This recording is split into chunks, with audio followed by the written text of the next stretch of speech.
And do you just literally type it? There's no way you don't save it. You type it and then you do file save. So in Control S. OD, we have National Sports School Malta against Florida International College. And first up on the pitch this morning, the Institute of Lansing against Parkland International School. A reminder folks, all of our games on pitches B and C this weekend will be streamed live on the World Tour Games YouTube channel. If you have any friends and family back home keen to tune in, please make sure you let them know that you're playing on pitches B or C this weekend.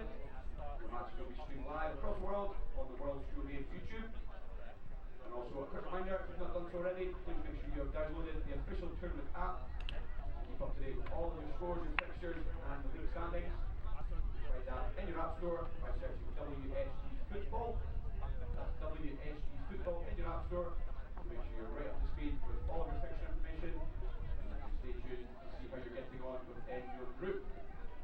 Just under 10 minutes to go, so we get the action underway. If you've not done so already, please get your warm-ups underway. We'll get the matches started in just a few minutes.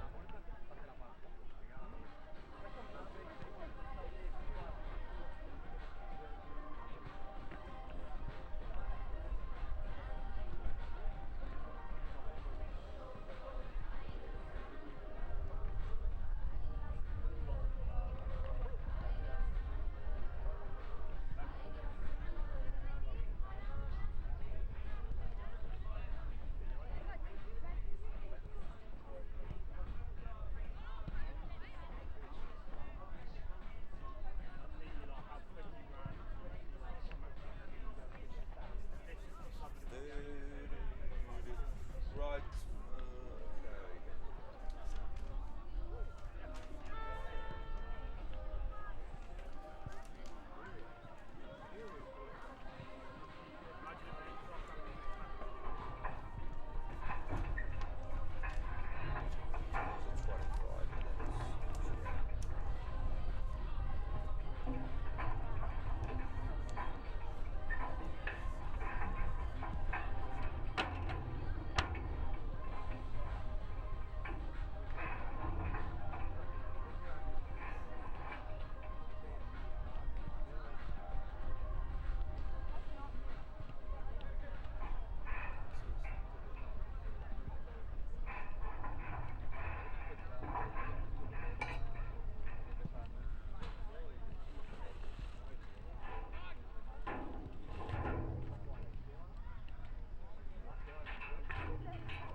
Just start quarter, yeah. Just need Andy. Just start quarter for the clock. Yeah, and this That's 25 minutes, my games. Well, the first lot are until. I just need Andy to join.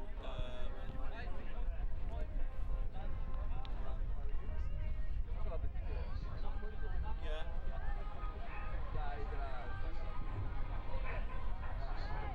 No. Well, I only need certain ones. So I think it's playing down the ones they tell you to send down, really.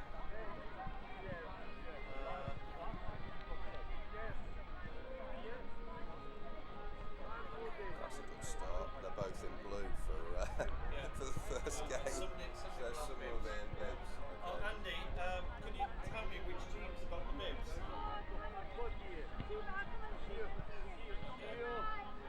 Good luck. Is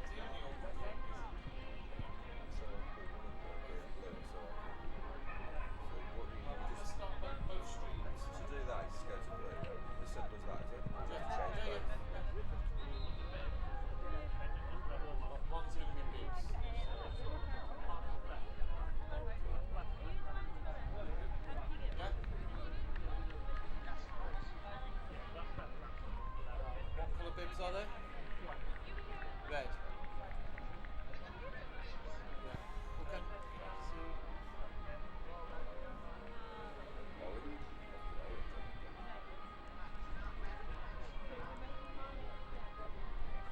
so we don't know who's who. Well, I could, Refs are kicking left to right.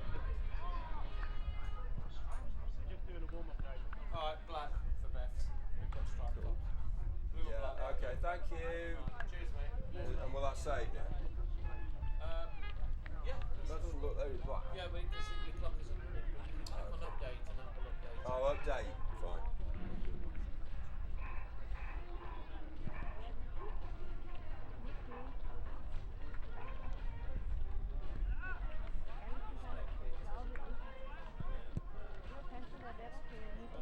Yeah, that's the magic button to start the video. Right. So how do you start? How do you get rid of that? It's this.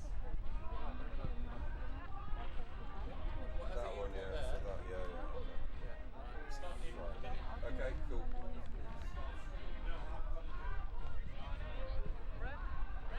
F1 and F5 on which keyboard?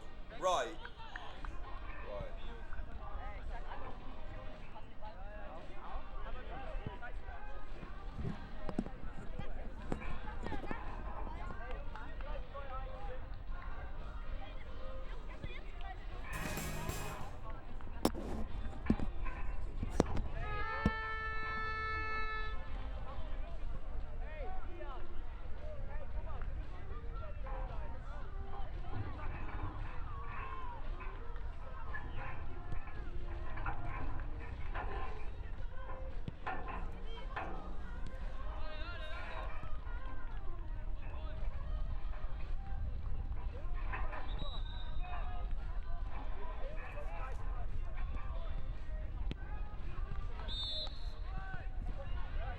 Okay, folks, we're just about ready to get the action underway here on day 2 at the World Schools Football Cup 2025 covered by Asia.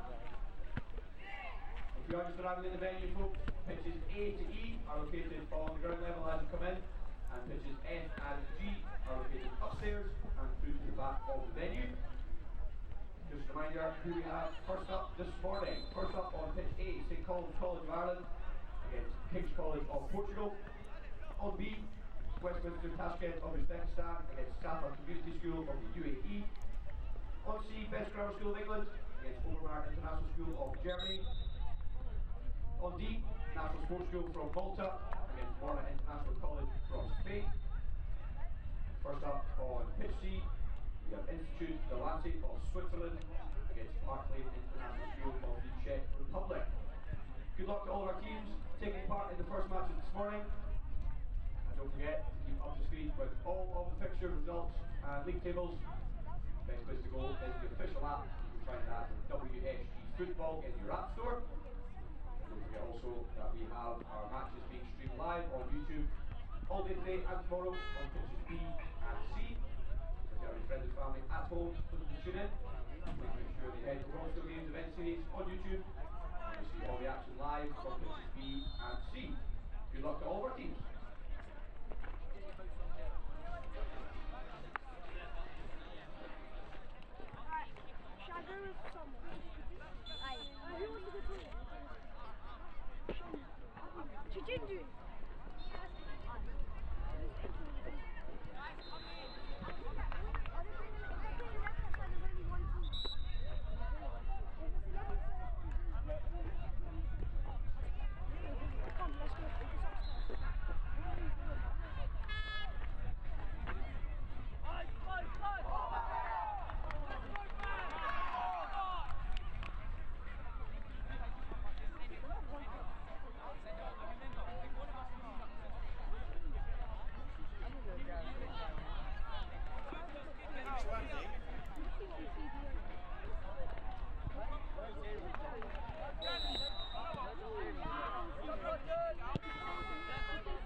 A very warm welcome to Spain. It's the World Schools Football Cup, powered by our friends at Finvesia, part of the World Schools Games event series. It's going to be a festival of football. 78 teams, 40 schools, 20 countries. The 6th edition of this event at Football Salou Barcelona, the Mediterranean Sports Hub. It is a fantastic environment. We had some matches yesterday, a brilliant, glittering opening ceremony. Great to hear from some of the young lads. Our first game on pitch C, 11 versus 11. It's England versus Germany. You can't beat a bit of that with Beth's Grammar School in stripes up against Obermeier International School of Germany. Who will win through? Can England beat the old foe? We've got some top talent. Beth's led by Tom Sansom, Obermeier by Andreas Chipu, Mark Kinder, Eva Nisporek and Dragoslav Stepanovic. Beth's with plenty of energy from the outset. Should be a good tussle this. This is under 15 boys Group A. We've got 7 age groups, under 11, under 13, under 15, under 17 boys, under 13, under 15 and under 18 girls. We've got cups, plates and bowls up for grabs tomorrow, and it's going to be fast-paced.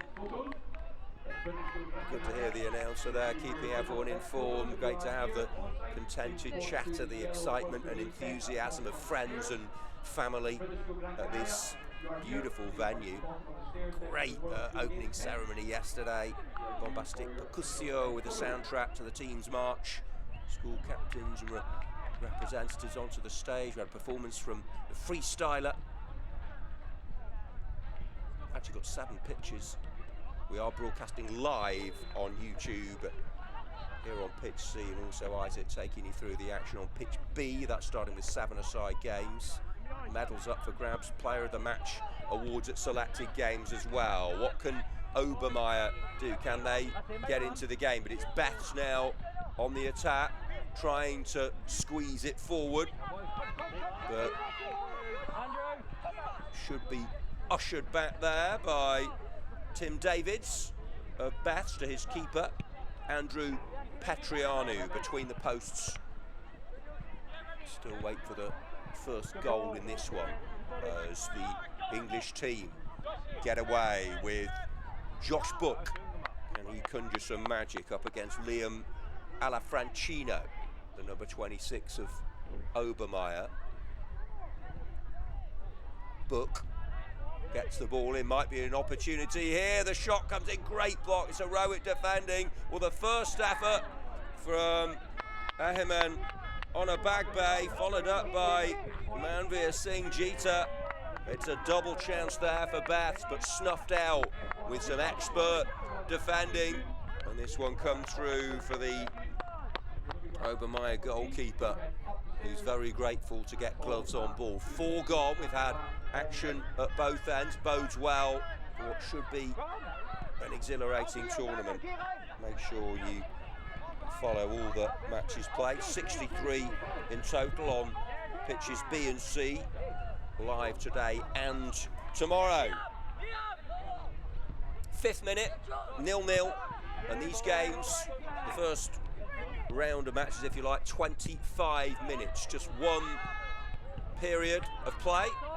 Who's going to get the first goal? Will it be Beth's or Obermeier? They look fairly evenly matched from what we've seen. The English outfit have come the closest to scoring so far, testing the keeper on 2 occasions.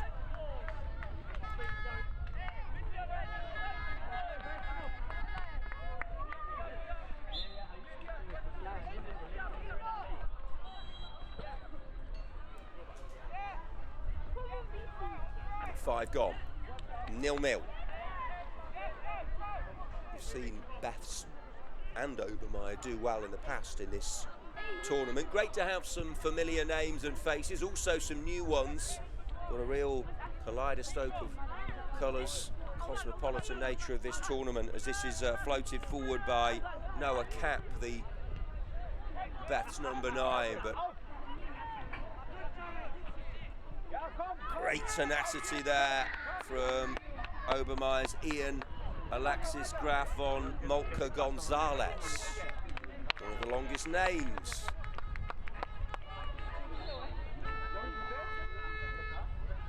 And the officials, of course, have a big role to play. He's overseen proceedings well. There's been a flow to this one.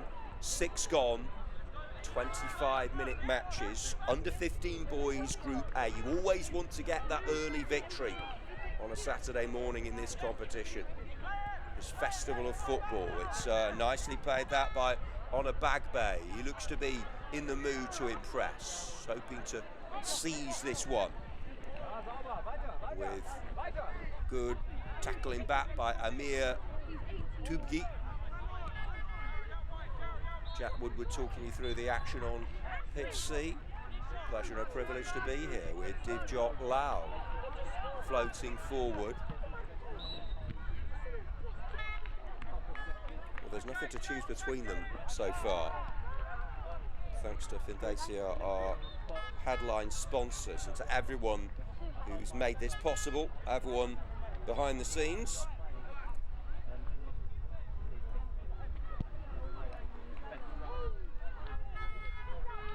Check out Finvacia and all the terrific work they do. Wonderful to have them on board. Good playing conditions, nice atmosphere for the klaxon, and good constructive comments coming from the sidelines.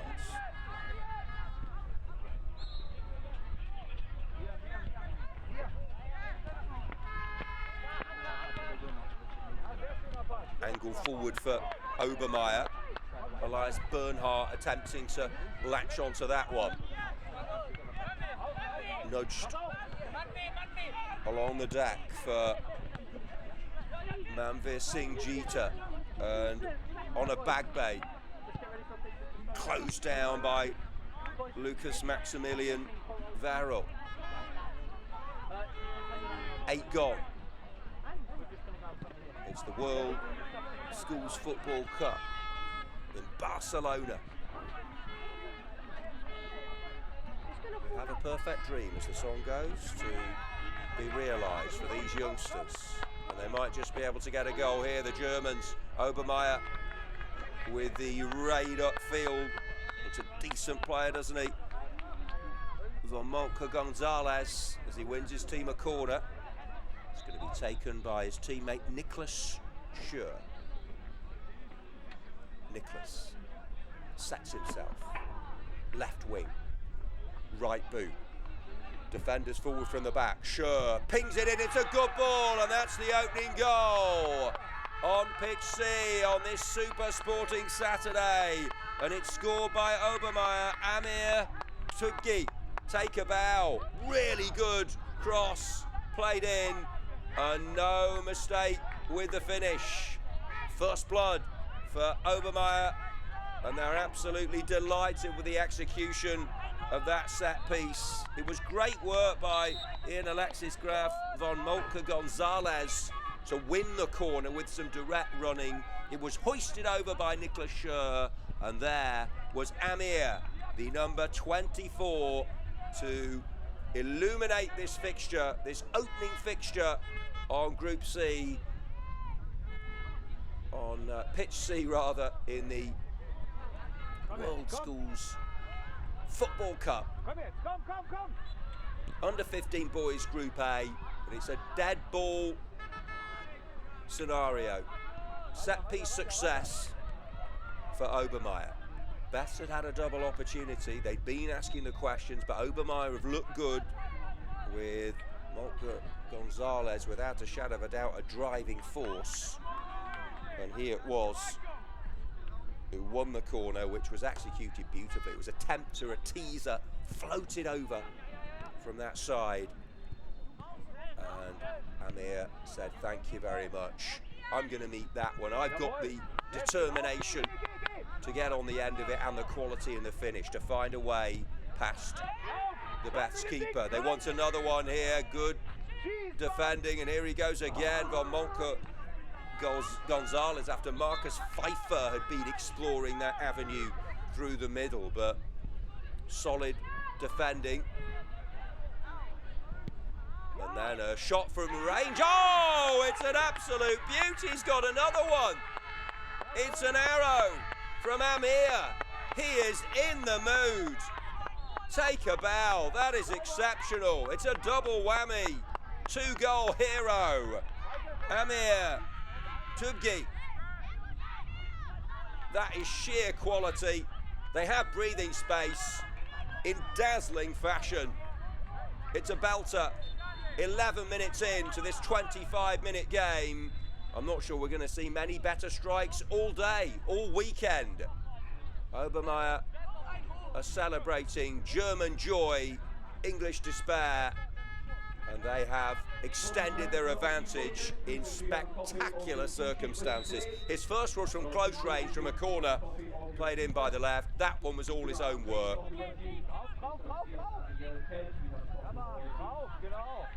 Very good indeed.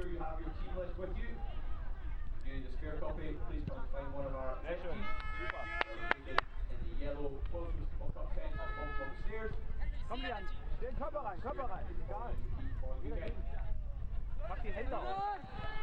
Auf, auf, auf! Jawohl. Sehr schön. What a piece of magic. He's on a hat-trick now. Well, if we're looking for the odd player of the match award, we're looking for players to really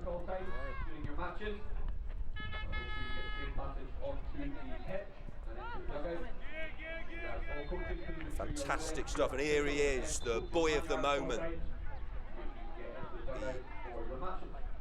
He waved his magic wand. His first was a crisp, precise, volleyed finish from a corner. His second, he seized the ball, he grabbed the opportunity and belted a shot over the Beth's keeper, Andrew Patrianu. Can they come back here? We're midway through this opening fixture, and now they're attacking with Elias Bernhardt. Bernhardt wants a piece of the scoring action. Took 2 or 3 of them, still on the ball. Amir, trickery. He's going to go for glory again, looking for a tremendous treble. And he just snatched at that one, skews it wide of the upright.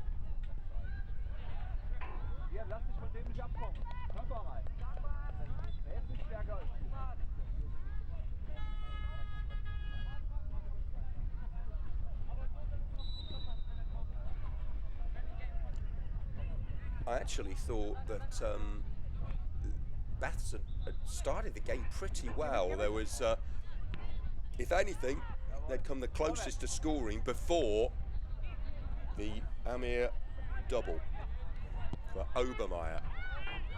In their blue tops and darker blue shorts, it's Baths in the horizontal striped shirts. Both teams playing in various shades of blue here.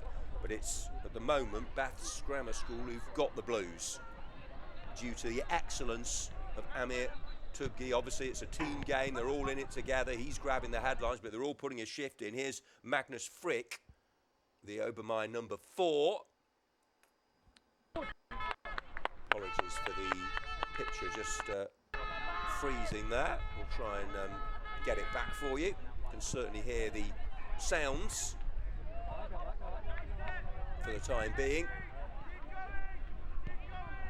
as we bring you all the action from this one,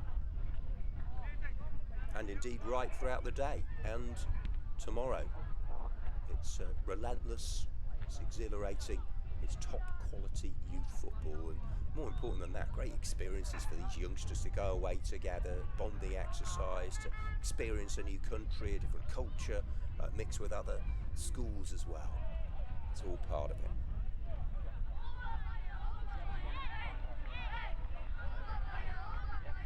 We'll have a live show for you tonight as well, which is an extra bonus this year. We're going to bring you some goals and big performances, and I've got a feeling young Amir Tubgi may well be featuring in that. Lovely stuff.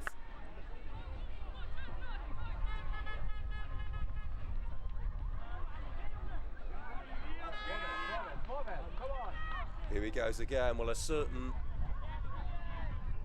Lionel Messi will always be associated with Barcelona. I'm not sure he could have produced much better than that. The goal on 11 minutes. Amir's second to give them a buffer, that insurance, to just get him into a comfort zone. And they're good value for the lead. I don't think even the most staunch Bath supporter could argue with that. They're giving their all here, with Timmy Davids trying to win the ball. And Jerome Johnson in close attendance. 16 gone. 2-0 to the Germans. And a couple of, well, the second was an absolute screamer of a goal, it really was. Now it's with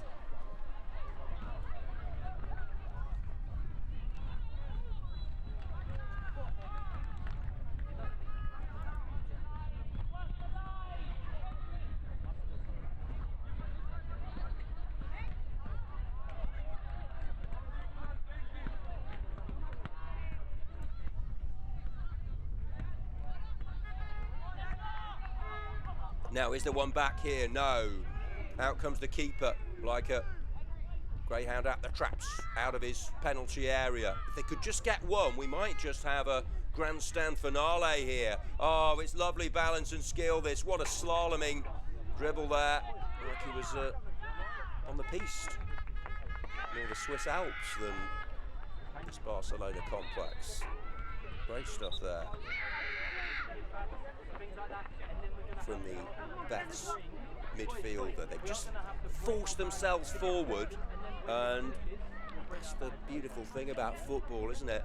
You know, you can be second best, you can be 2 down, but just a little glimmer of hope. If you can, there's always hope in this game. If they could just get one, it could make things really interesting. And maybe it'll come here with a little bit of quality.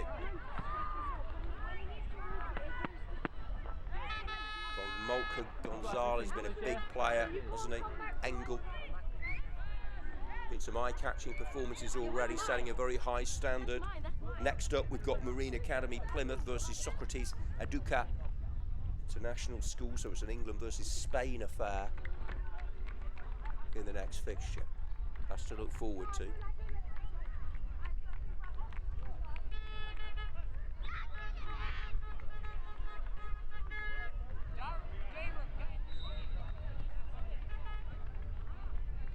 Played short and simple for Lucas Maximilian Varro. He shows some ability and certainty to carry the ball forward. But Baths haven't given up on this. Had to get there, the goalkeeper. And now it might just fall for the number 12, who goes for goal and scores. That's brilliant. Henry Hand, the Baths number 12, with a fantastic strike. Well, he's just floated that over the keeper with a minimum of fuss and a maximum of ability. What a terrific start to this day of football in the World Schools Football Cup. We've seen a couple of cracking goals in this game. The second of Amir of Obermeyer was special, but Henry's attempt there was just as good. King Henry with a regal finish. That was splendid. It was wonderful, crisp, clinical, absolute class. 19 minutes in.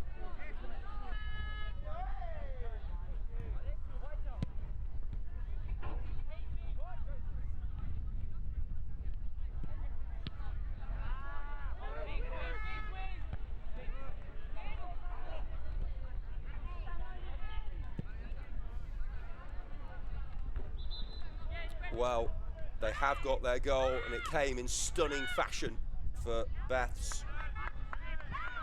Hot shot Henry with a howitzer, an absolute blockbuster.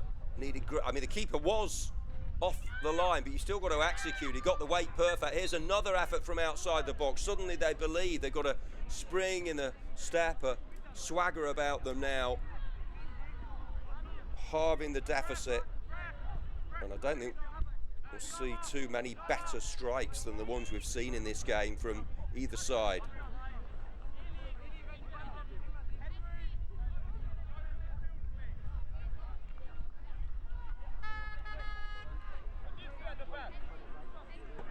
You can hear that contented chatter, a positive murmur from the sidelines. Of course, we see the pitches adjacent, using 7 in total. Live streams of pitch B and here on pitch C. Obermeier raced into a 2-goal lead here in this 25-minute game. Amir with both of them, the first from close range, the second he drilled from outside the box. Beth's working hard with little reward until moments ago. Henry Hand took a pot shot. If you don't buy a ticket, you can't win the raffle. Not that these lads are old enough to enter any sort of raffle, but you get the idea. He thought he'd have a go, and it was, as they'd say in this part of the world, muy bueno. Estupendo even. It's delightful. Which was the better goal? Amir's second or Henry with that one for Bats?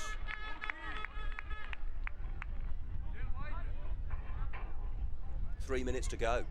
They need it at the other end of the pitch here. It was looking comfortable at one point for Obermeier, thanks to Amir bagging the brace.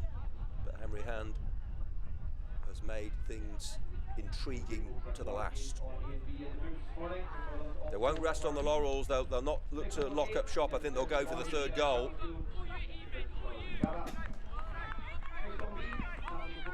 Could they force an error? Well, a draw would feel like a win for Beths if they could get that second goal. It's been terrific stuff from start to finish. It's had a bit of everything this game. They were just feeling each other out at the start. They were just settling into a frenetic day of action, but they've really served up a treat for us. I'm sure Marine and Socrates will do exactly the same in the game to come.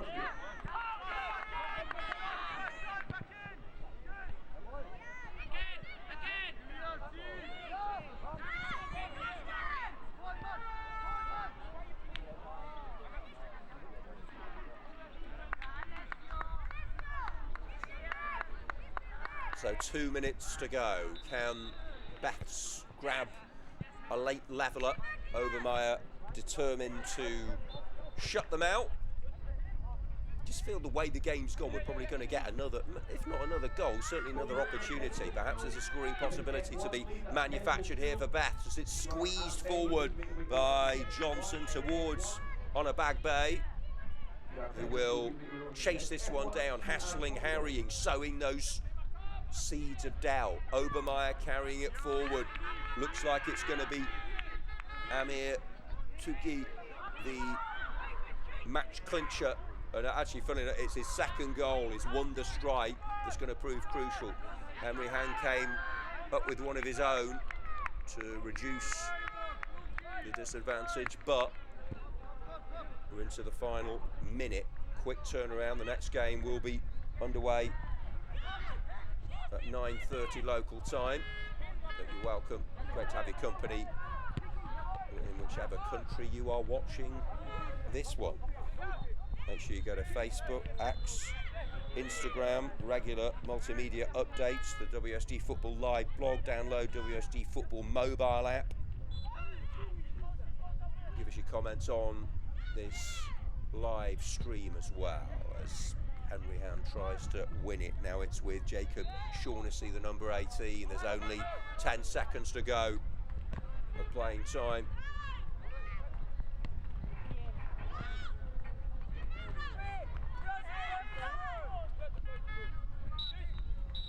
And there it is, the final whistle. Obermeier have got the win. They beat Beths by 2-1. Cracking game.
as the day starts to heat up, please make sure everyone is taking...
British schools.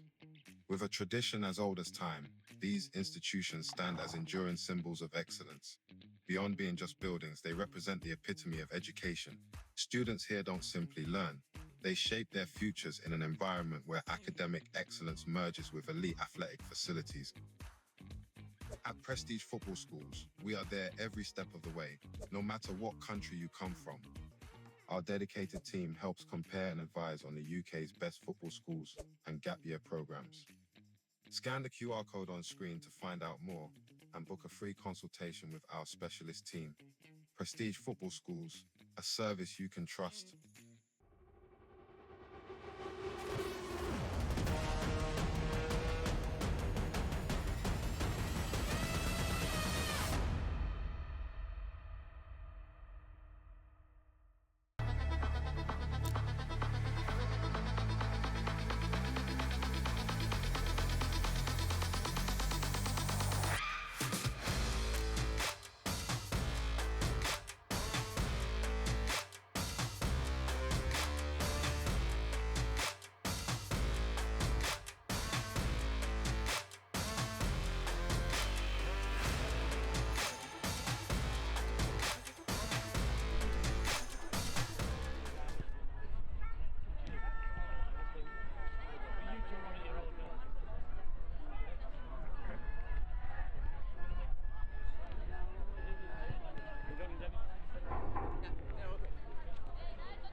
Okay, we're underway in our second match here on pitch C as the referee's whistle is blown. The ball in the back of the net there from Marine Academy Plymouth,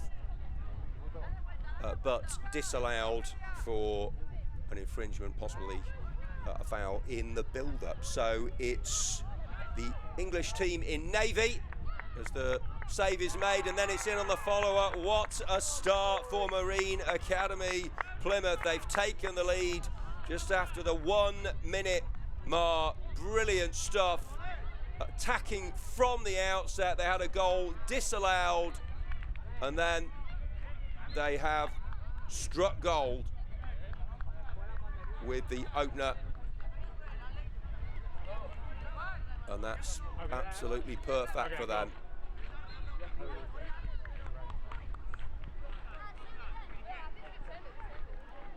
Really nicely done.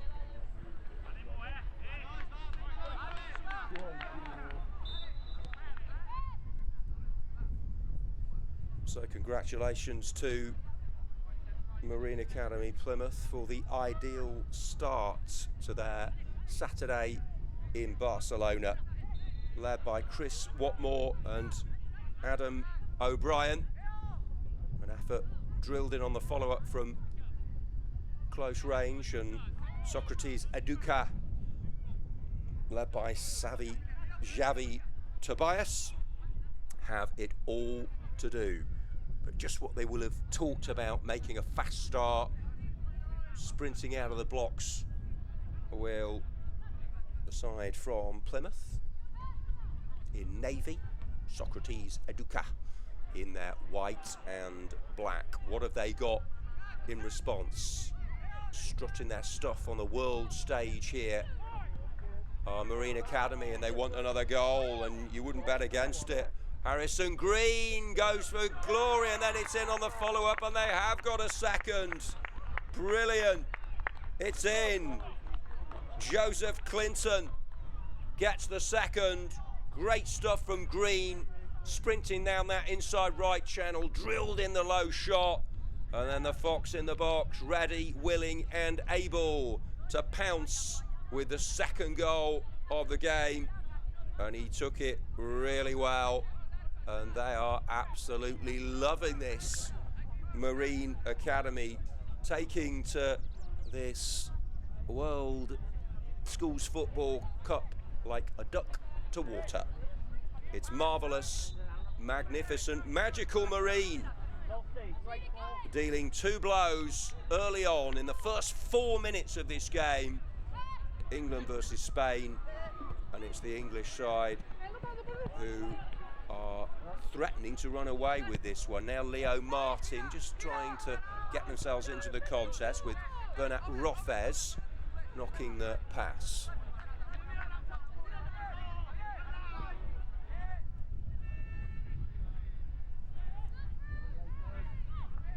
Keeper is able to claim.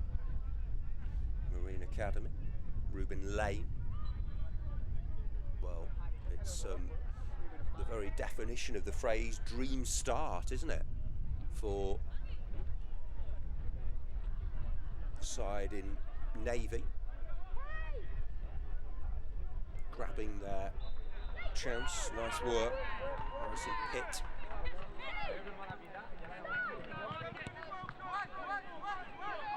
Martin.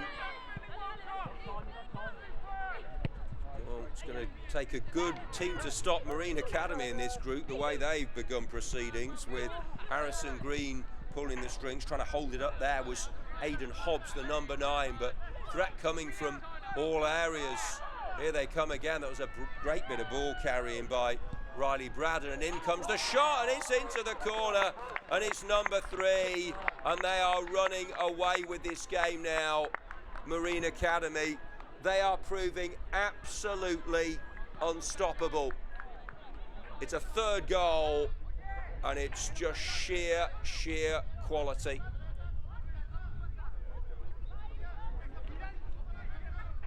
And there's absolutely nothing the Spanish side can do. Joseph Clinton adorning this contest. with individual brilliance, but they're all showing their worth here. And well, 25-minute match, but nearly 6 minutes in, they already have what would appear an unassailable advantage. You never know in football, only expect the unexpected, but this is a good test of character and resilience. It isn't all going to go your way. Remember, these are only under 15s playing on this pitch, so it's all a learning curve. They've just got to stay together. Sometimes you find out about the mettle and the character of a team when they are in adversity, but this is good to see. They're trying to get themselves into the game with a little pass there by Amjad Singh, but it's tough, isn't it, when you're hit by a juggernaut, really. Marine Academy, and particularly Joseph Clinton.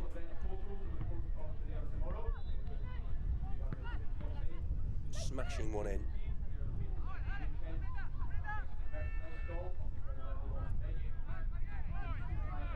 Already seen some high quality goals if you join this one late.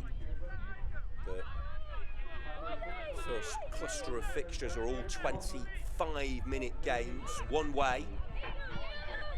This is under 15 boys Group B. We saw a Group A fixture in the first match, won by Obermeier of Germany by 2-1 against Bath's Grammar School of England.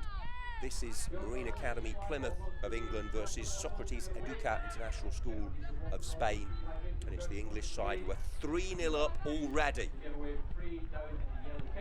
And some really well-taken goals as well.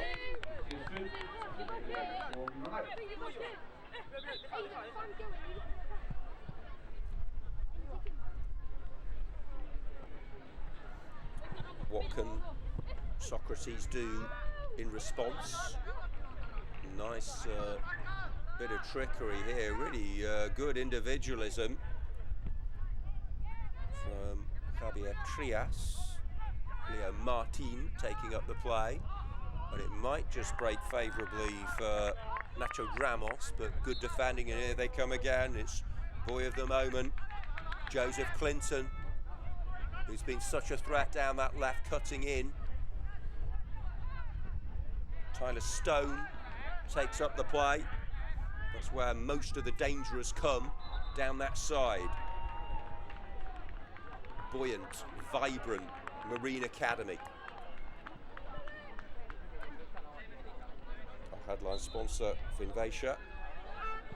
Everyone attending the event will be enjoying this. Great atmosphere, really pleasing ambience. You can see action on the other pitches. Make sure you get involved in our Facebook, X and Instagram services. Download the app as well. Here now, come Socrates. Could there be a chance to get one back? It's good goalkeeping, and then it just kisses the top of the crossbar, but he feels he should have scored there. Julien Gaetan, the number 19, best sequence of play in the game for Socrates. The first shot was saved well by the legs of Ruben Lane, the Marine Academy keeper, and then the follow-up shot just too high, just grazed, caressed the top of that crossbar from Socrates' number 19, but good double chance, and that will give them some belief. Sometimes you just got to look at those little crumbs of comfort, haven't you? As this is slotted by Marine's gifted number 10, Taylor. Shot deflecting, but balloons up into the air, away by Socrates, who are growing into the game. I think Javi Tobias will be happy with what they've shown since going 3 down, as that one is crashed from range. Harrison Pitt, Lewis Taylor both forward there. 10 gone, 3-0 for Marine Academy Plymouth in this one.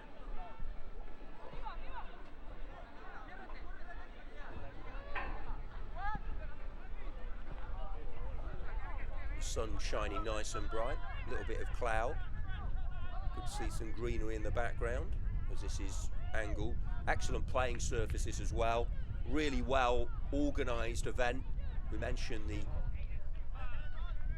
fabulous opening ceremony last night earlier. Here they come again. They want a fourth. They might just get it. Keeper comes out. Still got work to do here. And does it superbly. It's a fourth goal for Marine Academy. And Harrison Green was never going to miss. He got round the goalkeeper and did the rest from a tight angle. Harrison Green gets in on the act, slaloming run, pacey, release well, really good pass towards him, and then in came the finish. He looked like he might just be closed down by the defender, but he was still able to pick out the back of the net, and this is a convincing, emphatic, dynamic display from Marine Academy Plymouth. They keep carving out the chances. They keep banging in the goals. They got 4, and we're not even midway through this contest.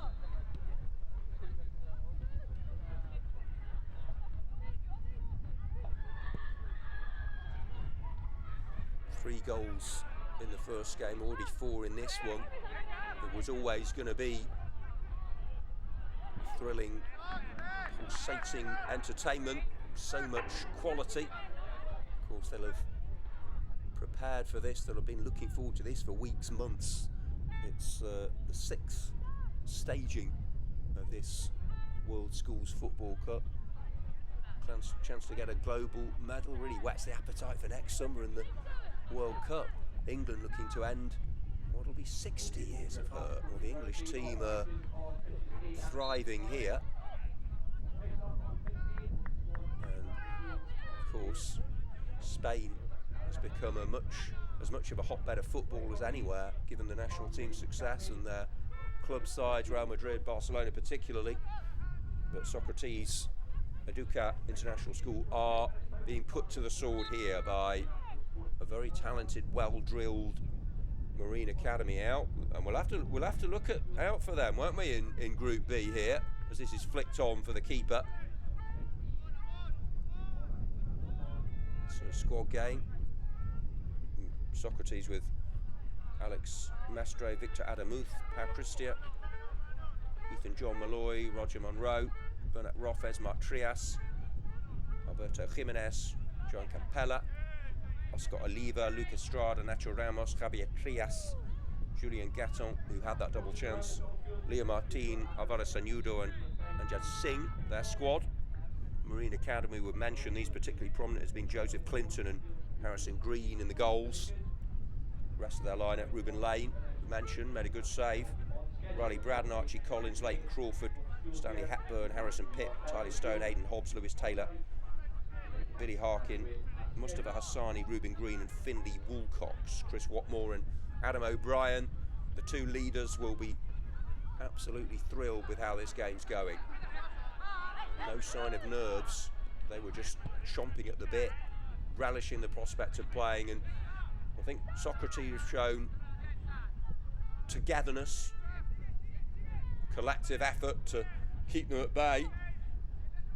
The first 3 goals came very early. Since that, yes, Marine have added a fourth, but they did get forward well, and he has been a threat.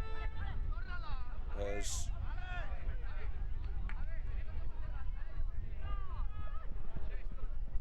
number 19,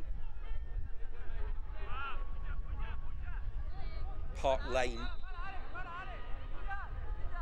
coming up. The Czech Republic International School. That's back to Group A. They're taking on NS National Sports School of Malta. So it's a good international flavour to this tournament. 25-minute matches and under 15. We have got a few under 17 games coming up later on, by the way, and they will be 30-minute games. All of the medals and trophies to be handed out. What I like actually is you've got not only the top sides, there'll also be cups, plates and bowls for the lower ranked teams. It's a game for all. The participation so important. Coming to the 16-minute mark, Marine 4 goals to the good, and they fully merit that sizable advantage. Keeper hasn't had much to do, but he did make a good save when it was at 3-0, and then the follow-up shot zoomed over, just over his crossbar. Oh, that's a lovely pass. That's a beauty of a ball. And here they come again. They want another one. Is he just straight offside? He has. Harrison Pitt making the long bursting run, played in by Mustafa Hassani. Marines number 17.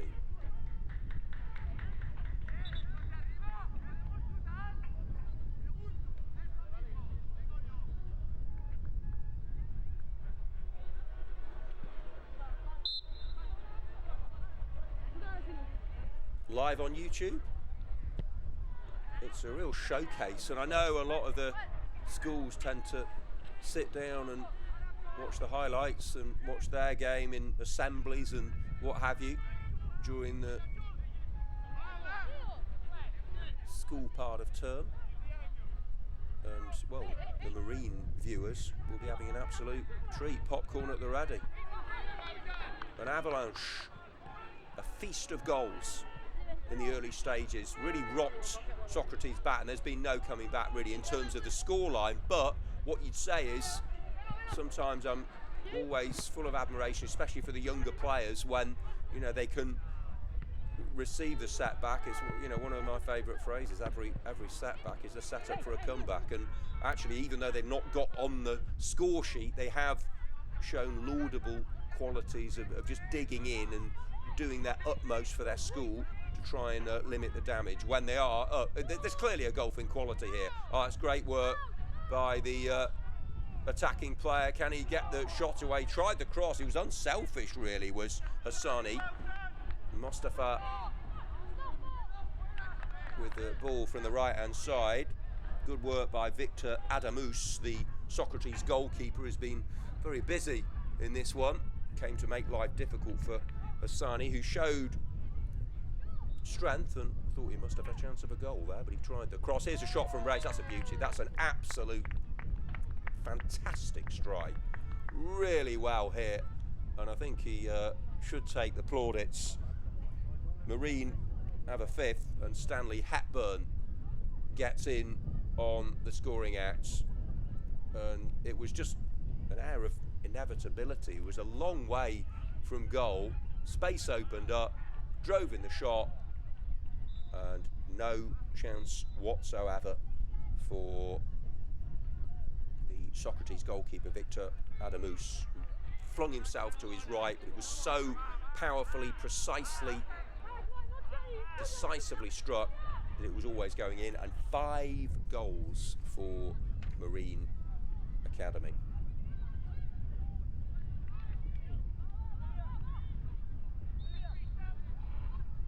High fives all round. They just tend to shake each other's hand. Not overdoing the celebrations, saving up some more goals for later games, but you'd have to say making a big statement here in Group B of the Under-15 boys tournament. Might be one of the favourites to go all the way, and here he goes again. He's having a good game, isn't he? Hassani leading that line tirelessly, unselfishly.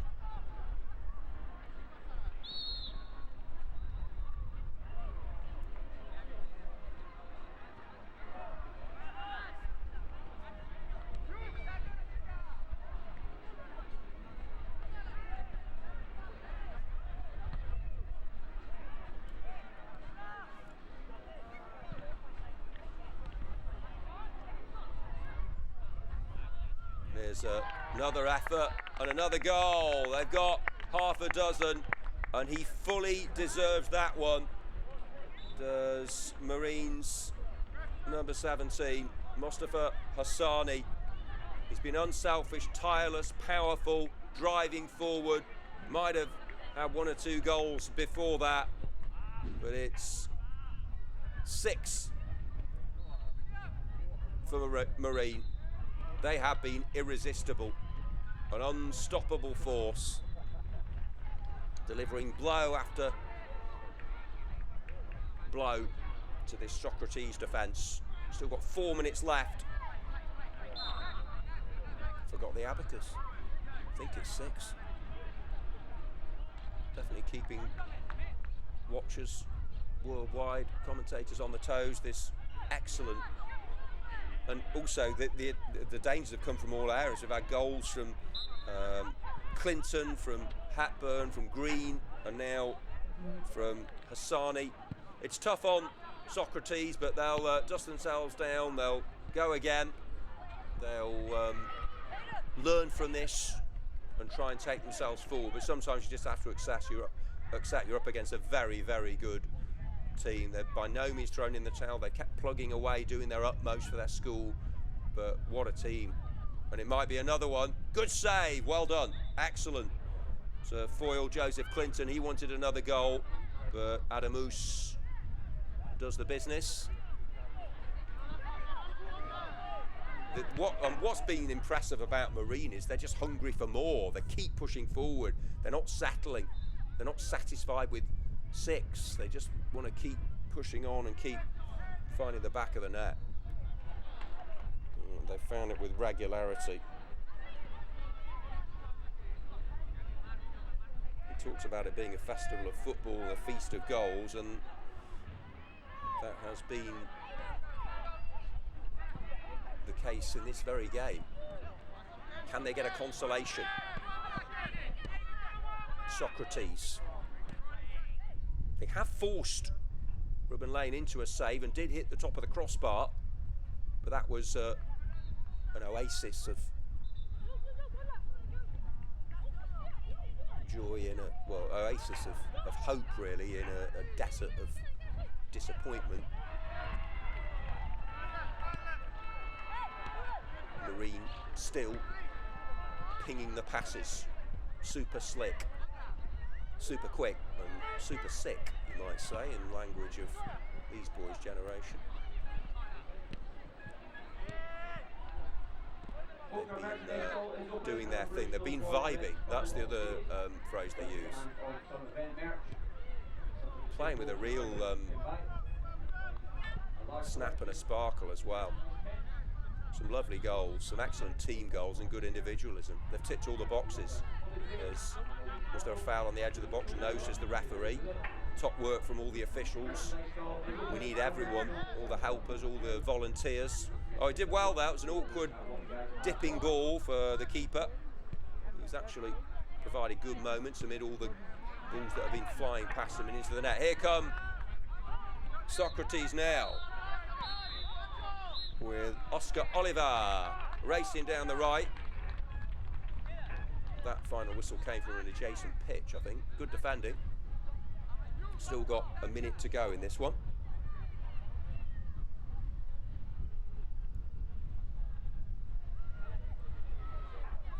And the corner kick is going to be left for Nacho Ramos. So Oliva's made his way into the middle. Could be the final action of the game. Can they get one for their friends and families, everyone at the school? We've seen Socrates and we'll see them again throughout the course of the 2 days live streams. Bit of trickery. Actually, they're ending the game quite strongly here, which is pleasing to see for a team who've been on the rack for much of the game due to the expertise of their opponents. Marine Academy sharing the goals round as well. Forward there by the team who leads 6-0. That's the full-time whistle. Big win there from Marine Academy Plymouth. They've beaten Socrates Aduka by 6 goals to 0.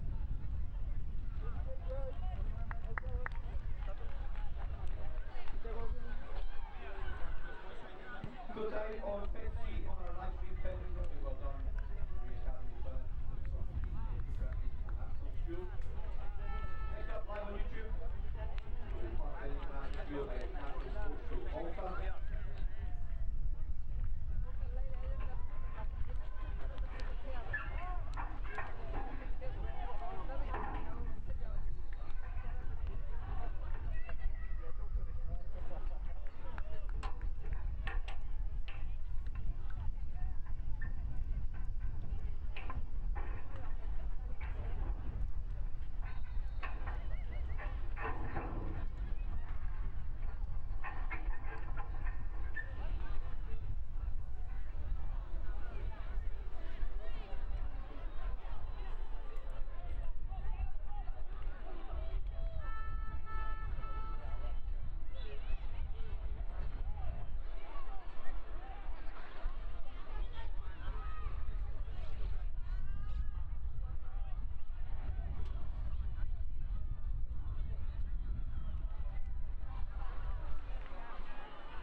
Okay, we're underway for game 3 on pitch C, the World Schools Football Cup. This is under 15 boys Group A between Park Lane of Czechia and NSS Malta. And straight away, NSS on the front foot. Great to have you company. Jack Woodward talking you through the action. It was a real goal frenzy the last game, but who knows what drama we have to come in this one. Sure, there will be thrills and spills aplenty. Hopefully more thrills and spills, if you see what I mean. We've already been through the full range of emotions.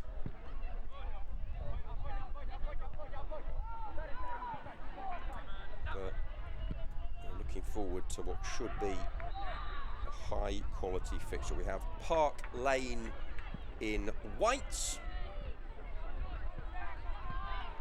and NSS Malta in red. So what's your inkling? Is it going to be check mate for the Maltese, or can the side in red produce something extra special? Park Lane led by Ray Foley, Jose Marcia, Christina Zikova providing all the information. Shout out for everyone at the schools, both the coaches, the teachers, all the admin staff, everyone, the team behind the team. NSS Malta led by Paul Zammit. Thanks to Amy Ferrugia for providing us with all the information as well. 3rd minute here, it's Park Lane with a chance to launch the ball upfield. So already we've seen 6 goals for Marine Academy Plymouth of England, putting them past Socrates Educa International School of Spain. The first game was a tighter affair. Obermeier of Germany beating Beths of England by 2 goals to 1. 0-0 here, 25-minute match with Finvacia, our headline sponsors, as you saw in the adverts earlier, doing some fabulous work. Here come Malta with the attack down the left, the ball into the centre, and they have the first goal. It was really well played in, that cross, beauty of a ball by the number 11, Andreas Mangion, and the finish was applied in the centre. Really, really well worked that, and that's a lovely start to the game for NSS Malta in red, and they were red hot there with the ball in from the flank, finished by the centre forward. What have Park Lane got in response, I wonder? Very well manoeuvred goal, neatly constructed down that left flank, and a good run in the centre. Another early goal. They've been flying in so far.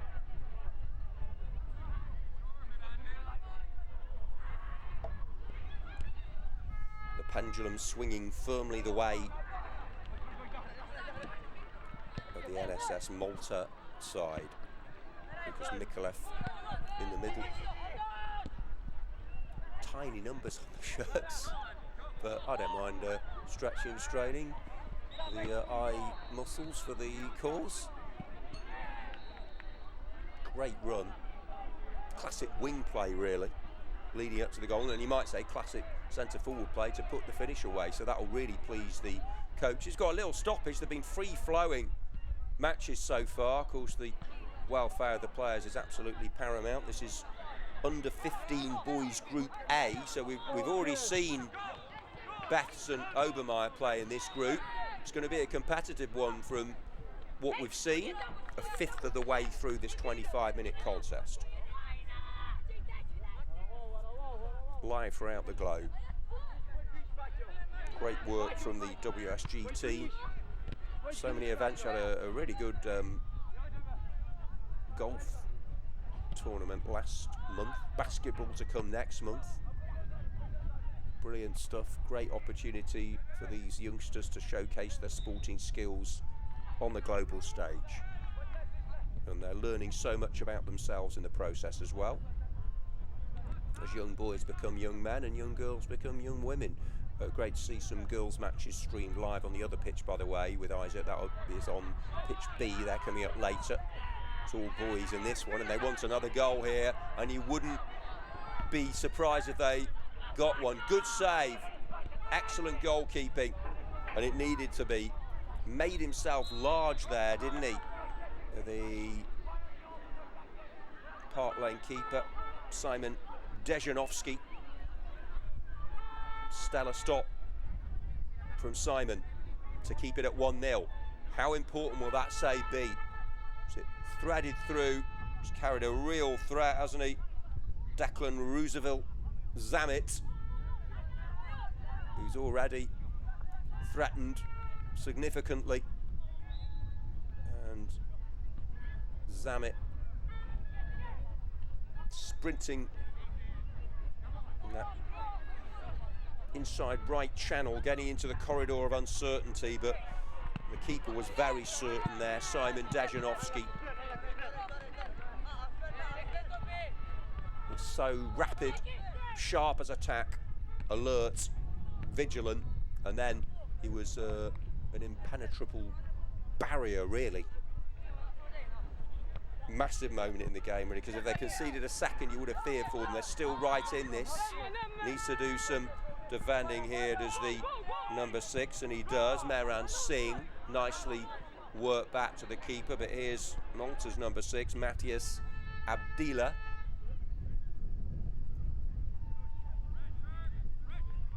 Back for their keeper, Nate Jean-Grec, who hasn't had a huge amount to do yet.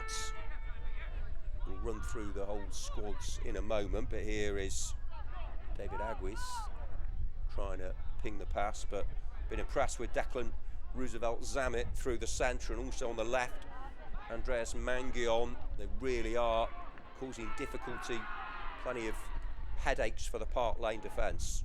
One goal for NSS, and then another chance kept out well by a fine bit of goalkeeping.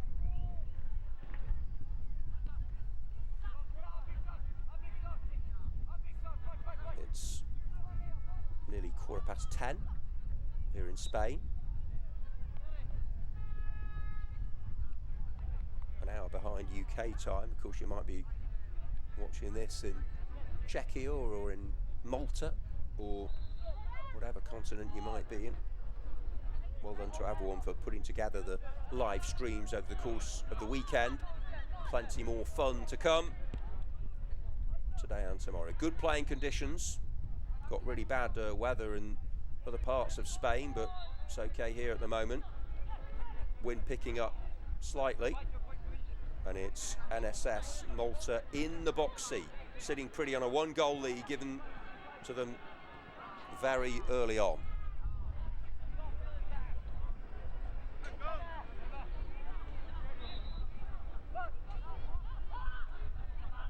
NSS in red, Park Lane in white.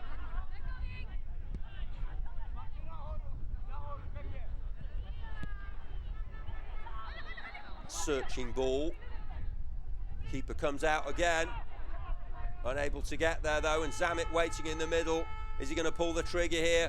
Good footwork. And then he tries to get the crossover for his teammate. He's returned the compliment here, and it's a second goal for NSS Malta. Andreas Mangion, you can't keep him out of the action. He got an assist for the first, and then he was in the right place at the right time. Terrific stuff from Declan Roosevelt Zammit. He and Mangion have been too hot to handle. They've been absolutely superb so far, and in the first 10 minutes of this game, they already have a 2-goal advantage. And yeah, there's been an element of certainty, of confidence about their forward play, And that is reflected in the scoreline. First game was very close. Second was a runaway victory for Marine on this pitch. And this game, back in Group A, the same group in the under-15 boys as the first match between Beths and Obermeier. It's NSS Malta, who are 2 goals to the good.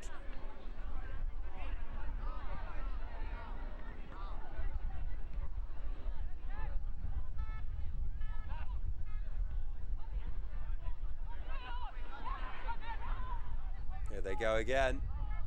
Zamit's in the middle. Might not come to him. Great defending. It's quality stuff, really. Good block because David Aguis was getting forward. Now they've slotted it for Jake Velagalea. Here he goes again, outside of the right for David Aguis, who's getting into some good areas. And dangers coming from all different angles. Now it's with Park Lane, who've been second best so far. Victor Marek, they're getting a challenge in. Now this is better. Oh, but a good tackle to foil Philip Pekar in his tracks. And now it's Manolo Gott, who got forward effectively. Well, that's ambitious. You can't beat the confidence of youth, trying to drill one in from, what, 35, 40 yards. 11 versus 11. Under 15 fair. It's been an interesting game so far, but nearly midway through it, NSS Malta 2-0, and that reflects their superiority, really. Here's a good bit of work again by Zamit. Andreas Mangion. It's almost a telepathic, their understanding, those two players, and they've been the difference so far. Here's Velagalea and Lucas Mikolev. Behind him is Velagalea, uses the number 13. Not an unlucky number for him, is it? As he tries to chip the cross for Declan. Great middle name, Declan Roosevelt Zammit. And he looks a talented young player. Here's a shot with a left foot. Oh, against the bar. Within a whisker of being an absolute belter of a third goal. Matthias Abdillah so nearly getting in on the scoring action. The carpentry clattered and the frame of the goal still reverberating, still shaking. Such was the ferocity, the velocity and sheer power of that try. Just didn't quite dip in time. That would have been the goal of the day on pitch too. We've seen some crackers from Amir and Henry earlier in the first game and Stanley in the second, but that would have been right up there with them. Lovely effort. Keeper was beaten, but very relieved was Simon Dejanovsky to see the crossbar come to his rescue. 14th minute. It's compelling football. And NSS Malta scored twice, forced a good save and hit the woodwork. Park Lane sparkles sporadically, proudly representing Czechia, as it's now known to all and sundry.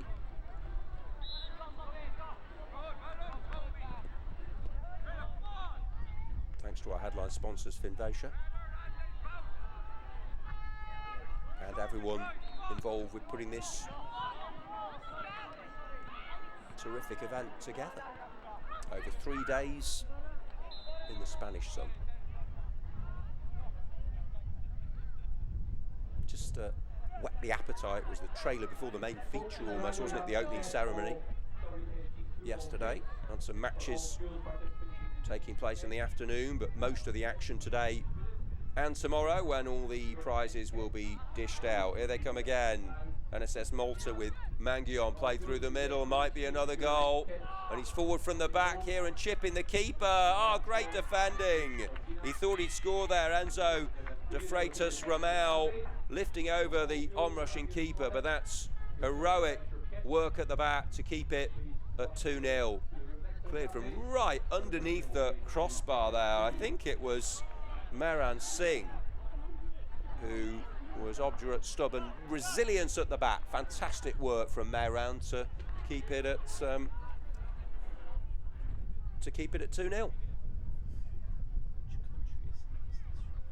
And here's the ball in.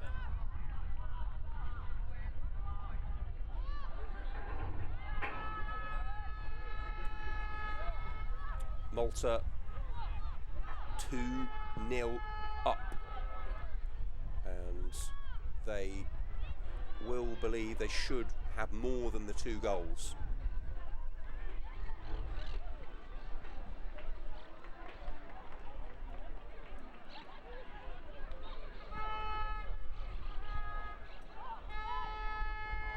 Past the 15-minute mark, they'd like to make the buffer more considerable.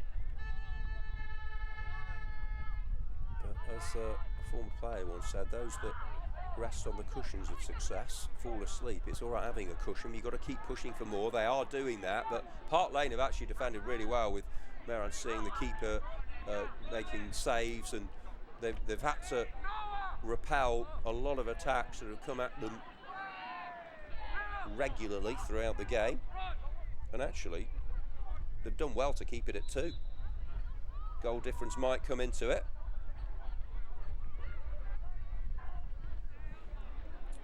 And this one just over the bar.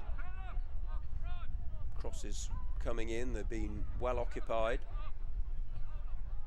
Haven't been able to afford any lapses in concentration, and whilst it's 2-0, you never know. They've not really had as many attacks as they would have liked. It's been mainly played inside the Park Lane half of the pitch.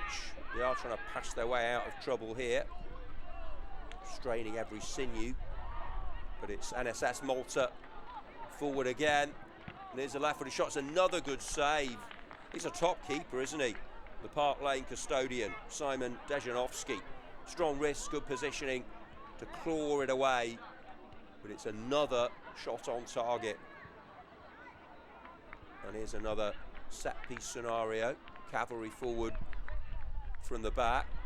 And a right-footed volleyed effort. Oh, great footwork here from, well, first of all, it was Isaac Montebello, the number 3, getting into the area. Then it's Enzo again, De Freitas Ramau. He might have had a couple of goals in recent moments coming forward, and he's got into some terrific areas.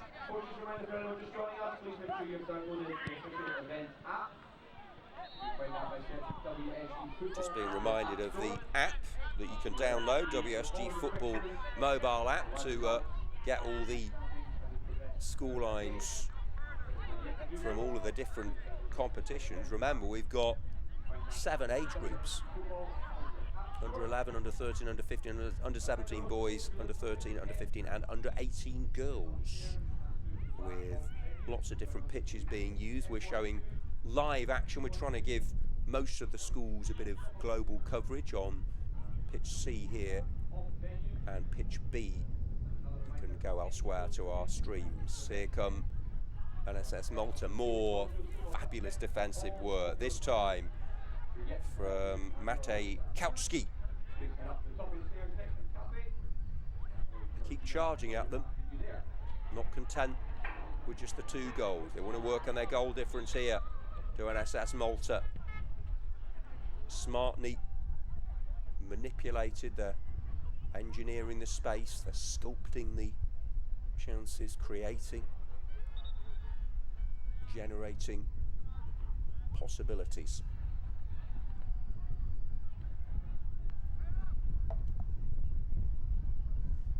High standard so far. It's just the 3rd game of several on a Saturday of schools football in Spain. It's been mainly Reds. NSS Malta 2-0 up on Park Lane International School. And we are going to see Park Lane again a little bit later, and NSS Malta as well, actually, which is good. So we've still got going to see them more than once. Away by Merin Singh, produced a wonderful goal line clearance earlier on in the game. With Sven Kutajar.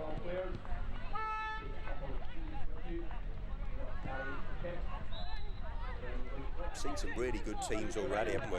Now, this is better from Park Lane. Is there something for them here? Good energy. Oliver Tsang with Victor Marek behind him.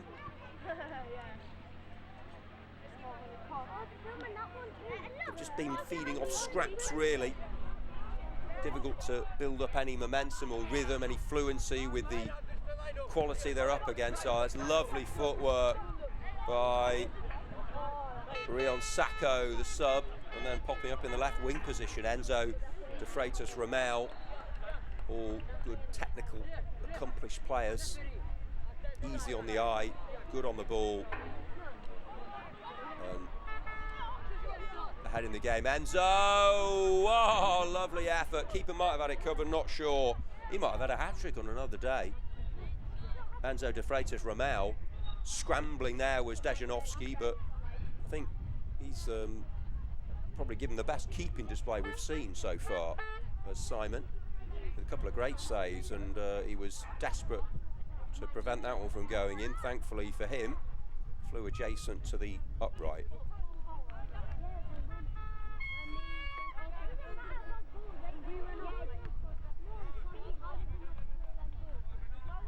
They just enjoy spraying the ball around to NSS Malta. Forward by Montebello. And here they come again. Well, is that a foul? No, says the referee. Not interested in that one.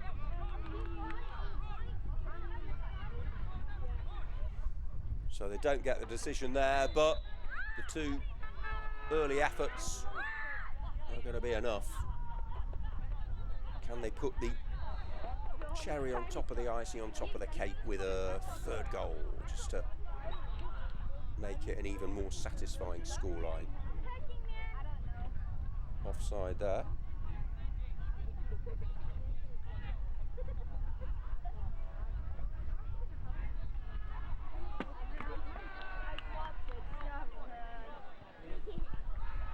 Coming up, we have Tunisia versus Switzerland.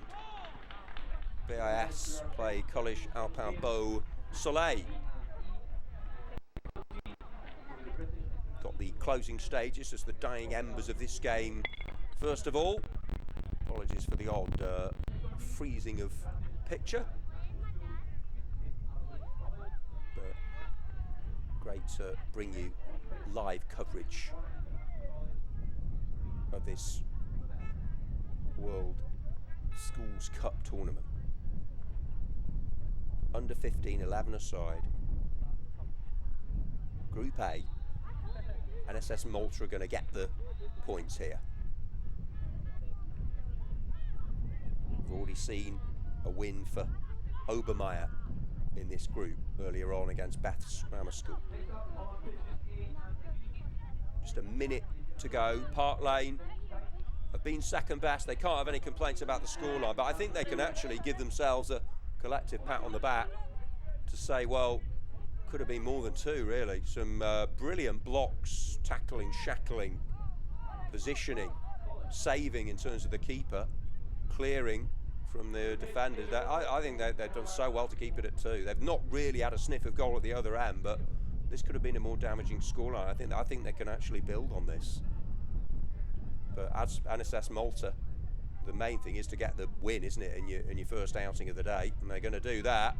And they might get a third here. Oh, great goalkeeping again. Will it be scrambled in? The ref blows his whistle, so it wouldn't have counted. But, well, I think that just exemplifies the spirit of the Park Lane team. Thou shalt not pass was the mantra, the philosophy there, and there've been rocks at the back at times, more danger dealt with, but keeps coming at them. NSS Malta with Kai Hilly squeezing that forward. He goes down in the box. There is the final whistle. Good win for NSS Malta by 2-0. They deserve that. They were excellent, but Park Lane defended well.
We are up and running then in game 4 on pitch C on this Saturday morning of the World Schools Football Cup.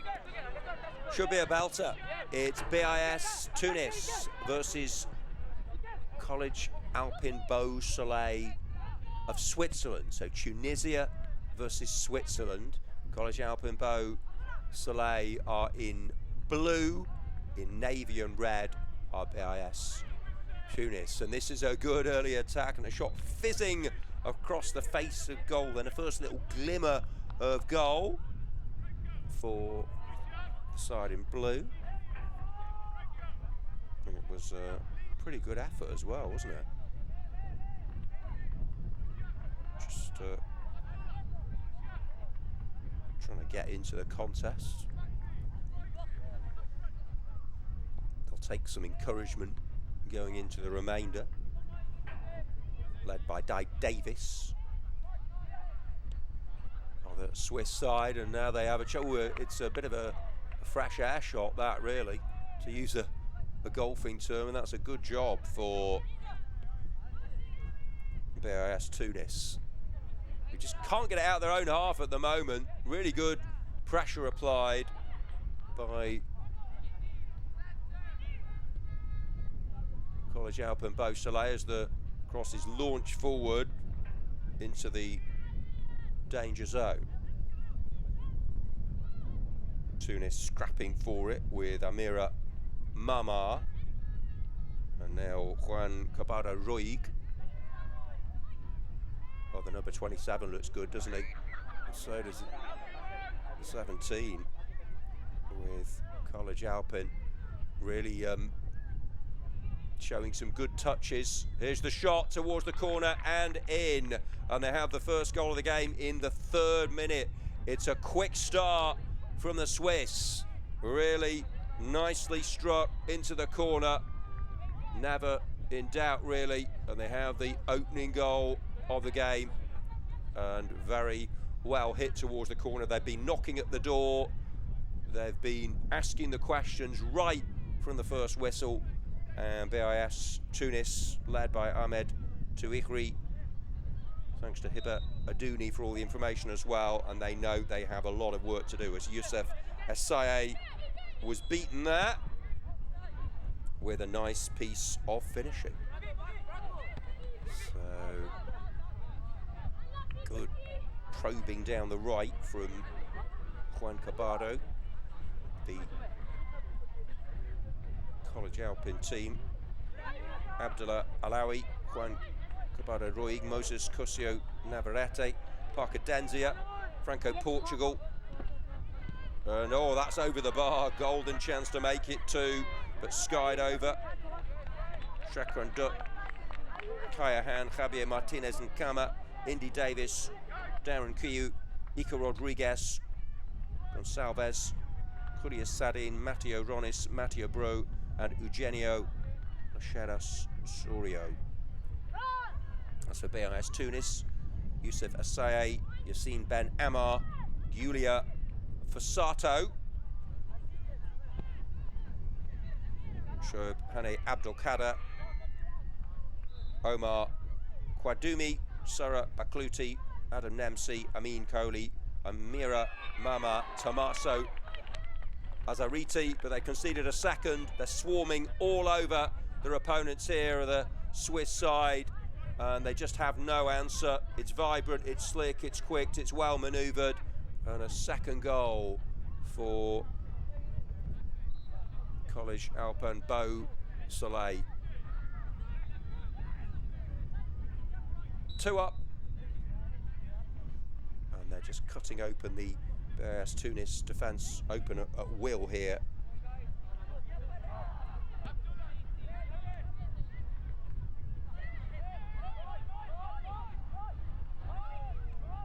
Two goals, the promise of more. And then it's drilled in towards the corner and he just couldn't get there. And sweet 17. Delightful from the team in blue. And you can just see from the body language, they're really enjoying themselves out there. And that is good to see. that pleasure of playing football. And well, we saw a real sort of golfing clash, didn't we? The previous game in Group B with Marine Academy Plymouth beating Socrates Educa IS 6-0, and they're already 3-0 up here. By the way, that's going to be some game, isn't it, when Marine play College Alpin Beausoleil, because they're already 3 up here. We've seen a team win 6-0. That's going to be a clash of the giants, if that's possible at under 15 level, but you know what I mean. Thanks for your company on this Saturday morning. Some excellent football, as this one is thrown forward by number 7, Sohaib Abdul Kader of Tunis. They've not got a grip on proceedings, really. He's very good, the player who's just scored the goal. The 17 and 27 really are head and shoulders above. He just slipped, though. Lost his footing with Yassine Ben Ammar in close attendance. It's been all the Swiss so far. It's Europe versus Africa, this game. And Europe strutting their stuff. They want another goal. Is he going to get a shot? He was unselfish, actually, wasn't he? Took a bit of a deflection. It's a 4th, and this really is man against boys so far. 4-0 in the 7th minute.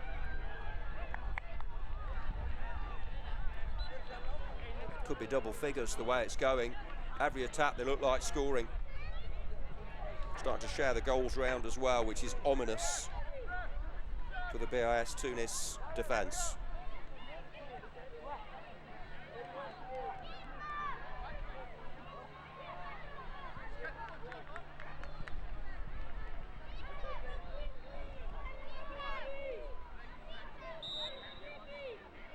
Well, the phrase one-way traffic springs to mind, but it's as much a test, isn't it, of resolve as anything else for these kids, you know, especially, it's just the nature of it.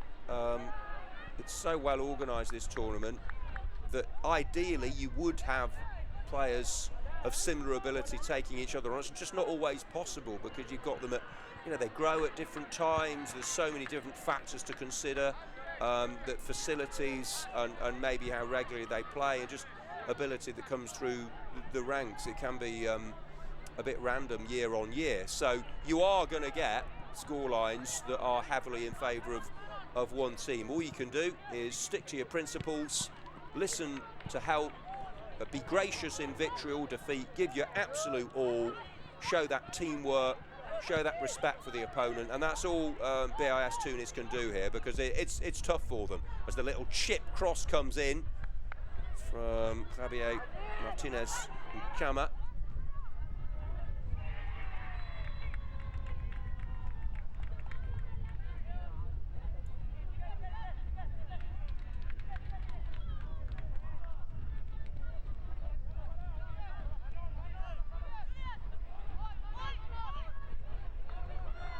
Oh, this is more lovely work.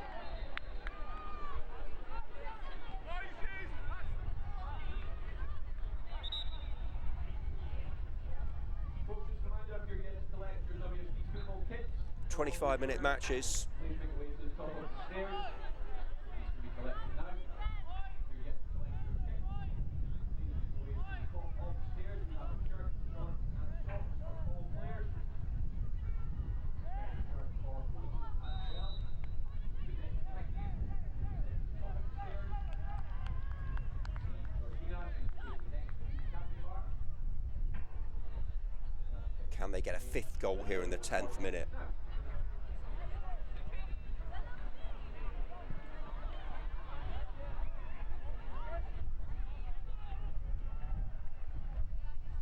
Well, you'd have to say there's every chance of doing that, as they are awarded a penalty kick. I think, are they just having a little conference as to who's going to take it? There was a long conversation there. Referee blowing his whistle, pointing to the spot. and they are eventually going to decide, well, I think that they'd like to share them round. They're going for number 5 here. Here he goes. Oh, he's hit the bar. And is he going to score at the second time of asking? Well, it's in on the rebound, and he's shouting in frustration there. Is the number 21 who missed it. No matter, because it was converted on the follow-up, and they're just having a little chat. In fact, referee, not sure what he's doing here. I think there was an infringement there, so it's not going to count actually. So he's blown the, maybe he'd encroached the player who put the ball in the net. I think that's might be what it was. He struck the bar, but he'd already moved too early, and that's why the follow-up wasn't allowed. No matter, because they've had another shot. Good save, well done to the goalkeeper there, Youssef Assaye, because it's been so difficult to see all these shots coming in. He was very happy. He takes some credit for that penalty hitting the underside of the bar. He just made it difficult, bouncing up and down on the line, trying to distract the taker. Follow-up shot was put in but didn't count because I think the player had encroached, so it does stay at 4-0.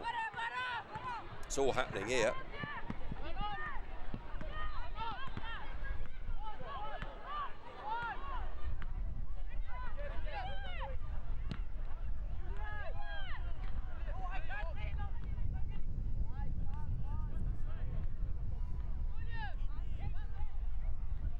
Well, approaching the midway point of this first half, it's been irresistible stuff from the Swiss side.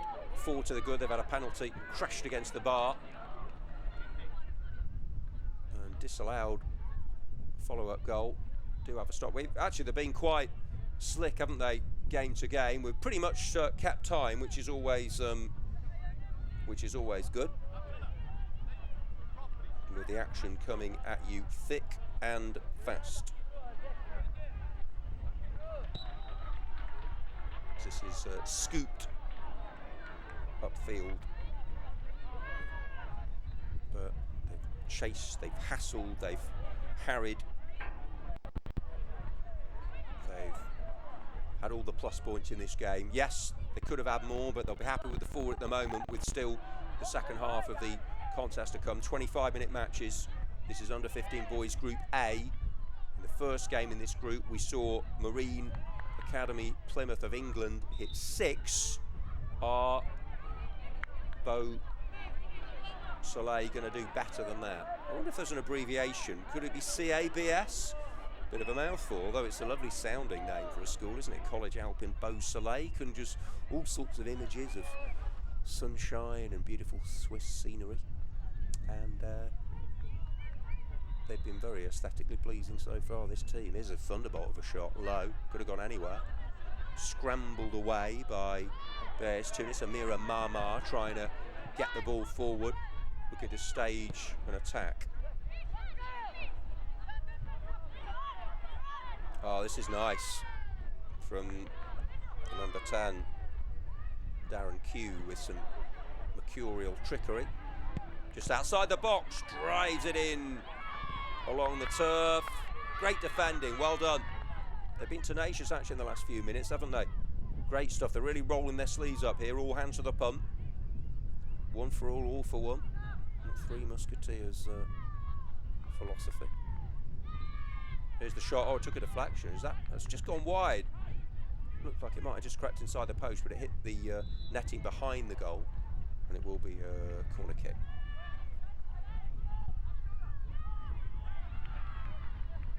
Can they get some set piece success here?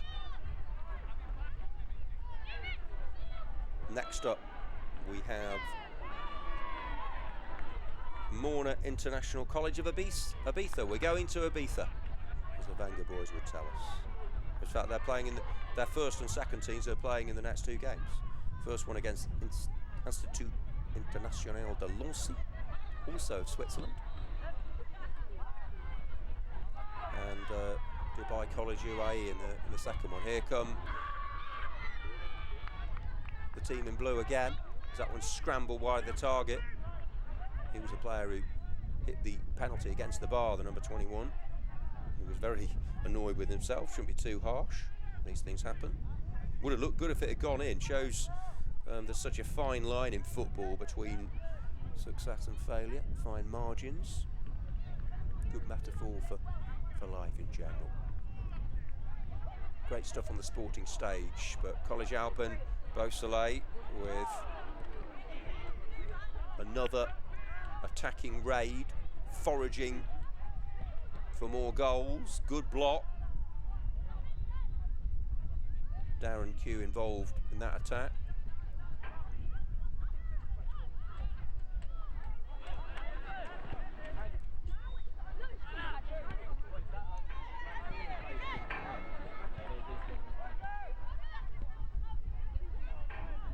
Finding the angles, putting the opposition onto the back foot.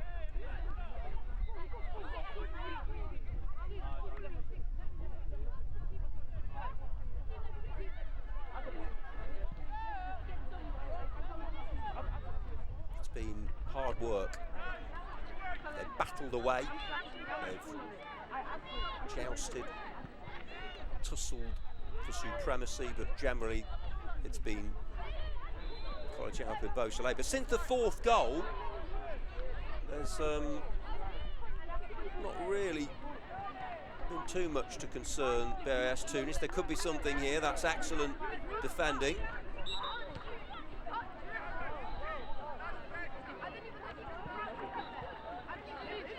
Showing the camaraderie and an effervescence and a bullying, so a keenness to work with each other to stem this flow here, BIS Tunis, and they can definitely take some solace from the fact that they've not conceded recently. I mean, the points are definitely safely in the bag here. Oh, here's an effort for, oh, just kisses the top of the bar. That would have been one for the highlights reel. Oh, if that had dipped quicker, that might just have been the best goal of the day. Just wouldn't drop, but lovely execution of the shot there. Just wafted his foot across the ball.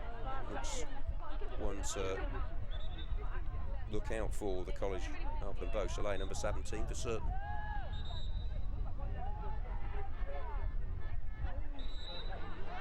Thanks to Finvacia, our headline sponsors of this event, and everyone who's contributed to putting it together, giving these youngsters the chance to go away with their schools on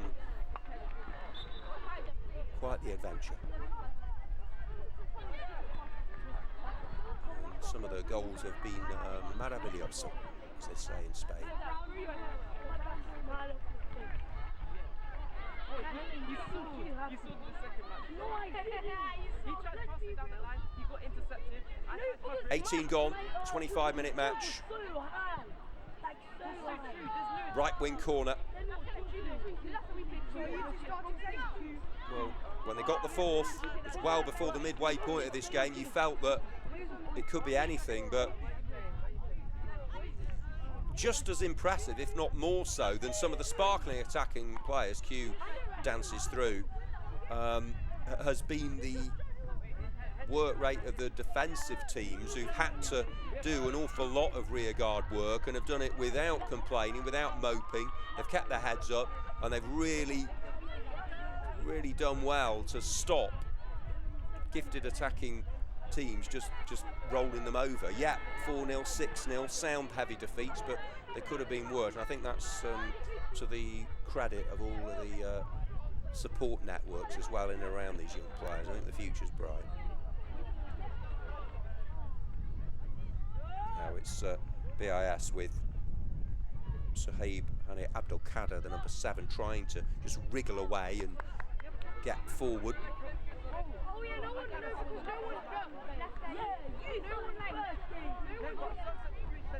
There's the ball played into the centre. Shot comes in. Oh, it's a good save. Really good stop by the legs there by the keeper to deny Parker Denzia a 5th goal. Very good goalkeeping.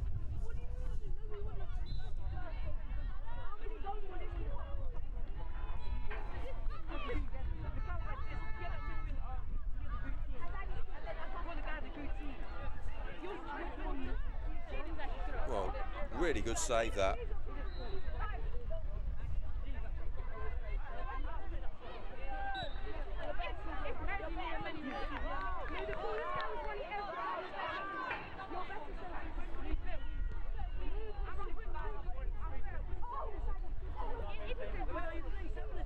good save.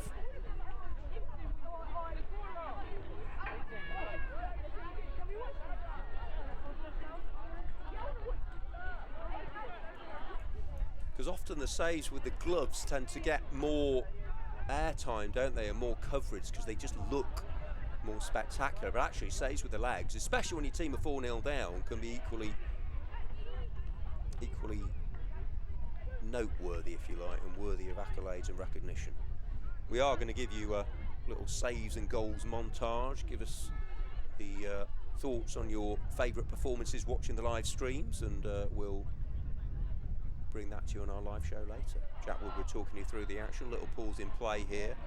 We're pretty much kept up to time. The next game due to kick off at 10 might be slightly late now.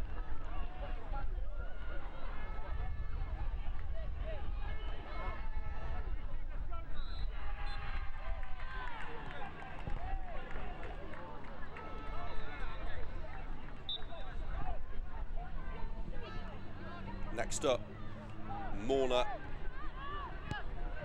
International College 1 versus Delancey.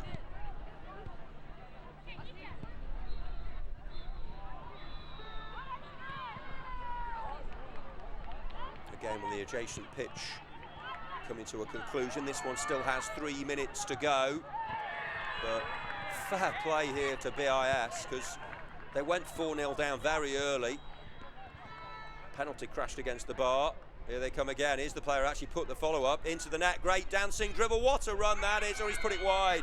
Oh, that was mesmerising, bewitching and bamboozling the BIS defence there with a really good bit of solo work. So he had a ball on a piece of string there. Lovely, but just couldn't apply the finish. Had all the build-up. Very, very good that, though, wasn't it? That was just a joy to behold.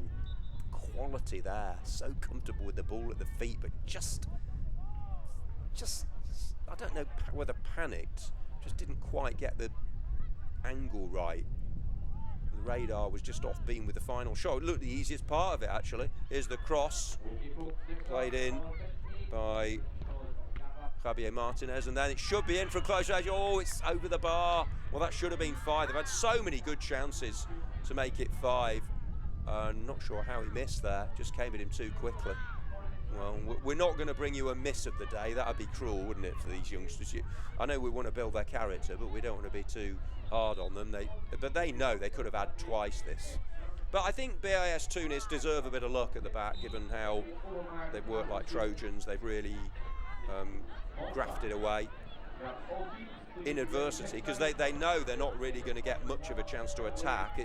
It's pretty tough, isn't it, when you just know you've got a game full of defending. But I think they've all stuck to their task well, and fair play to Beau Soleil, who've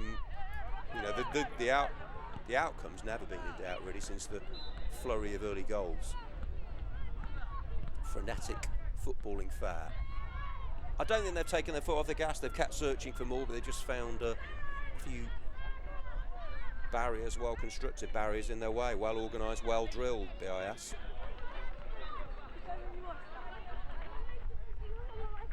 Into the closing moments. Last chapter of this particular World Schools Football Cup story. It's been a right riveting yarn as well. Oh, lovely passing football. Oh, another good save. Well done indeed. Fabulous stop.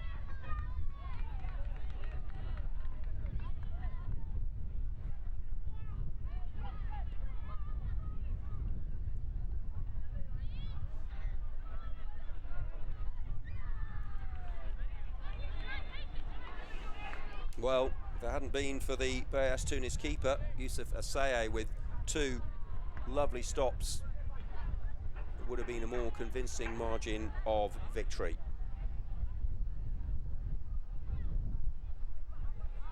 In comes the corner. Referee looks at the watch and blows the whistle. 4-0 win for Beau Soleil over BIS Tunis.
we are underway then for our latest instalment in this marathon day of football in Spain. It's the under 15 boys Group A. We've already seen wins for Obermeier of Germany and NSS Malta in this game between Morna International College first team of Ibiza in Spain, they're in blue, up against Institut International de Lancy of Switzerland in black. Who can get the win here? 25-minute games, good defending, but pushed onto the back foot here with some positive work by the team in blue, Morna, and they're going to have a right wing corner from Kieran Torres there, number 2. Right wing, right boot, both arms up. Torres launches in. The header flashes in towards goal. Will it be in on the follow-up? No. It was a good header there by Xabi ten Broek. Look, Van der Bunter couldn't gobble up the opportunity. Second bite of the cherry there for his team, but he wasn't able to direct it inside the post after a good initial save by the keeper Louis Cousin of Lancy. You can see the flags of Spain and Switzerland top left, just to give you that international flavour. And is this going to be a tighter game, I wonder, than some of the ones we've seen? Calls for a handball, then it's given by the referee. It was played in by Van der Bunter. A hand used by the defender, and Morna have a glorious chance now to take an early lead.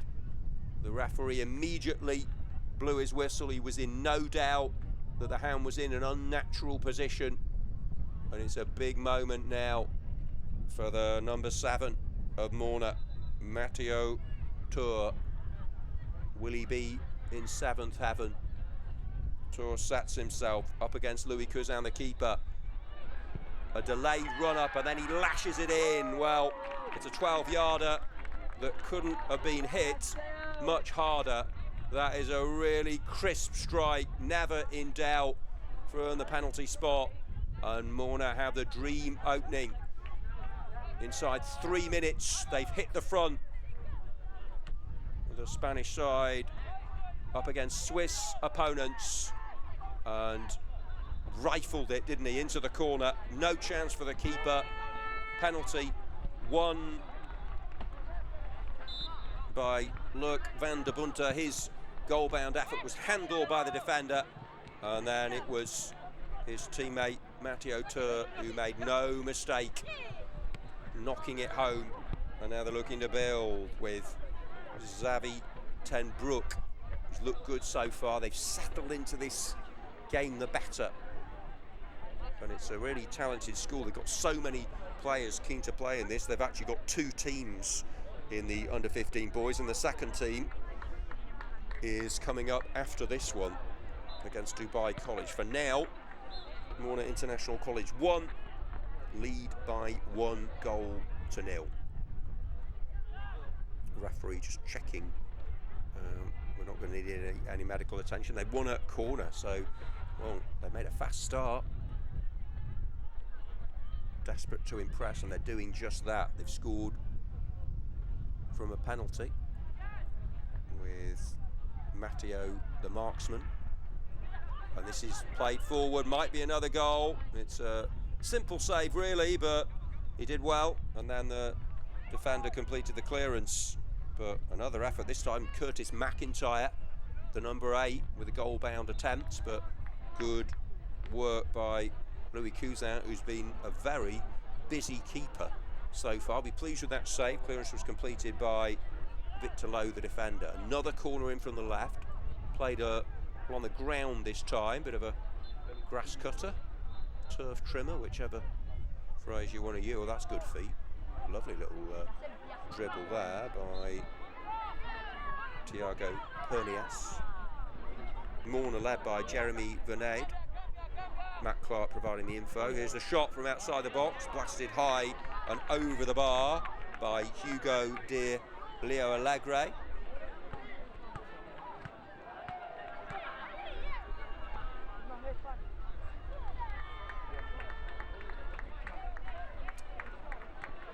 Can they propel themselves further up the pitch here? Lawrence, it's been tough for them. McIntyre again! Oh, good hit, but it drifts wide. Keeper was in that part of the goal, so would have backed himself to save it, but really getting the laces through the ball was Warner International's number 8, Curtis McIntyre. He might have had 2 or 3 goals already. He's pulling the strings, conducting the orchestra as they seek to provide a rich symphony of music on the football pitch.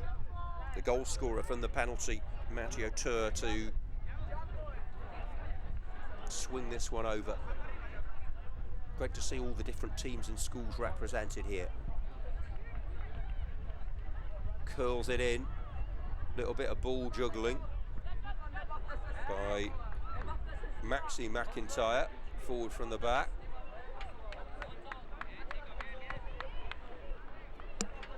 The McIntyres doing their thing on the Spanish stage. You can hear the wind picking up, breezy late morning in Barcelona, this fantastic football salute complex, Mediterranean sports hub, one of the best around. World Schools Games event series, going from strength to strength. 78 teams, 40 schools, 20 countries, 6th edition, 8th minute. 1-0 to Morna, and they fully merit that position of superiority.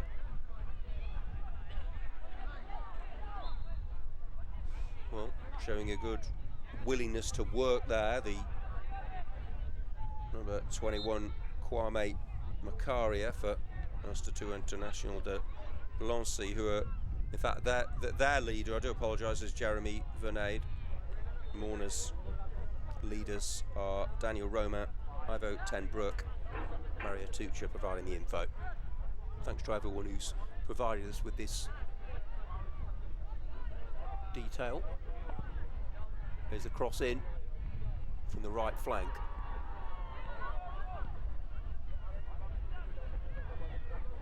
Composed defending, we've seen plenty of that. It's not all about goals, is it? Although that is football's currency. We live, eat, drink and breathe net busters, but you have to admire good defending sometimes. We've seen lots of that, some excellent saves, really good blocks and tackles, organisation, and that's all part of the experience, as is the support coming from the sidelines. You always need a bit of an atmosphere at events like this, and that's been provided really well by the loved ones and the staff members and all the organisers, of course. Jack Wood, we're talking you through the action. Couldn't think of a better place to be. I mean, you wouldn't say that it's not glorious weather conditions, but it's certainly a good chance for the lads and lasses to get out in the fresh air and play in that team environment on the international stage. 10th minute, 1-0 Morna, penalty kick dispatched with aplomb by their number 7 Matteo Tur. It's Morna in blue, it's Institut International de Lancy in black, and here they come again. Great defending. Oh, that just proves my point. That is absolutely superb from Victor Lowe. Had to get that absolutely right, didn't it? Timed to perfection. It's an art form, it really is, the slide tackle like that, and I love the way he executed it. Really good stuff. Morna exploring down the left now. Savi Den Broek for Albie Young, number 3, raiding, rampaging, scampering and scuffling. Past the 10-minute mark, we've seen plenty of goals so far. This has been just the one, and we haven't had a goal from open play yet. It was a penalty that separates the sides. Morna much the better team. Nearly falls for one of the defensive players forward from the back. Look, Van der Bunte up there, so too was Maxi McIntyre. Here come Lancy, trying to get forward on the counter. Keeper came out, great stuff. He's had very little to do. Bart Hogendoen, the Bartman, is out, and that's very good, alert goalkeeping. Off his line, assessed the situation immaculately to sweep it away. But a couple of little stoppages. We're slightly behind the clock on this pitch, but not too far. A bit of assistance here, all medically trained, of course. First aid. We've got everyone working on the different pitches to ensure the welfare of the players.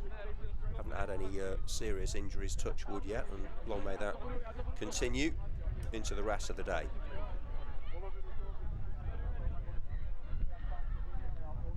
Just does the laces up. And, well, they'll be happy to have this free kick, actually, because it enables them just to get it up the other end. Still only one down. 25-minute matches here in the under-15 boys. This is Group A. We've already seen wins for NSS Malta and Obermeier of Germany on this pitch. Group B, we've had more one-sided affair. A looks a tighter group, doesn't it? Because Group B, we've already seen Marine at 6 and College Alpin at 4.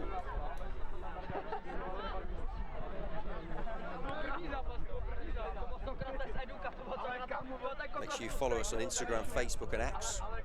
Regular multimedia updates. WSG Football's live blog. Download the WSG Football mobile app. Thanks to Finvacia, our headline sponsors, for all of the support they provide for this tremendous event.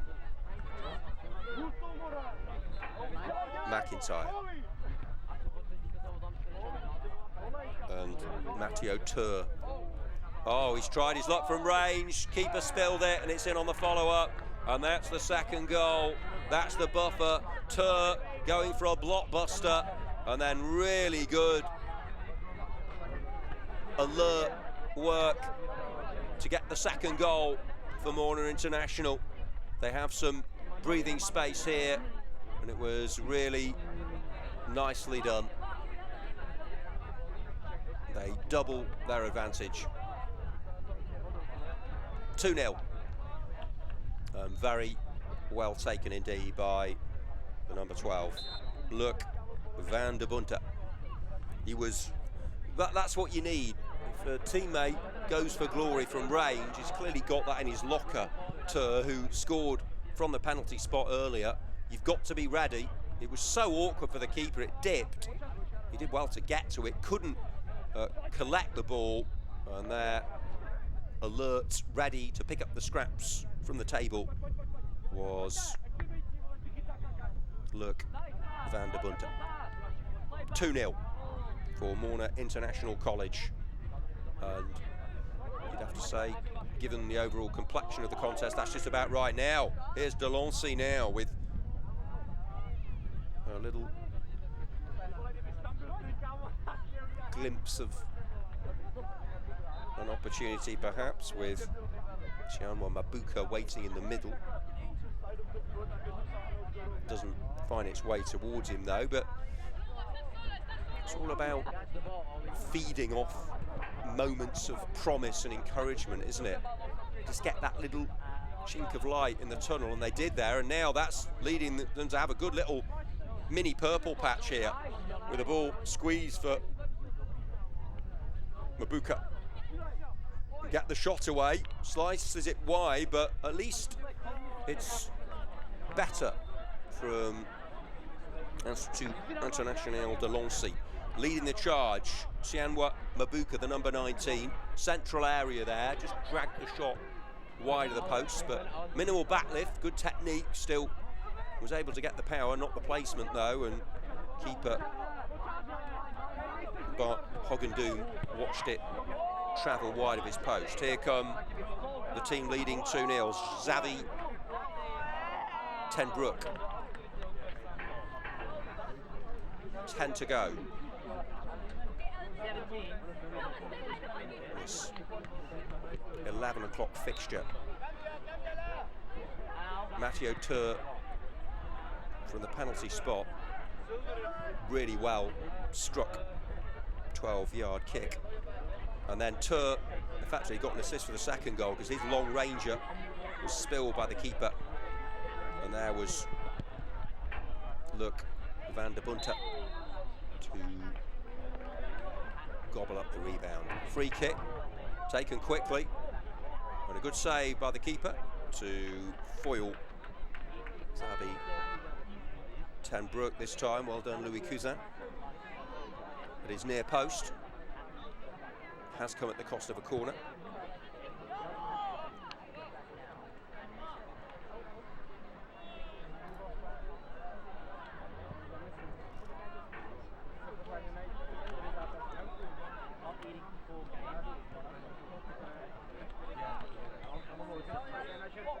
In comes the cross, nicely struck with a header, flashes wide of the post.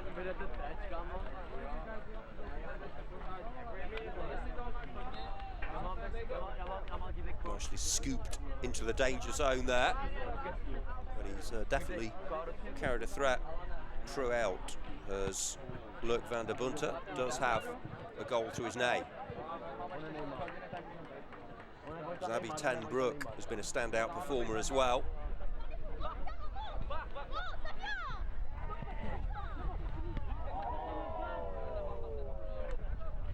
Thiago Pernias getting involved, winning his team a free kick on the left wing as they close in on maximum points. Could be the left of Albie Young. I think it will be Thiago Pernias, the player who won the free kick, takes it, and there's Maxi McIntyre, launches one upfield, good ball as well, and it's away by Deraima Essien. Got a good footballing name, isn't it?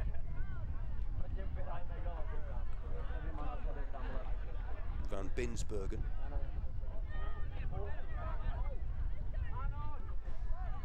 Really should give a shout out to the players who've not mentioned so much. Likes of Hugo de Leo Alegre and Timmerman. Lucas Gonzalez, all key parts of the Morna international squad. 18.5 gone, 2-0 to the team from Spain. Oh, and now we've got a bit of argy-bargy. We don't want to see that. Important for the referee to deal with this. He's feeling into his pocket. He might have to take some action here.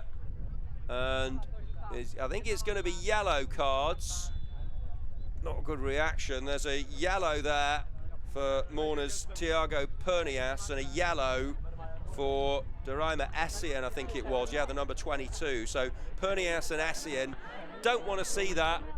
There was not sure whether it was the foul or whether it was that he couldn't take the free kick as quickly as he wanted, but it was an initial challenge and then the response. The referee has dealt with that really well.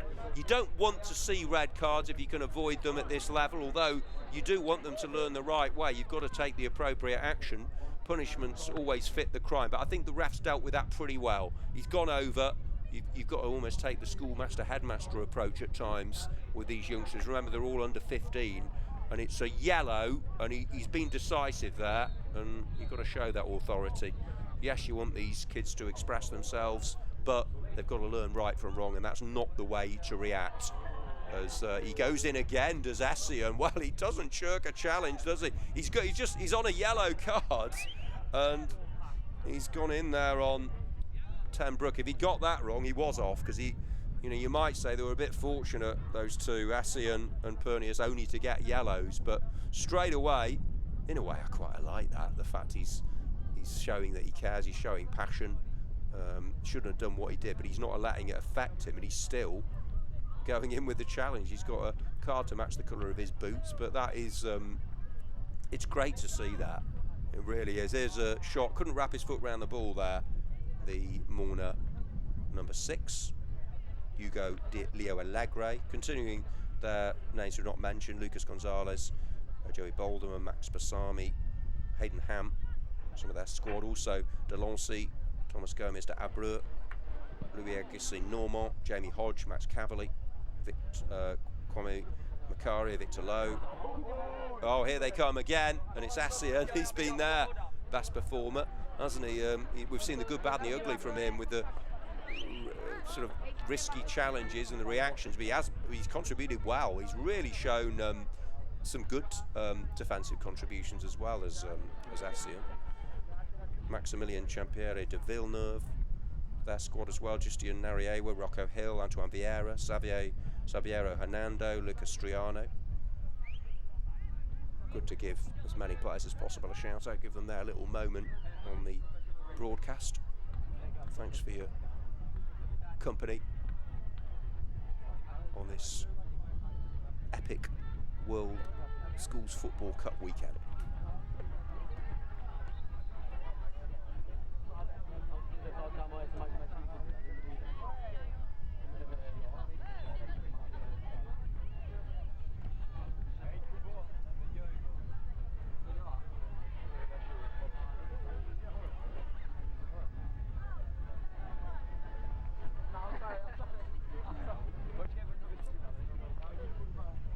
Morna back in action next.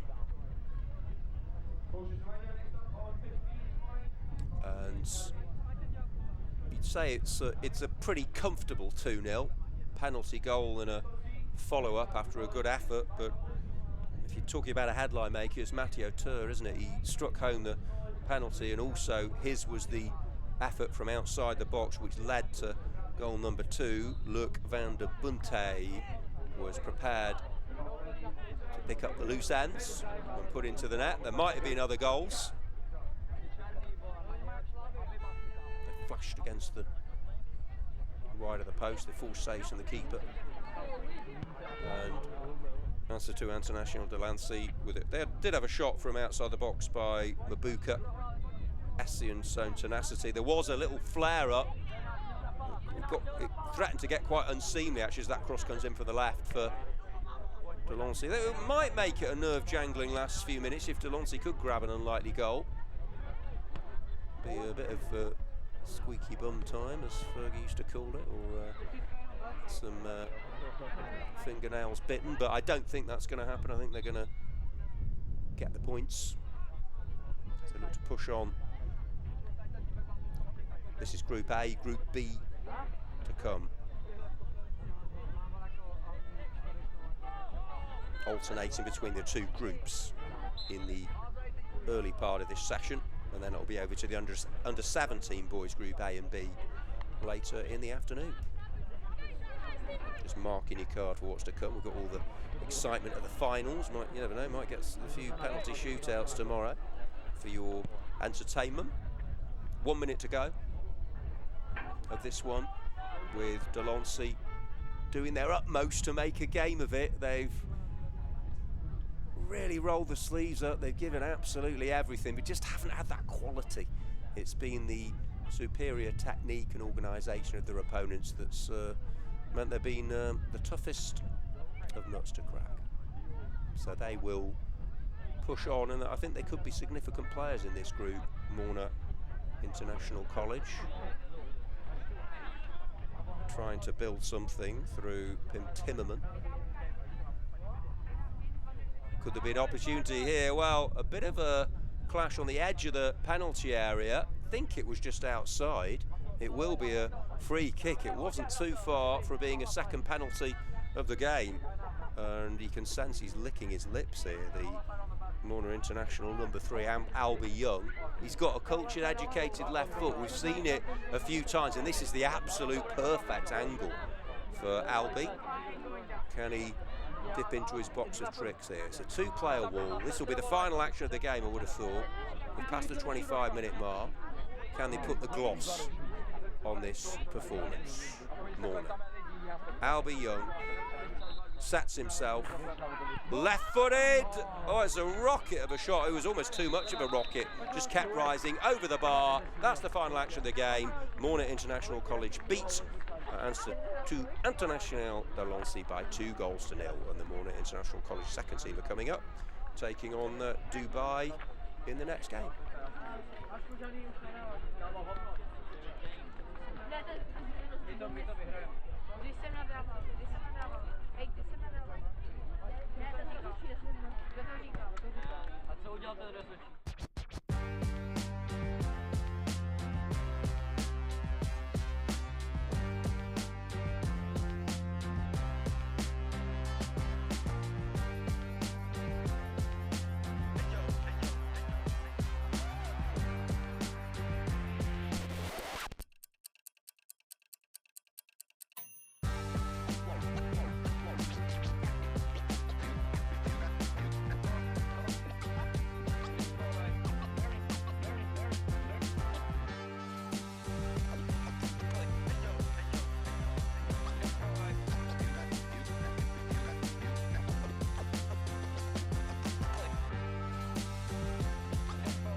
British schools.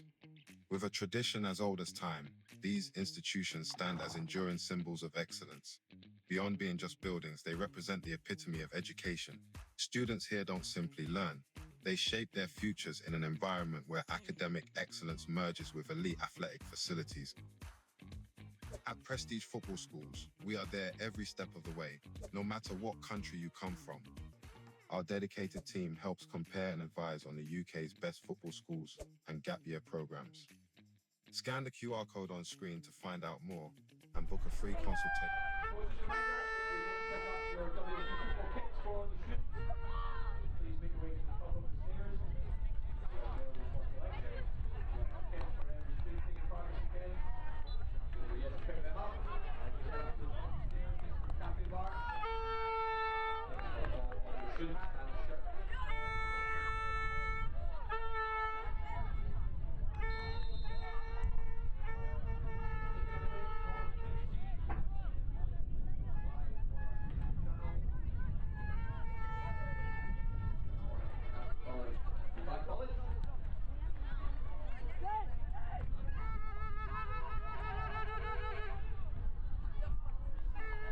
Well, we're back underway then on pitch C.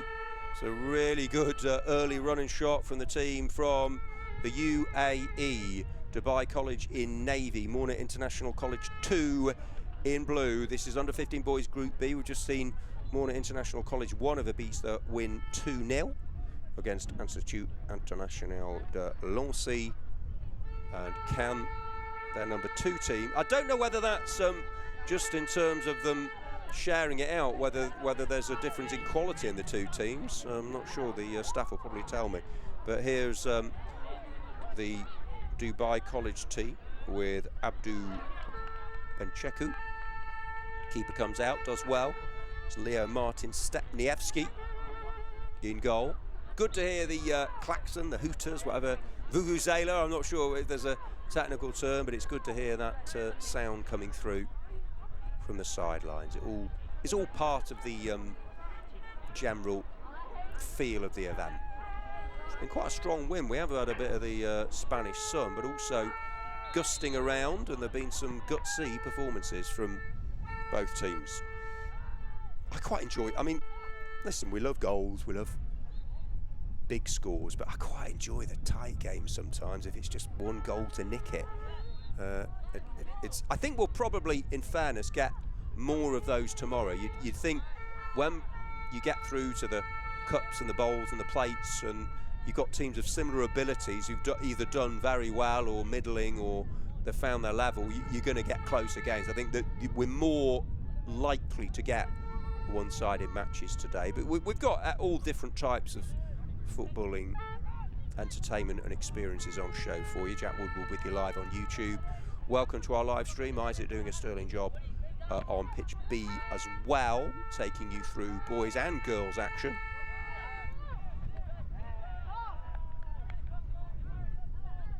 This is our 11:30 game, but we're only slightly behind time actually. We will catch them up. There's a bit of a break before we see the under-17 boys later. And we are actually going to see some repeat teams. So we're going to see Park Lane again soon. But for now, it's Morna International College 1, led by Morna International 2, rather, I do apologise. Bernie Cox and Ben Cox, the leaders. For Dubai College, we've got Andy Butterworth, Francis Wynn, taking charge. I'm sure they've been prepared. There have been a few excitable, sleepless nights in the build-up to this one. But it's Dubai who've had the early opportunities. Can Morna get something going here? Ball threaded forward. Good combination play there between Rocco Angelo Taylor, the number 5, and Jackson Powell, the number 7, for Morna. 0-0.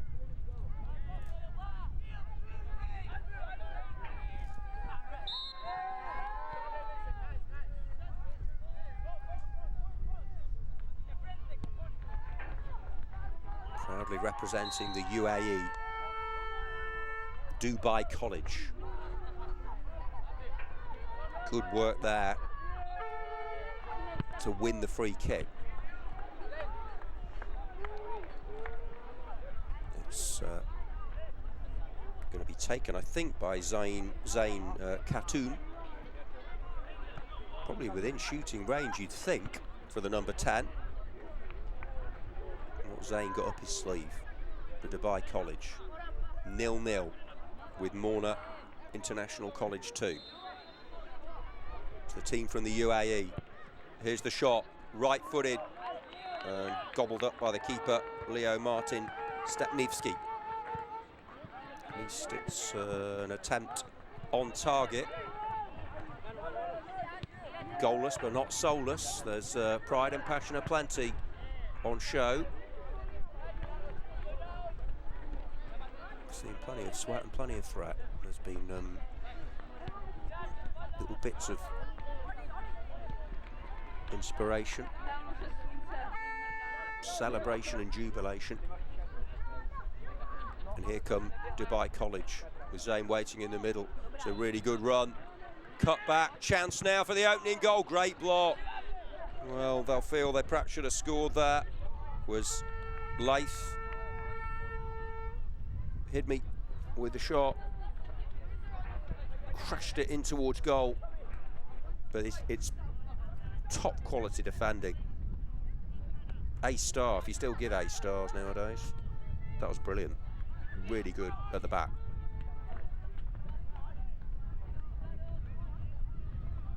Sixth minute, 0-0.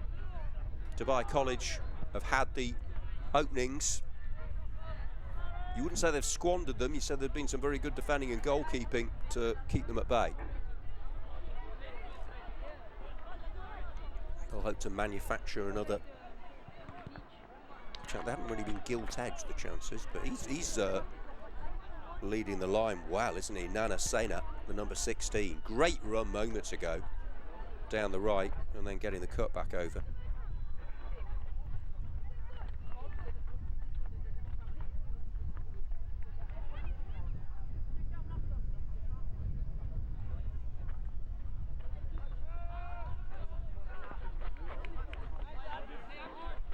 Who is going to be the deadlock breaker, the headline maker for either of these teams? We haven't had a 0-0 yet on this pitch, live. More good passing and movement from Dubai College. And it's just eluding the run there of Dubai. Matteo Cassini nudging the ball upfield.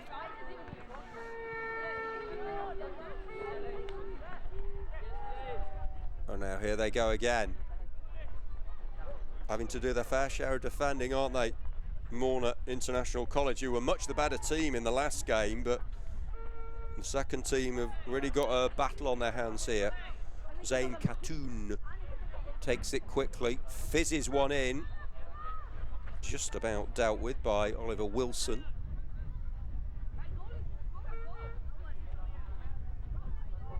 Might just be the odd goal that wins this one. Dubai have had run into a few cul-de-sacs, but they have created some pleasing moments, trying to pick out Max Oliver Milford there, who was up from the back.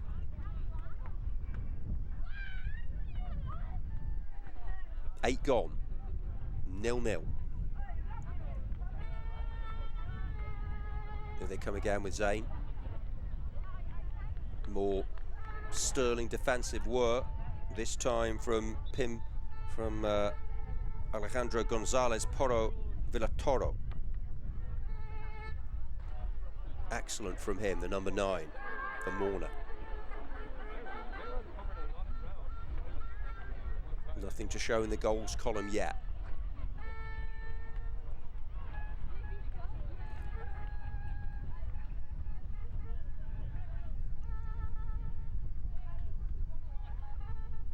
Here's the shot. Just couldn't get it either side of the keeper there. Been very impressed with Nana Sena so far. He's made the peeling runs. He's surged upfield at times. He got to the byline down the right and cut one back. This time he fizzes in a low drive, but saved well by the keeper. Leo Martin Stepnivski has done really well so far, the number 1.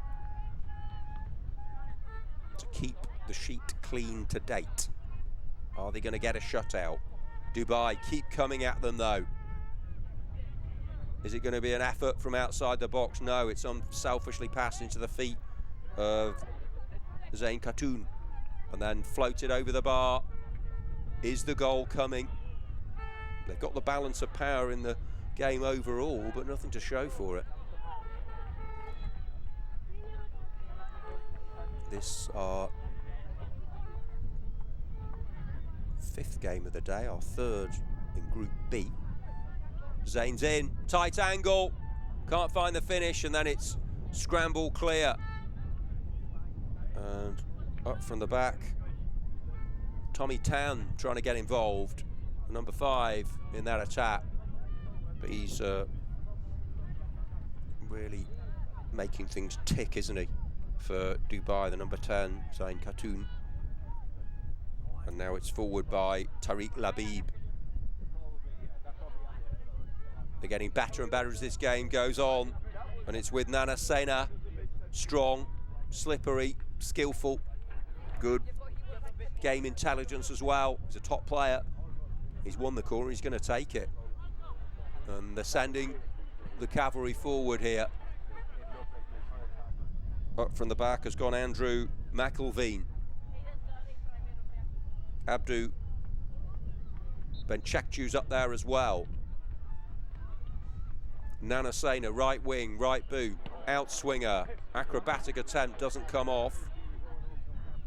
But it's back with Zayn, and he'll rattle in the drive, just wide of the post. Keeper didn't know much about that. He surely took a deflection that was wrong-footed, wouldn't have got there, but they just can't find a way through. The huffing and puffing, can they blow down a well-constructed edifice of Morna International College's rearguard?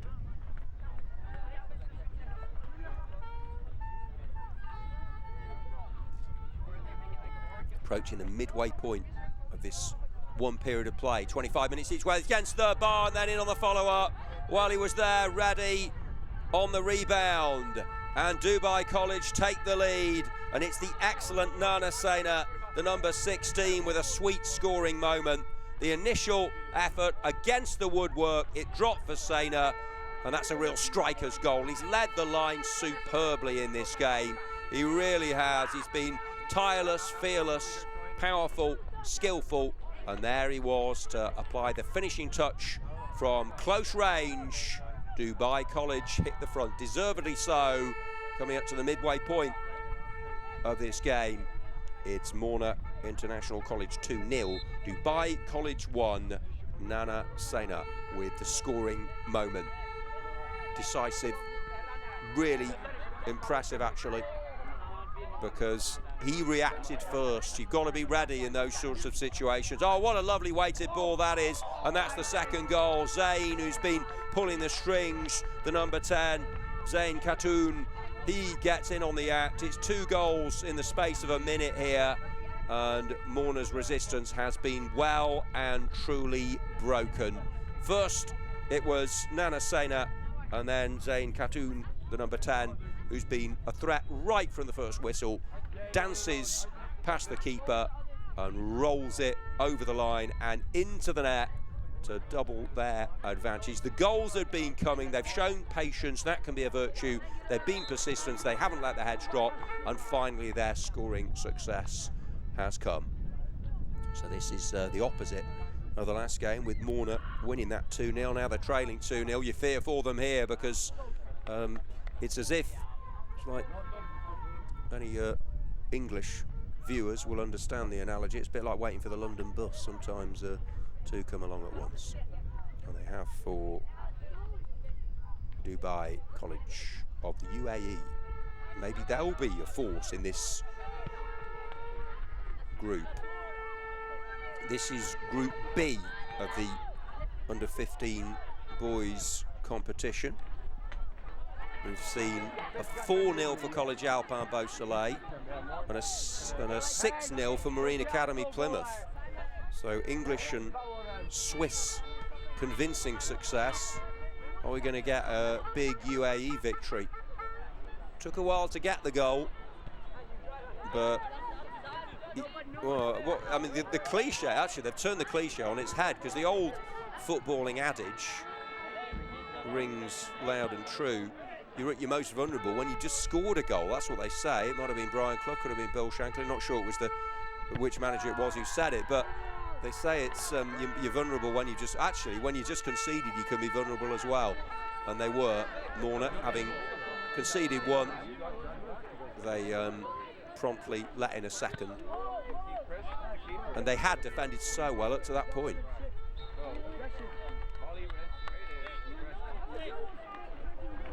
10 to go in this one.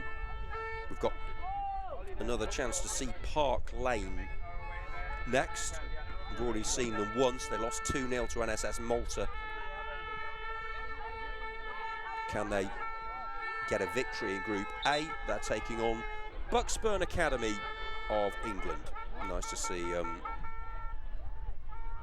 Bucksburn in action.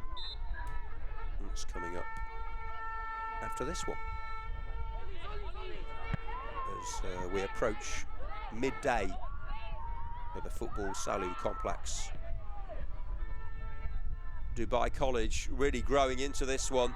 They want a third, that'll kill this game off. Oh, nearly a great save, but he's put it into the net, and here comes the celebration.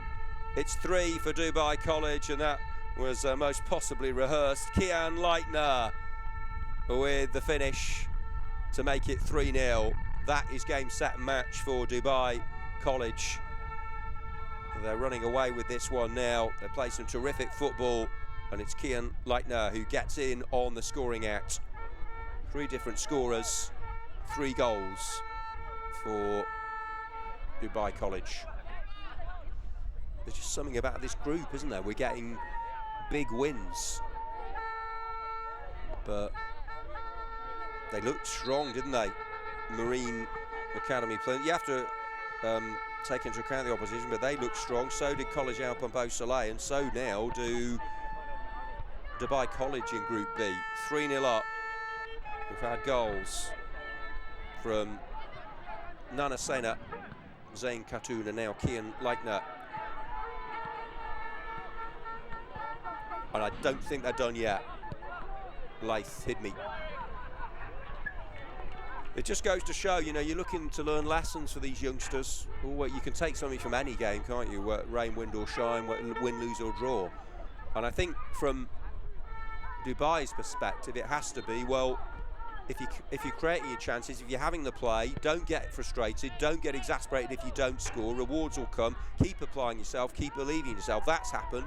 And for Morna, I think they have to look at it and say, well, we just perhaps lost our intensity a little bit when the first goal went in. I think the concentration had been so intense, so good, and I think they have to take the positives from the first 10 minutes here. They kept their opponents out, but since that it's been complete dominance.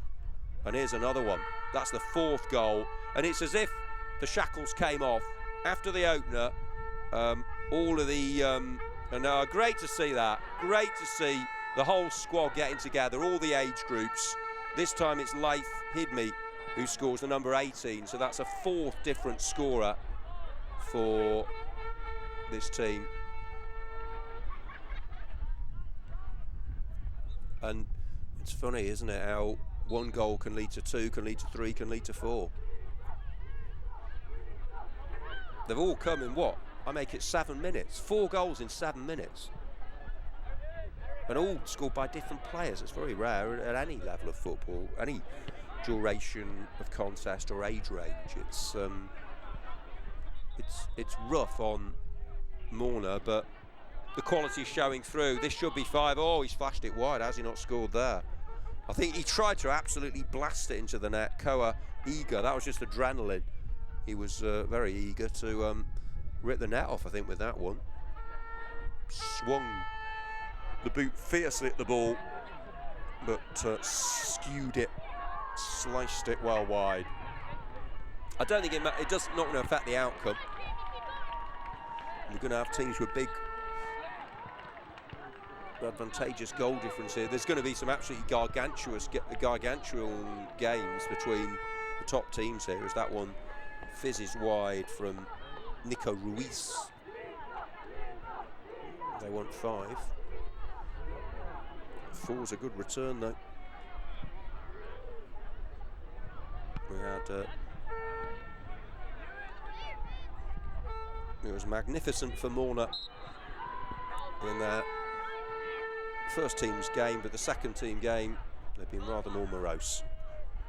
Not miserable, because you'd have to say they defended superbly for the first 10 minutes. I think, if anything, what we've seen in the second portion of 10 minutes serves to emphasise how well they did in the first 10 to restrict Dubai. But they've been oozing class, this UAE team here. Lovely cheer. That's a great ball by Laith. Score of the 3rd for even Morris. Dubai College.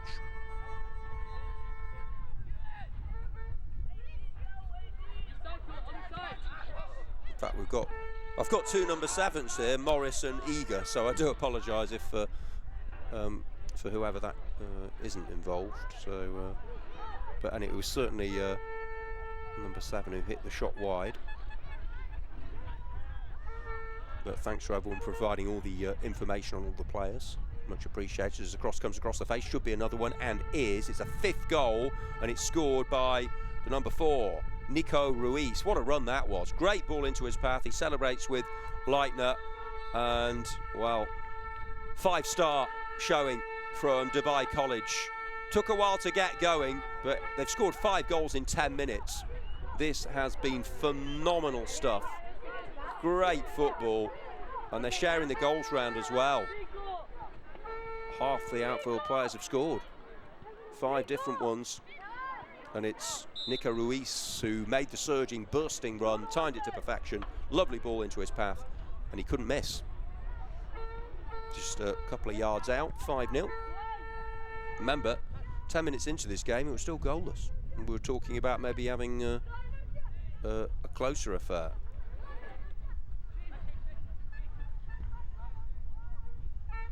Park Lane and Bucksburn next.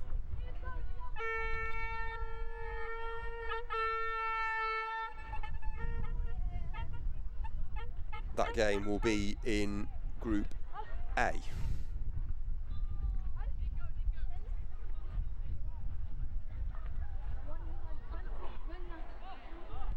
Here he comes again, just hooking that one in. One of the goal scorers should be another. Oh, it's great composure. And the first player to get 2 goals, it's Laith Hidmi with his second. Great ball into his path, actually, by Nico Ruiz. And then dancing feet, quick feet, clever feet, lovely balance and poise, panache, finishing prowess. Brilliantly done. They've got half a dozen. A magnificent 6 for Dubai College. And it's not over yet. Well, it's been a game of 2 very different halves to slightly adjust the old saying. The first part of it, great defensive work by Morna to keep them at arm's length, but then they've just got better and better, more and more clinical and ruthless. They found the cutting edge, they found that penetration they initially lacked. And every time they go forward now they look like scoring, and invariably they have knocked it into the net. Oh, here's a little outside of the ball dink, low and true. Good block to stop Ryan Hussein this time. Here's a clip from Laith Hidmi, who's now on a hat-trick. The keeper stops him from getting the match ball, if indeed that is allowed at this level. Here he comes again. Now, is this going to be a goal? Great save, well done. Top save when he's 6-0 down, to claw that one away like that. Takes a lot of doing from Leo Martin Stepniewski. And here he goes, the number 7. He's determined to get his goal. He's had 2 or 3 chances now. Left-footed hit, and a really good hit as well from Kian Leitner.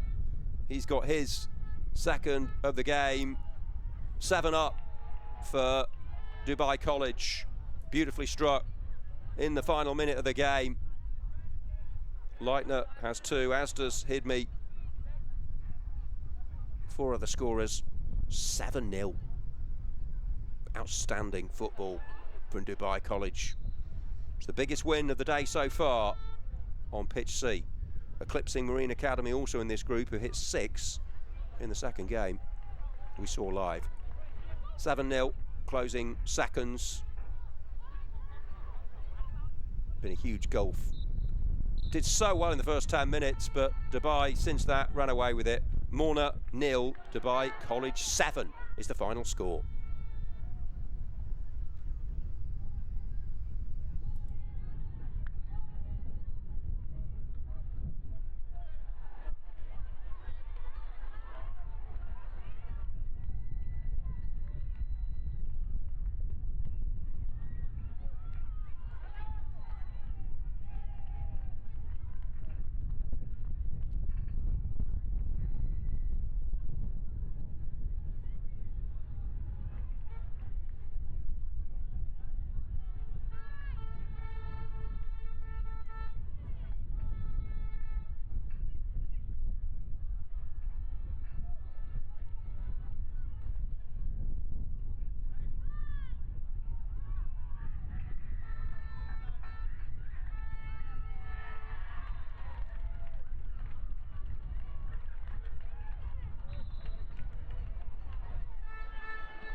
Off we go then for your next offering here on pitch C of the World Schools Football Cup.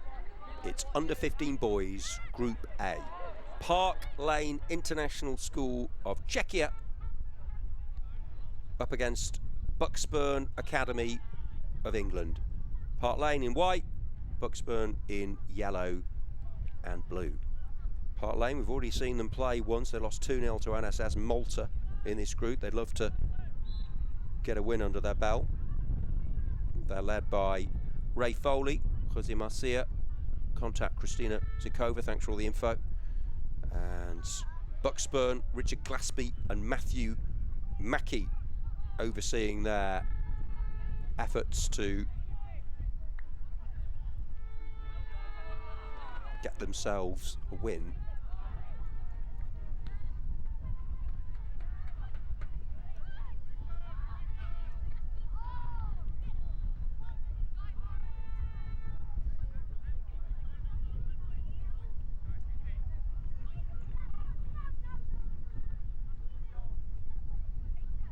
Who's going to have the early opportunities? And I do apologise. Bucksburn are so many teams, so many. How many years? So we've got 78 teams and 40 schools. But I should have seen the clues in some of the names. Actually, Bucksburn are from north of the border, Scotland. So we've changed the flag, and it's Czechia versus Scotland. So how can they fare? Proudly representing their country. We've seen English success. Just seen considerable joy for the UAE. It really is a celebration of cultures and nations.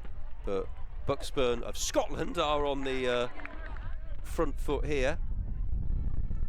Some excellent attacking talent.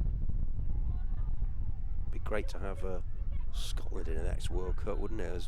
As well as England and Northern Ireland with a good win last night, and it's like Wales, Republic of Ireland.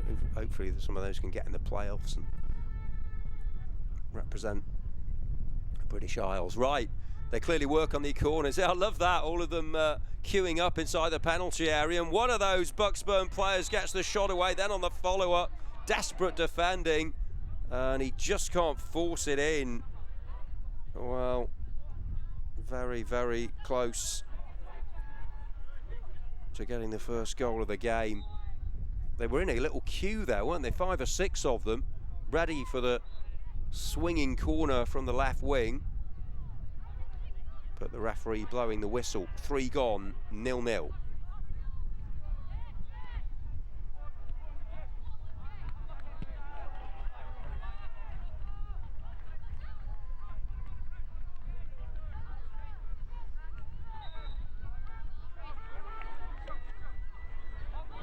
Free kick for Bucksburn Academy.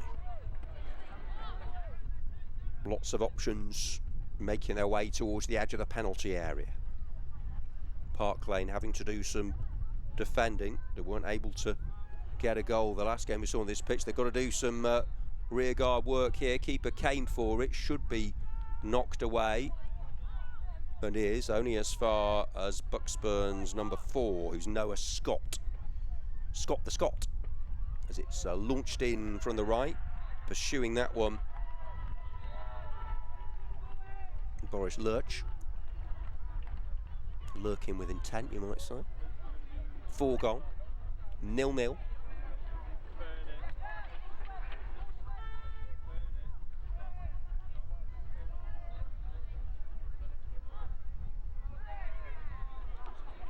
Good defensive work by Park Lane's number 3, Patrick Matsena.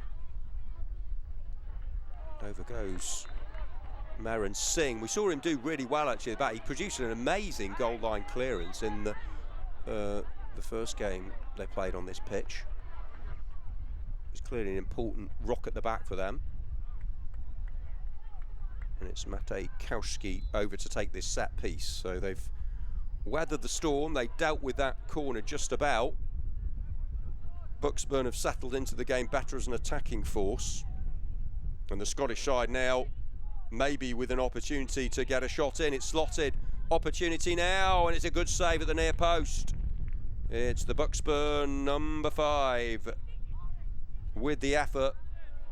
Ali Brebner getting upfield, tried to catch out the keeper, but Simon Dejanovsky was alert, was ready to repel low to his left at the cost of a corner.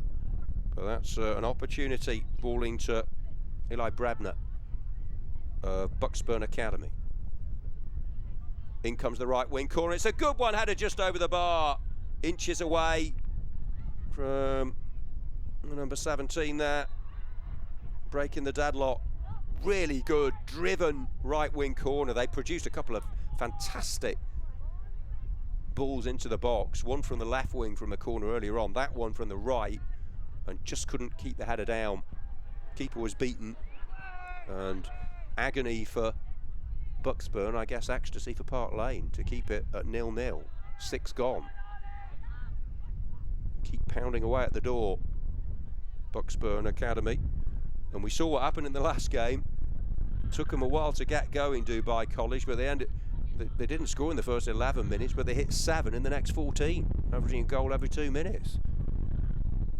Not saying Bucksburn are going to get that many, but it was a good lesson in persevering even when you're not getting the scoring success. We've already had 2 or 3 good chances here, Bucksburn Academy.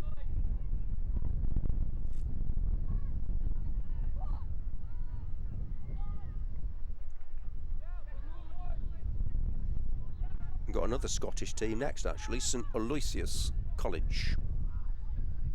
That's in Group B. They're taking on BAS Tunis, who've already we've seen in action with a 4-0 defeat to College Alpine Beau Soleil.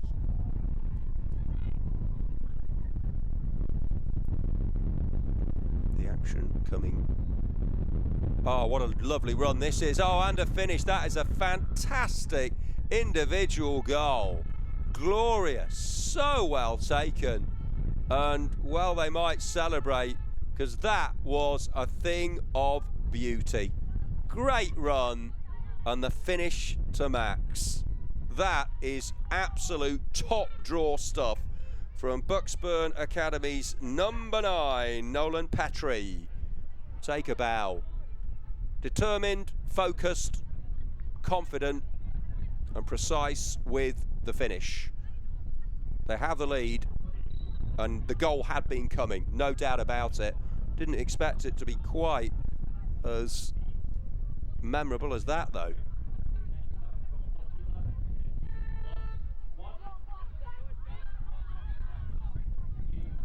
What a deadlock breaker from Bucksburn Academy.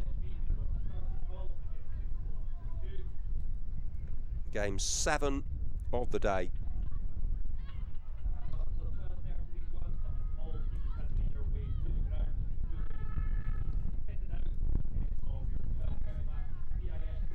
Buckspurn's number 9, oh so fine.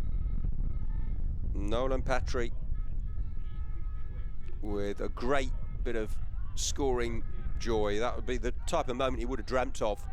His team had chances from the set pieces. They had been looking like scoring, but he carried the ball with a purpose, striding with intent. Great finish, and here's a really cheeky, that's sheer audacity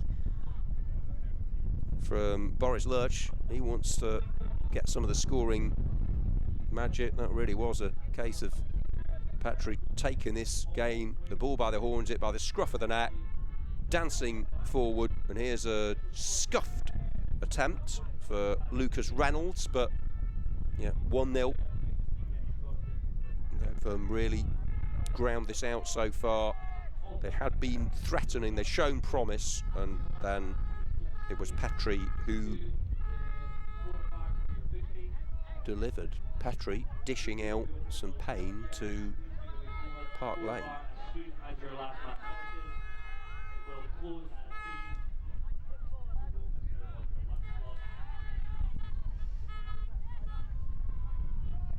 And here they go again. Oh, it's another excellent slaloming run. The balance, real sprinkling some magic dust over this game. It's, again, looked good, hasn't he? Boris Lurch almost looks more comfortable with the ball at his feet than without, and that is the mark of a top-class footballer. Great future in front of him. Sometimes you forget how young these guys are, all under 15. Some of them showing the skills of seasoned professionals. Not sure who their heroes are in the Scotland national team, but you've got the likes of McTominay and McGinn. Either of them would have been proud of that moment from Petrie with the goal, and then nearly another one from his teammate Boris.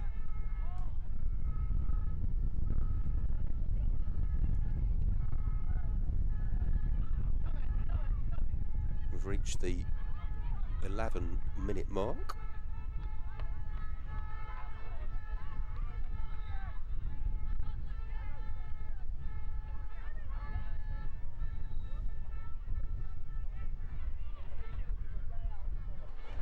And so far, so good for Bucksburn Academy. Definitely a memorable goal. Positive, pinpoint, sumptuous, you might say. Really, really sublime bit of ball carrying and finishing.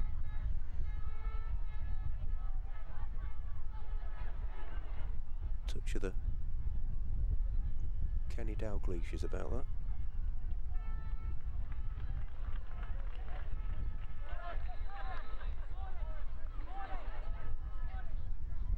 He might have to ask his granddad or parents about that, but it's absolutely superb. 1-0, should perhaps be more, but Park Lane, as they did in the last game, we saw that sort of hanging in there grimly at times, but he's a good defender, isn't he? We've mentioned him on many an occasion. Meran Singh, heart of their defence. And now an attack for them here for Tobias Machacek.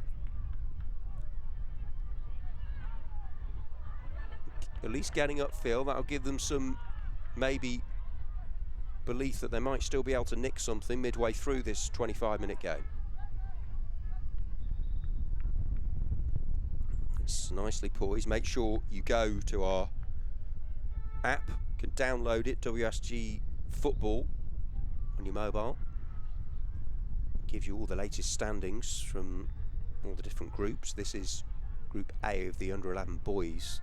Under 15 boys, it's 11 aside, under 15 boys, I apologise. All 63 matches played on pitches B and C, streamed live over today and Sunday. Instagram, Facebook, go to Axe as well as the shot comes in. Lovely floated ball, stretching and straining, trying to knock it into the net, but the danger passes for Park Lane. Got a little bit lucky with Buckspurn's number 11 this time, Ross Dogood. I mean, nearly did very well indeed.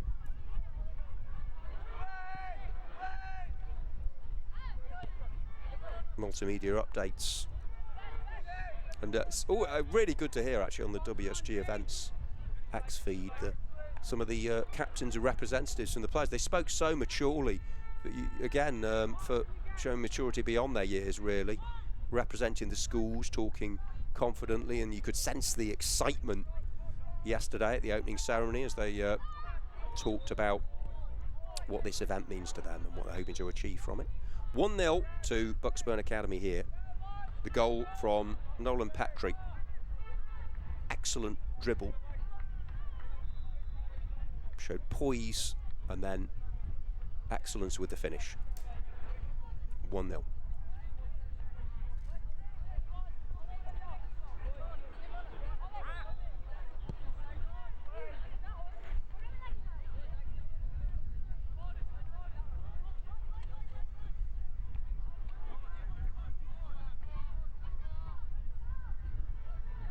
Now Park Lane getting forward.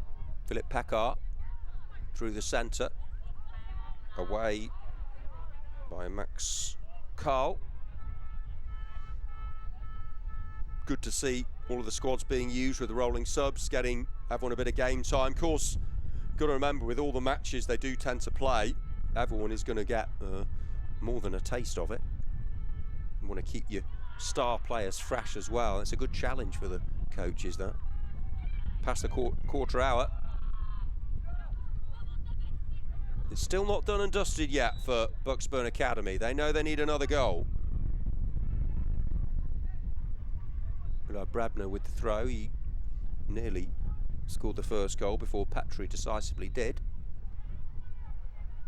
Brabner's throw for his teammate Ross Dogood, but closed down efficiently by Park Lane's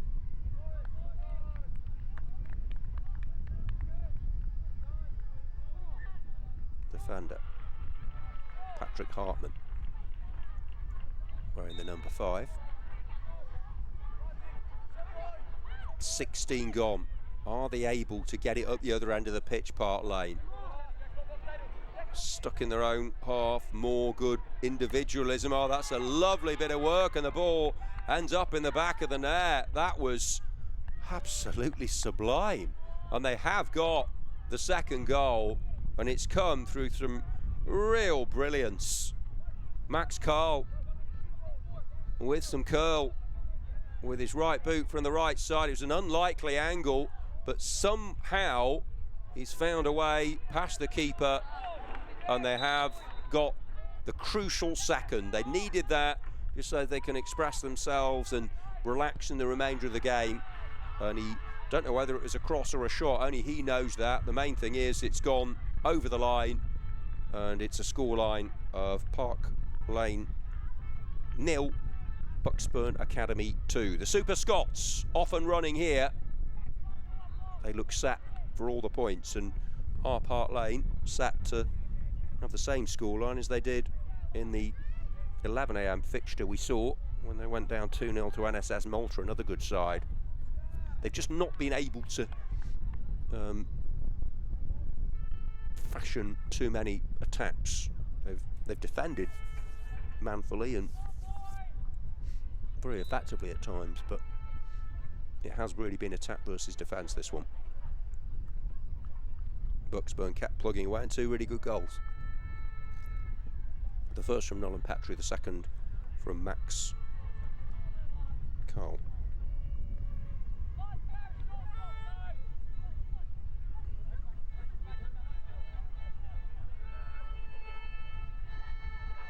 The team in yellow and blue providing the wizardry, waving their wands and saying abracadabra, producing the magic moments. Petrie and Curl.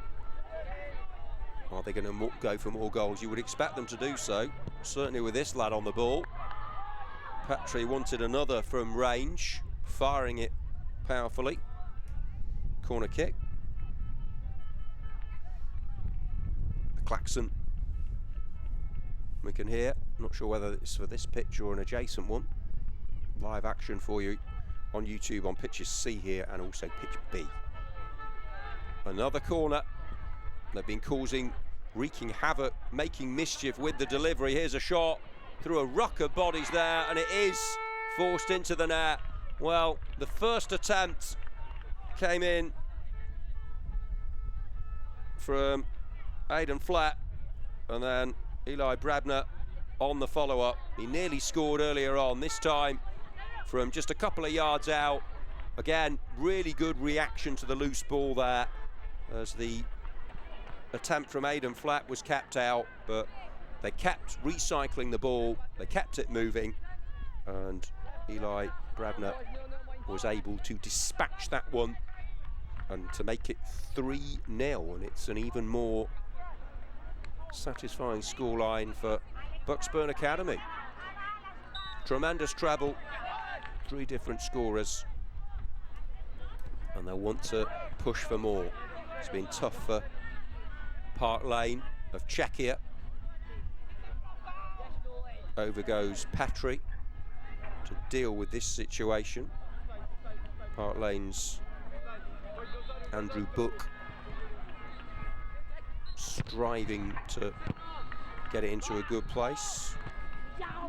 Bucksburn have brought on Declan Fernandez for the closing minutes here into the final 5.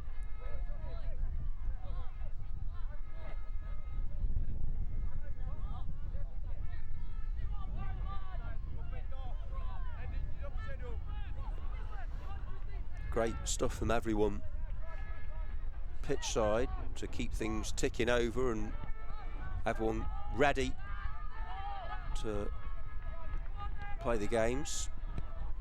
We're actually managed to keep pretty much to schedule. The next game was down for 12:30. Won't be too much after that. It starts between BAS Tunis and St Aloysius College, so that will be Tunisia versus Scotland. The Scots definitely enjoying this one.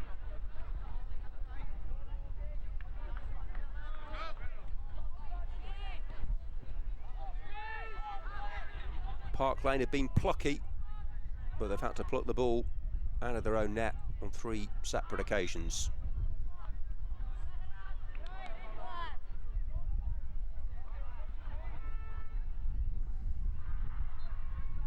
They'll try and launch this as far as they can, I think, up the pitch.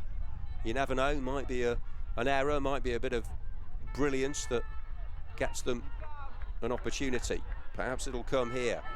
Good willingness. And really, you know, it's as if a lot of the players are twice his height there, but great to see the application and attitude of Andrew Book and the rest of the Park Lane players as Singh goes in again. So with the scorer of the 3rd for Bucksburn, Eli Brabner. And now Ross Dugan. Keep going, Ross, is the cry from the sidelines. Great to pick up the words of wisdom from the coaches and some of the staff and the teammates. We've had some good celebrations with other members of the school after the games from the winning sides. Thanks to everyone at 24/7 and all the camera operators behind the scenes and everyone at WSG for putting this event on. Here's a shot from well outside the box, always rising, just lifted his head and lifted the ball over the bar. So no more goals at this juncture.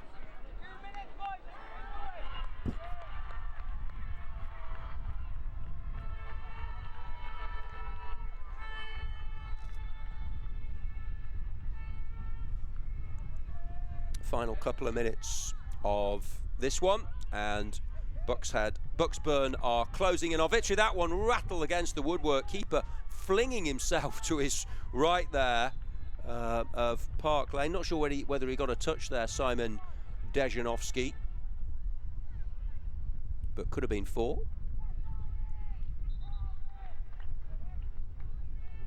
Hasn't been an arrogance about any of the teams who've been dominating, though. They've played with a humility, which is good to see. Played with an honesty, a desire to improve, to get more goals, and obviously the teams in arrears, Buck, have tried to turn the tide as best they can.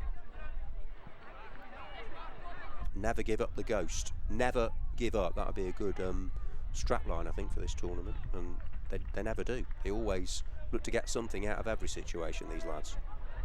Here's a foul. That's a clear penalty. Can't really complain about that. Really good feet, actually, from Bucksburn Academy's number 7, Aaron Lang. Quick, sharp, manipulating the ball, inducing the challenge. It will be a booking. There's no malice in it. It was just mistimed. I mean, that's, so they are going to get a chance just to put the gloss on this. Chance to finish with a flourish. Could be the last action of the game, actually, this penalty. Could be 4. I think they're having a little bit of a discussion as to who should take it. I think there are a few willing participants. I actually quite like that. I think that's really good. Fantastic from Bucksburn. The player who won the penalty with his dancing, jinking feet, real darting, weaving run, is going to take it. Here he goes, right footed, good save from the keeper. and then it's wide on the follow-up from Curl. So that's, well, it's a shame for a very talented young player. Aaron Lang won the penalty, was decided he would take it. Very good save, great stuff, really good from the Park Lane keeper, Simon Dejanovsky. Excellent penalty save, but it finishes 3-0 to Bucksburn Academy.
underway for our next game, and this is under-15 boys Group B between BIS Tunis of Tunisia in navy and red, and they are taking on more Scottish opposition. St Aloysius College, Bucksburn Academy, their countrymen got a country boys you'd say, got a 3-0, country youths got a 3-0 win over Park Lane International School of Czechia in the last game. That was Group A. This is Group B of the under-15 boys, 25-minute match. St Aloysius College in their green strip. They are led by Xander Diamond. I'm sure a few gems in his lineup. Will they sparkle in this game? And BIS Tunis, who we've already seen, they're led by Ahmed Touri, assisted by Hibert Adouni with all the information. Here's the ball out. Oh, and it's a goal. Well, the keeper tried to distribute, got it all wrong, and that is how to capitalise. What a start in the second minute for the Scottish team. He's definitely the smallest player on the pitch, but who cares about size? When you've got alertness like that, he was prepared to gobble up the opportunity. Yes, it was a poor moment for the keeper, an error, but how about that? That is superb stuff from St Aloysius College's number 9, Joseph Keenan. Take a bow. He was eager to please, and he most certainly did. No ordinary Joseph, extraordinary stuff. That is how to punish an error. Brilliantly done. And they are ahead in the game already. What a start for the side in green. Here he is again, the goal scorer. Wants another one, this time from the right wing. And it's a difficult moment that for the goalkeeper, who actually I thought made some good saves in the game against College Alpin Beausoleil, which they lost 4-0. Could have been worse, but just threw it up into the air. Was trying to get some distance, just got the height. Couldn't believe his luck there. Joseph Keenan knocked it in.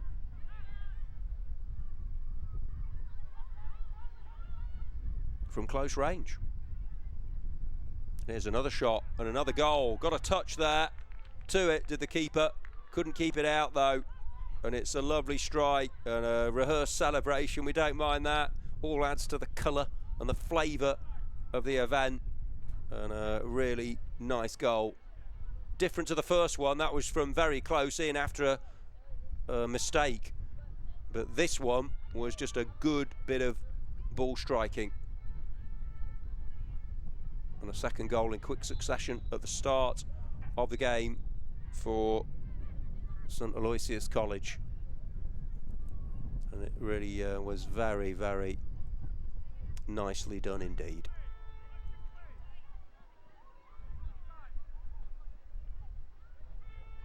And goal scorer of the second, Oliver Hesketh. And he was very content. I mean, it's the stuff you dream of, really.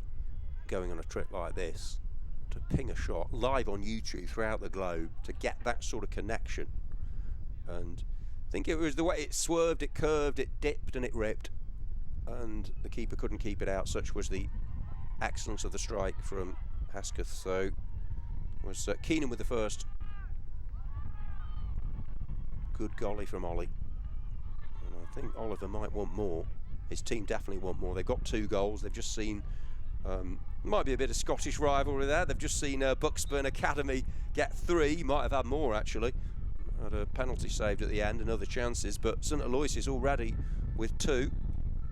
Of course, they are playing in different groups. St Aloysius in Group B. Bucksburn in Group A, but they could still meet later in the competition. That would be something, wouldn't it? An all Scottish affair. Well, how about this? Oh, what a goal! That is sheer audacity and sheer quality. If you're looking for a goal of the day, that has to be up there. That is outrageous, outstanding, out of this world from Ollie McGraw. Ollie makes St Aloysius College very jolly indeed. Oliver Haskus with the second after the early goal from Joseph Keenan, but Ollie McGraw with the pick of the bunch. That is astonishing, astounding, amazing and awesome from Ollie McGraw. Pick your superlative. I'm going to run out of them by the end of the day. I think the ability we've seen from these youngsters. Yeah, the keeper was only slightly off the line. It was just the vision and the creativity, the intelligence, but also the execution. You've got to match that, haven't you? You've still got to pull off what you're thinking, and he did it. That was the sheer optimism and confidence of youth, but the ability of almost worthy of a senior player.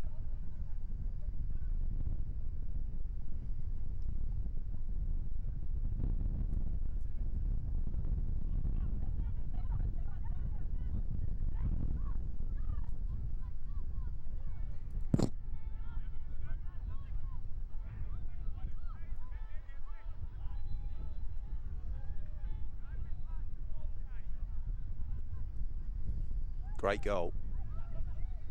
They've got progressively better in terms of quality of strike, haven't they? One was pouncing on an error. One was a good shot from open play from range. The next one was a free kick from a long way out. Arced majestically. Here's another effort, this time over the bar from Keenan. Sprinting into a good area. Couldn't keep it down though. 3-0.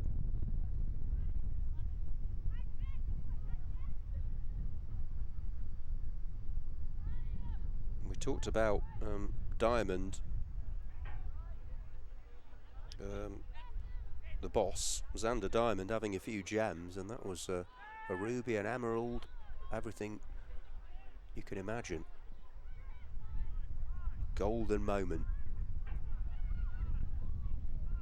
from Ollie McGraw. 3-0 after 7.5 minutes. Where do BIS Tunis go from here? Well, I mean, they'll be thinking in their mind, you know, we've lost 4-0. Let's see if we can improve on that and manage to prevent St Aloysius from scoring again. It's going to be a tall order for them. Seen some worldly, some absolute cracking goals today already, and still more entertainment to come for you tomorrow. Don't worry about that. Live on YouTube, Jack will be talking you through the action. Is it number 4 here? No, I think they hit the post, didn't it? Went all the way through, escaped everyone's touch, and that left wing corner I think has struck the base of the upright. Away come BIS Tunis. Well, everyone takes something different from these. Some, you know, Scotland's got a rich footballing tradition, certainly youngsters coming through. BIS Tunis now might have a chance to score. They're through here, and the shot from range, well, at least it's a little pocket of space they've exploited. Good running to get to the ball there by number 19, Amira Mama. It's good to see everyone get their chance here. They're having to mix and match. The bosses, aren't they, to give everyone in the squad some game time. Check out the girls' matches as well, by the way. Good to see some of the girls playing here, but we have got some live girls' games on the other pitch for you, pitch B. Here are St Aloysius with another goal, their 4th of the game. It's the power of the strike, it's the quality of the hits that are really causing the problems here for BIS Tunis. It's more time for celebration. It's a 4th goal, and the Scots are really producing the goods here. 4-0. Just after a better moment actually for BIS, but it's another lovely hit. Formidable, unforgettable this is becoming for St Aloysius College. Another dear diary moment. I was going to call it a champagne moment, but they're too young for that. Their time will come, I'm sure. But it was plenty of fizz in the strike. One for the diary, one for the Instagram page. Free kick here.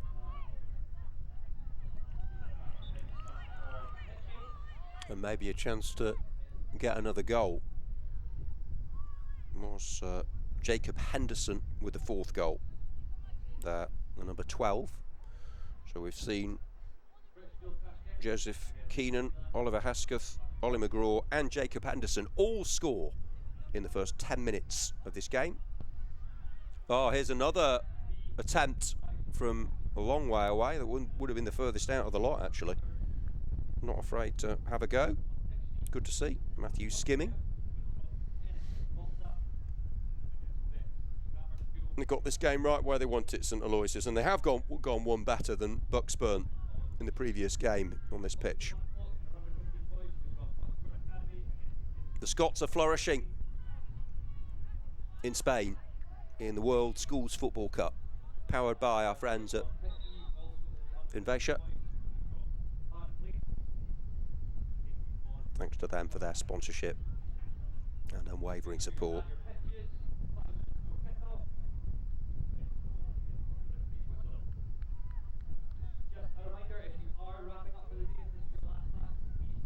Everyone being kept informed over the tannoy.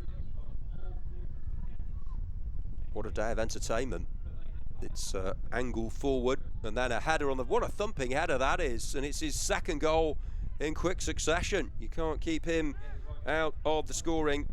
It was Sion Shrivastava, the substitute, with the first effort, and then Jacob Henderson. Well, he's got power in the boots and also in the head.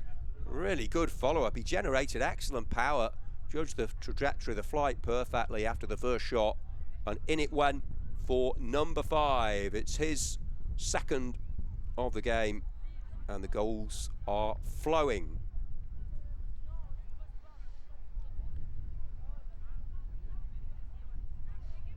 Well, I think those are old enough, certainly, that in the friends and family, I might have a wee dram or two tonight when they hear about this. Or many might have watched it. It's sparkling stuff from the boys north of the border back in the UK. We've seen some excellent English talent. We've seen lots of Scottish talent here.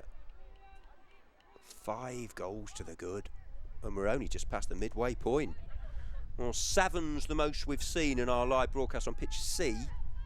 Was scored by Dubai College, and they got a lot of those goals in the latter part of the game. She's been a good outlet, hasn't she, the number 19 of BIS, Amira Mama. She did have one effort driven in. She couldn't quite get the power on the shot. She's actually got forward well. She's been a good outlet.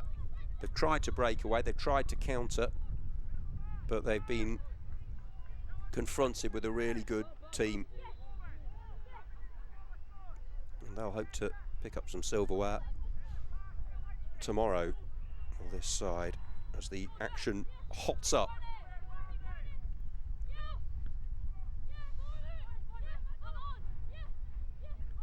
Well, this has been a game with lots of goals, but lots of quality goals. It all started with the opportunism of Joseph Keenan, and that, yes, it was a sort of ground please swallow me up moment. Not what you want a howler from the keeper, but you know they'll learn from that, and the keeper has made good saves today. But easily Keenan could have switched off. He might not have been ready. What really? I mean, we've seen some great long range efforts, but what I really enjoyed was the fact that he was poised, he was alert, he was absolutely sharp, bright as a button. And they have been bright and breezy throughout this team, but he was ready, and he saw the ball fall through his path, and he managed to knock it in. That's a good save. Great. I love that. Absolutely. Keeper, in many ways, has had a torrid time. Yusuf Saye, and that's brilliant for the player between the posts there to provide a save. Low to the left, when the shots have been flying in. 5 goals gone in, and that could easily have been number 6. Here's a good bit of defending as well by BIS's number 9, Bakluti. Chance for them to get a rare attacking foray. but switched on at the back. St. Aloysius. They'll have lots to talk about when they go back to school, the way things are going. 5 goals with no reply, still 10 minutes left of this game. Next up on this pitch, we have NSS Malta versus Beth's Grammar School under 15 boys Group A. I've already seen both teams actually in earlier games. Here's the cross in, and then a low header, and it's in. So scorer of the first goal is on target again. Lots sandwiched in between, but he's got another. That was equally as good as his first, if not better. Stooping to conquer. Judged the bounce really well, didn't he? Steers the header into the net. And it's Joseph Keenan again. It's 6-0 for St. Aloysius College. Unstoppable, unforgettable.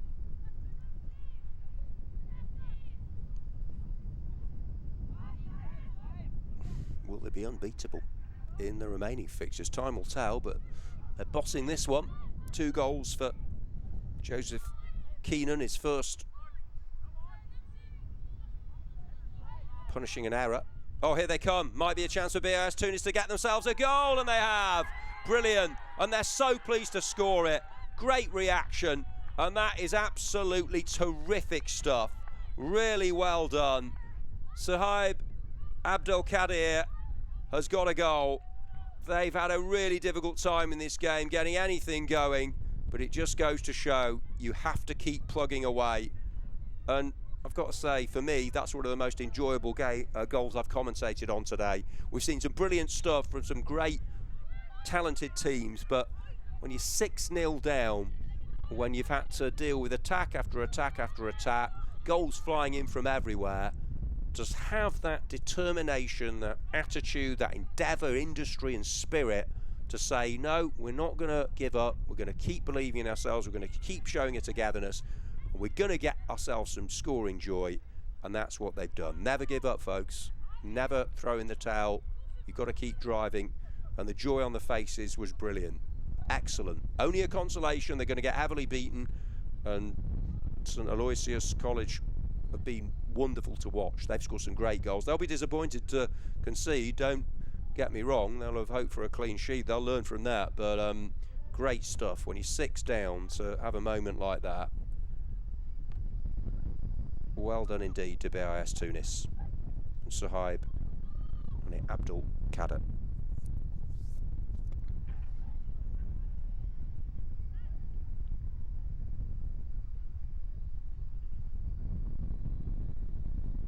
Well, this is on course, potentially, to be the highest scoring game we've seen live on this pitch. 7's the most. Well, rocked back by that goal. They won't have enjoyed conceding it. They want to restore their 7-goal advantage, and I thought they were going to do that. But good pugnacious defending, tigerish stuff to stop St. Aloysius's number 6, Oliver Hesketh, who's already got 1 goal. Very good hit it was as well. This one is a half volley over the bar. Ronan Devine looking for some inspiration. Plenty of delight for St. Aloysius, having said how well BAS did to get a goal. Given away, should be 7. No, straight at the keeper. Well done. Good presence of mind there from the goalkeeper to prevent Bernard Kinsler from getting a goal. This one is driven in. Another good save. Great work from the keeper, who's really coming good towards the end of this game. Half a dozen have gone in, but saved well low to the left and to the right. Well, it looked bleak, didn't it? 6-0. The way they were playing, it looked like we might get double figures, but actually BIS have scored a goal and kept a few efforts out. Nicely hit corner, this into the side netting. It was just a shepherded, ushered behind by the BAS defender, number 4, Yassine Ben Ammar.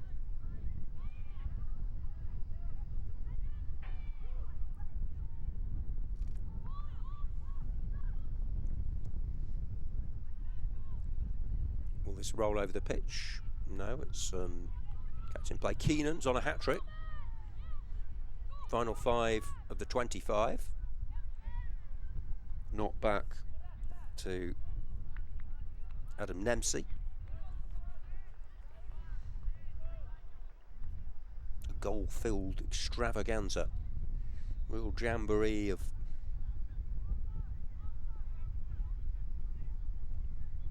young players enjoying themselves in Spain.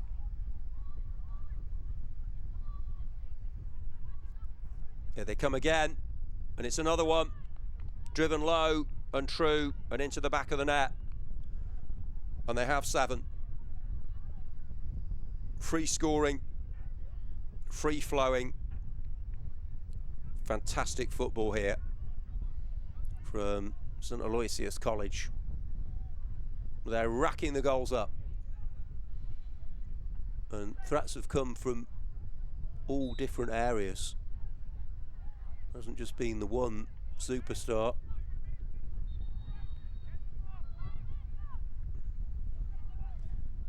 And you wouldn't rule out further scoring joy for them. Defenders haven't had a massive amount to do. Charlie Hesketh there. Good day for the Hesketh boys and for all of St Aloysius College. Nicely taken goal there from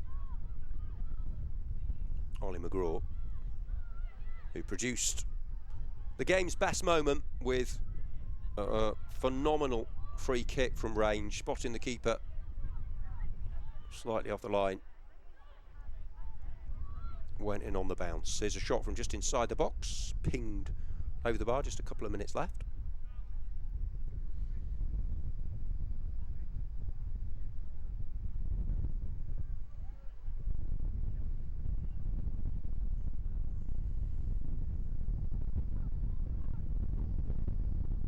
So, looking forward to NSS Malta and Beth's Grammar School next up. Beth's Grammar School actually played in the first game, didn't they? They're just narrowly beaten by Obermeier of Germany. Here's a shot into the back of the net, and they have 8. Don't think they're going to have time for double figures, but what a display this has been. Real statement win. Sizable one. Charging forward, and they just are getting goal after goal after goal, and it is a pleasure to watch for all their friends and family. They are delivering some remarkable entertainment. I mean, we've seen every different type of goal in this game, and that way it was just the air of calm he showed there, the youngster, as if he was always expecting just to the netting to ripple with delight, billowing gloriously for St Aloysius. Oh, great stuff from Joseph Keenan. He was the player who set the ball rolling with the first goal. He's on a hat-trick. Can he get it here? Keenan! No, just drives it into the side netting. Well, that would have been some sense of symmetry for the player who got the first to bag his hat-trick and make it 9-1, but I think that might be the end of the scoring. And BIS will be ready. They did have their golden moment, which was great to see for Sahib Abdelkader. Really good counter, but apart from that, it's been all St Aloysius College. Free kick, goals, headed goals, driven efforts, close range. Can they get 9? Good block. There's going to be a follow-up shot, though. Great defending. And it needed to be. It really did. There's the final whistle. An 8-1 win for St Aloysius College over BIS Tunis. What a performance. One of the displays of the day.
Hold on to your hats, strap in and get ready for our next fixture. We're underway for NSS Malta, taking on Beth's Grammar School of England. Under 15 boys, Group A. It's NSS in red tops, white shorts and white socks. Beth's in their blue stripes, who I thought were quite unfortunate to lose to Obermeier in the first game we saw. Here come NSS straight away, through and score. What a start that is in the very first minute of the game. The pride of Malta, and they get their noses in front. Well, it's a super fast start, high tempo from the outset, and they have delivered. Really well taken goal. They've got to be absolutely thrilled. They've gone for the jugular. They've driven up the pitch, and it's a really sweet strike of the football at the end of that as well. And they've really got a lot of quality.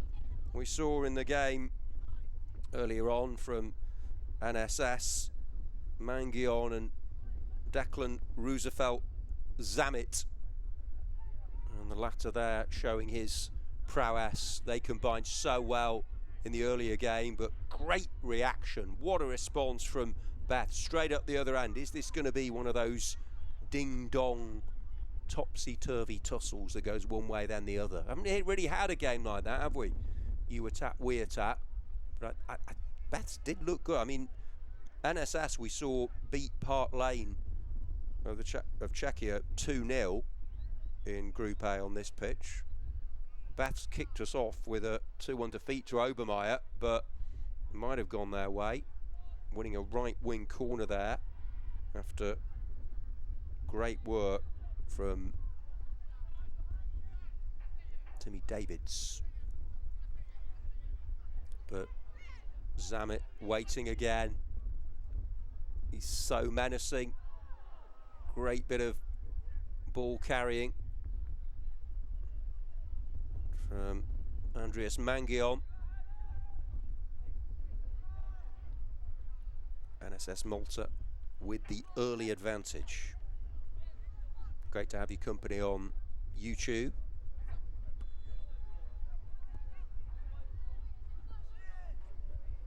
All the games played on pitches B and C streamed live today and tomorrow. WSG, Instagram, Facebook and X, go to them. Regular multimedia updates, team standings, tables, results, all the little interviews as well at the beginning and end of the day. Just stay tuned for any behind the scenes coverage. WSG's Football's live blog. Download the Football mobile app from WSG as well.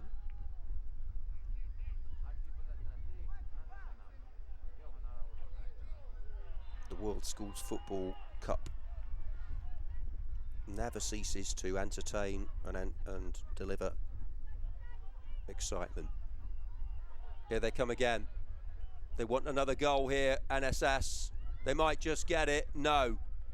Played in well for Jan Grek, but he couldn't steer it past the best goalkeeper. Andrew Petrianu was unable to keep out the early shot. His team in arrears, but it's only a slender advantage for NSS. 25-minute games, remember. Got one more under 15 boys group game. That's Group B coming up after this. College Alpin Beausoleil, who won their first game 4-0, taking on Marine Academy Plymouth, who won 6-0. Now, I remember saying at the time, actually, I hadn't realised, with those both winning convincingly, what a game that would be between those two, and we're going to see it. That's a great way to go in to a very brief break before we get some under 17. In fact, we've got a stoppage here. It might be one of the players being attended to. A brief pause in proceedings. Hopefully won't be too much longer. Petrianu, the goalkeeper, can get us back underway. But if you joined us late to this one, it was NSS who struck goal in the first minute of the game. First meaningful attack ended up in the back of the net.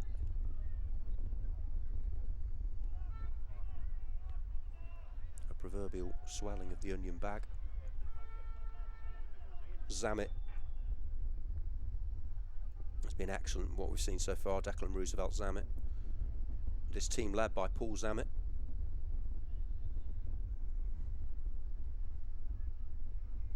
Beth's by Tom Sanson. Be very proud of the efforts of his players so far, and still more excellence to come, no doubt. We're going to have a bit of additional time at the end of this one after that hiatus.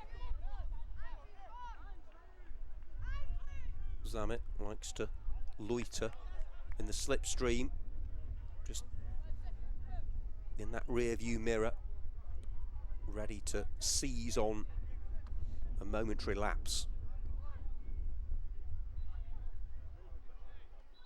Ball threaded by Matthias Abdila in the centre.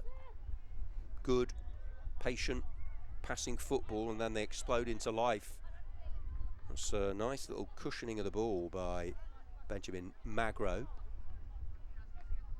Abdila and Isaac Montebello for Matthias Abdila again. Floats it hopefully forward towards Zammit. Good defending, had to be.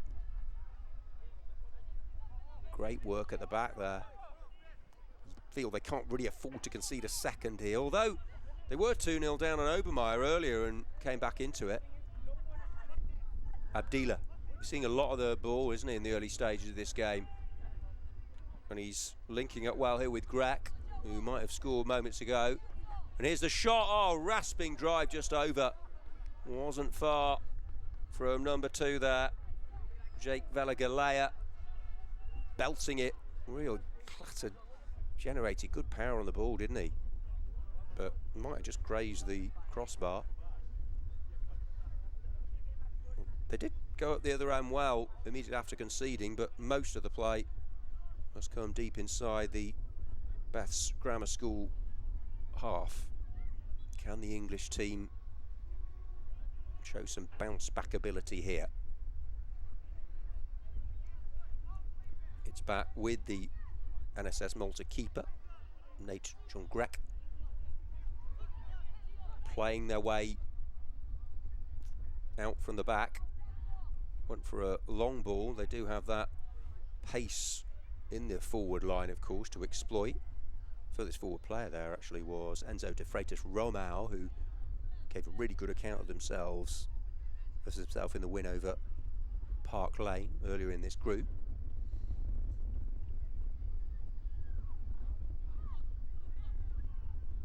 Is an outrageous attempt. That was a lovely idea, but it's onto the roof of the net, just going over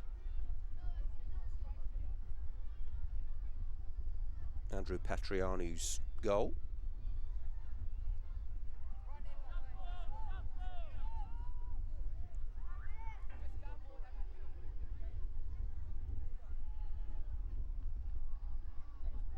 So it'll be a Swiss versus England affair in the next game. This is Malta versus England, and Malta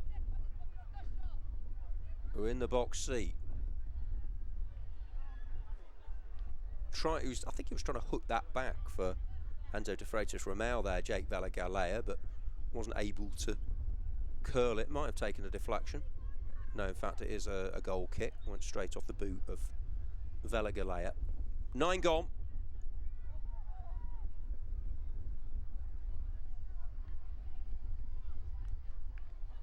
All these games 25. There will be 30 minutes. Well, the under 17 boys games. Remember, if you want to see some girls action later this afternoon, there's plenty of matches for some really talented female footballers on pitch B. We're showing live streams from pitches B and C today and tomorrow. Jack Woodward talking you through the action on this one. Isaac on pitch B. And well, I mean, I've been lucky. I've seen a lot of top quality action, Premier League, European football, all the different divisions, male and female football in my career over the last, 30 years. And I have to say, love these youth tournaments. You've got the brightness, you've got the enthusiasm, but also just the standard gets better and better every year. Under 15 level, and some of the goals we've seen, some of the talent, the way they've clearly absorbed the information as well and executed the game plans. It's great to see, and long may it to continue. It's a game to be enjoyed by everyone,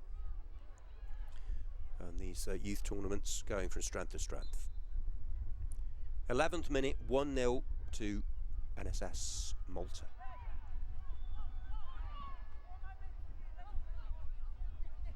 Oh, they might have a numerical advantage here. They most certainly do. They're streaming up the pitch. Zamet will try his luck. Oh, and the keeper pouches. He had lots of options in the centre. They sprinted, showing brilliant fitness and pace, those midfield and defensive players, to get up to support him. He thought he could get up and over the keeper, couldn't quite do so. Here come Beths now in response. Good attack, and they've won a corner of the team who trail 1-0. Good work there by Jared Johnson, the number 4. Can they restore parity here after a good effort from Zamet?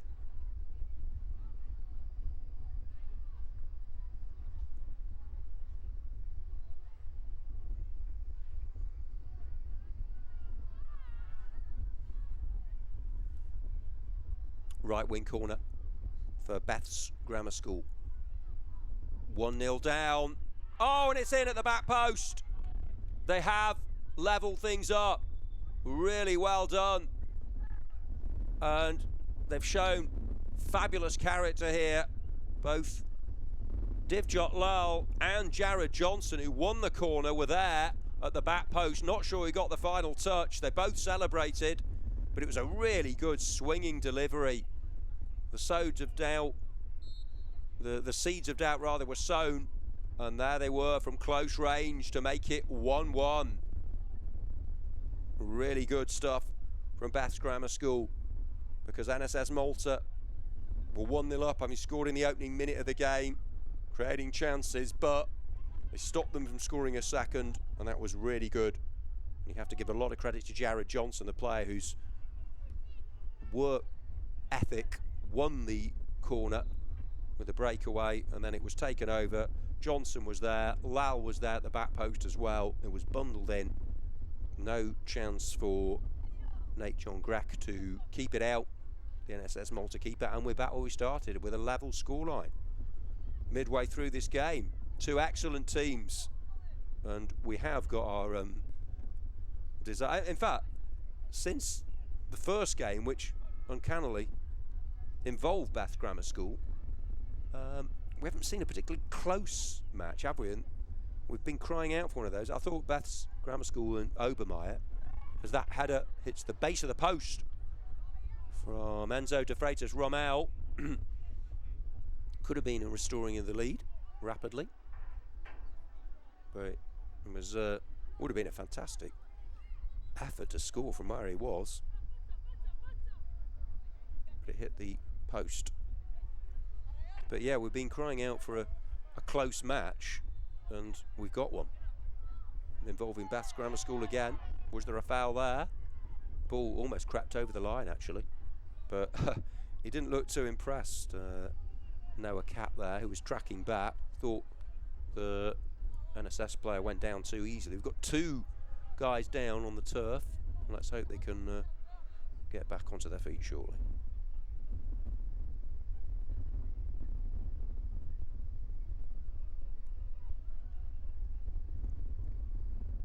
We actually had a stoppage just after the first goal as well, so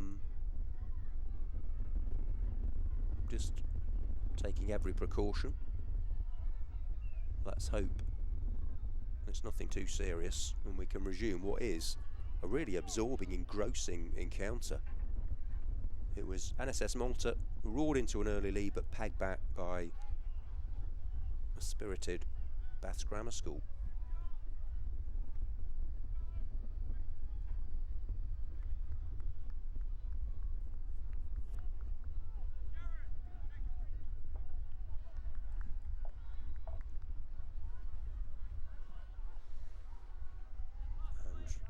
will be able to get back underway.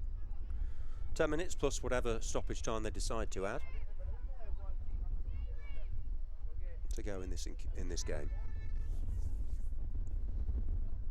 I mean, you wouldn't like to call a winner, really. I've done the odd bit of crystal ball gazing in the past and have probably regretted that. So that's the beauty, isn't it? You know, anything can happen in this game. And when two teams are going at each other like this, you'd say NSS Malta have had the better of it, but they've already shown they're capable of getting themselves a goal, Baths Grammar School.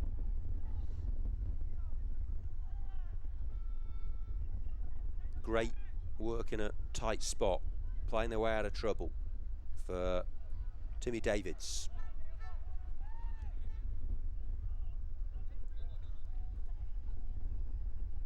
On a bag bait. NSS Malta now threading it through. They're in here and they're back in front. Another terrific goal. It was played in beautifully by Jake Vela-Galea, and it's the goal machine, Declan Roosevelt Zammit. We've really enjoyed what we've seen from him. Quality finishing, right place, right time, well carved out by Vela-Galea. He put it on a plate for Zammit, who, let's be honest about it, was never going to miss that. He took it with belief, with confidence, just cushioned the ball into the net, past the keeper, and NSS Malta are back in front. Well, Baths won't want a repeat of the scoreline we saw in the first game of the day when they lost 2-1 to Obermeier of Germany against Maltese opposition. They're 2-1 behind again. That was a different time again. They were 2-0 down in that and came back, but having worked so hard to level, that will be annoying. Hugely irksome for them, but still time with the stoppages we've had as well for them to come back for a second time. If they did do that, we'd be getting the Great Escape music out. But NSS Malta are in no mood to surrender another lead. It's back with Benjamin Magro. Zammit is the sort of chance he thrives on. And here they come again. That's good individualism from Enzo de Freitas Romel.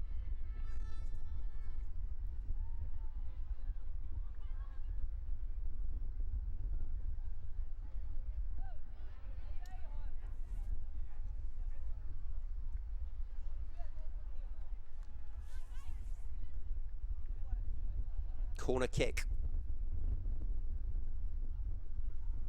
Can they get the insurance of a third goal? That should see off this Baths team.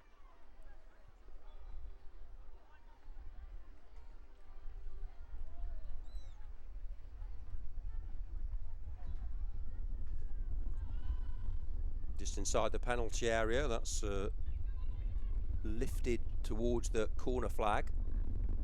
Played with real urgency both sides. Back goes Ehemen on a bag bay. Timmy Davids playing his part, and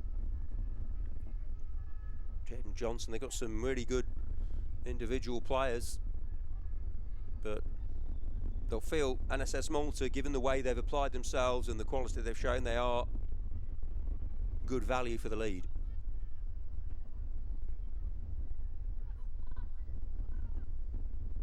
And it comes collected by Andrew Petrianu in goal. He was stopped from getting the ball forward. Just a mighty card. We've got a real heavyweight tussle between College Alpin Beausoleil of Switzerland and Marine Academy Plymouth of England in our final under 15 boys Group B game on this pitch today.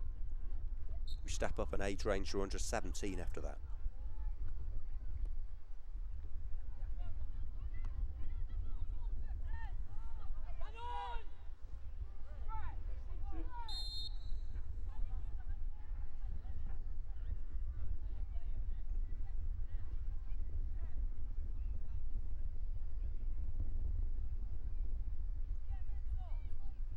Or are they just steeling themselves for one big final push here? Beth's Grammar School. They're not just going to allow NSS Malta to cruise towards victory. They've already shown real good recovery powers.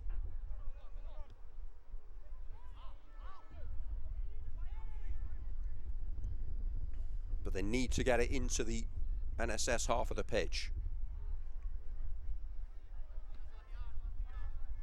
With Timmy Davids making a nuisance of himself. More good playing out from the back by NSS Malta in their red tops.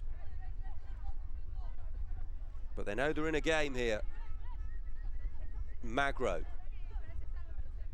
just sticks a boot out, but it's inadvertently gone over the perimeter of the pitch, with other players watching on.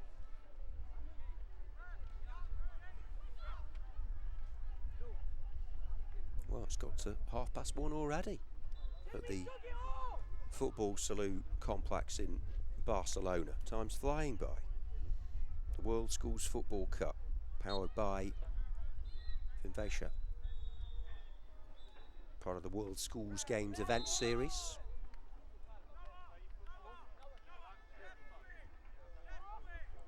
Well, they've got a free kick. That's what they would have wanted. Chance for them to get it into the danger zone. They've got good options there with Davids and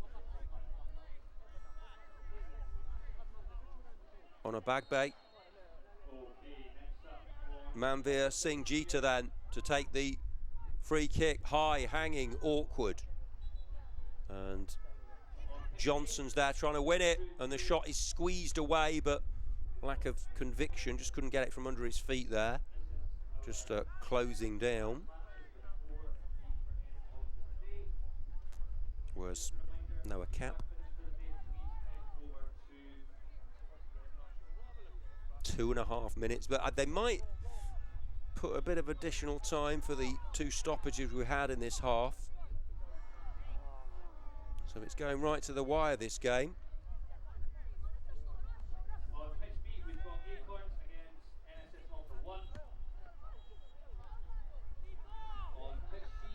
Keeper comes out for this, Petrianu, and collects comfortably, just like picking apples from a tree there.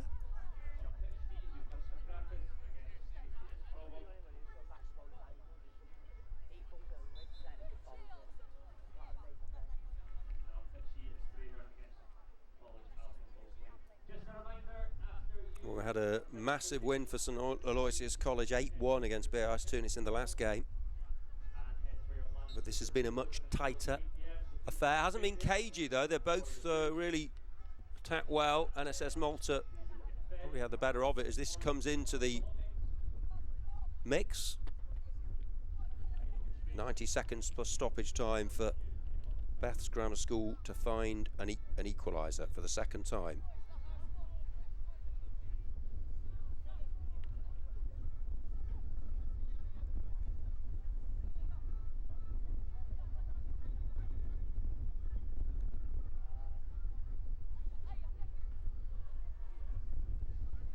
They just won't lie down here.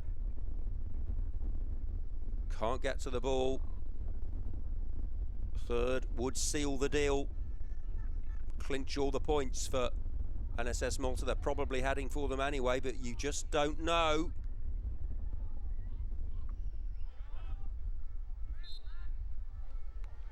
Referee blows the whistle. The final one isn't too far away.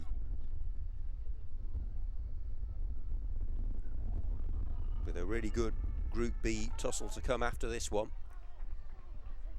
1:30 game. We're running just only slightly late, but that was inevitable with the odd stoppage and having to get through so many games. Fairly low flight on that one, but it's dealt with well. They committed players forward for the set piece, and this could be the match clincher for NSS Malta.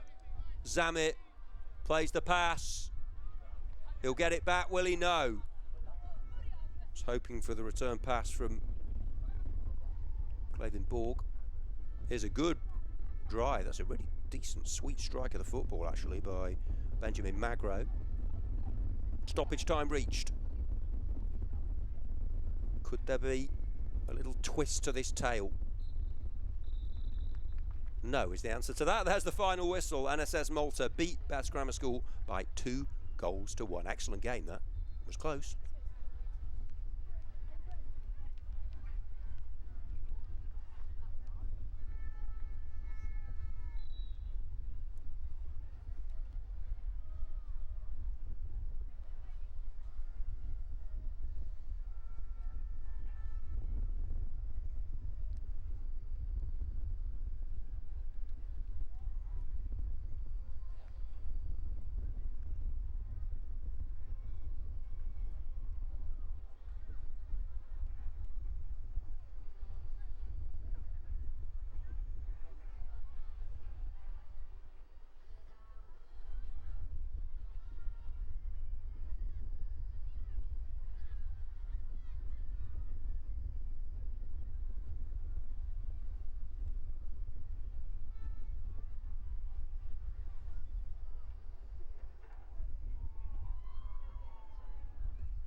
Off we go then for our final under-15 boys group game on this pitch. It's a great start here.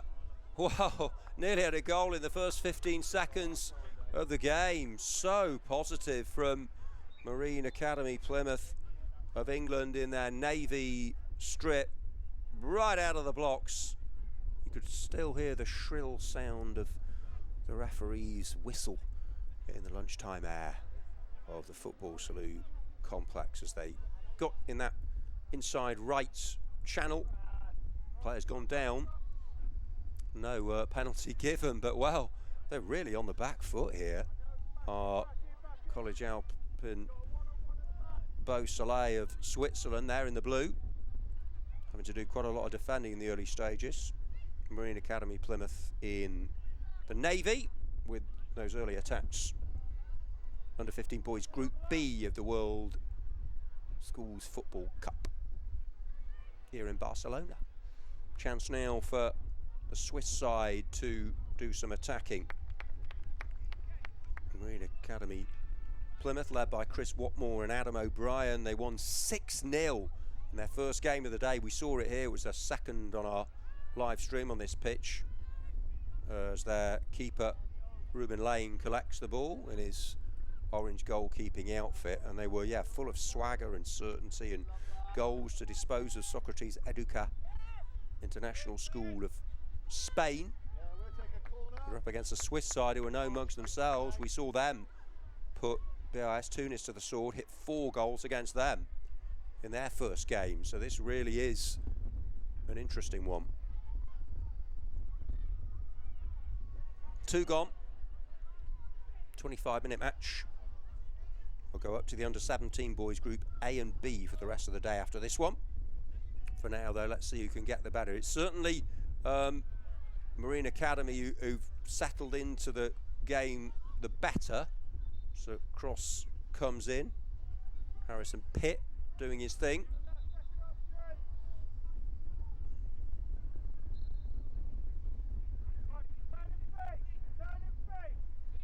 Don't think this will be as full of goals as the game we saw in a couple of matches ago.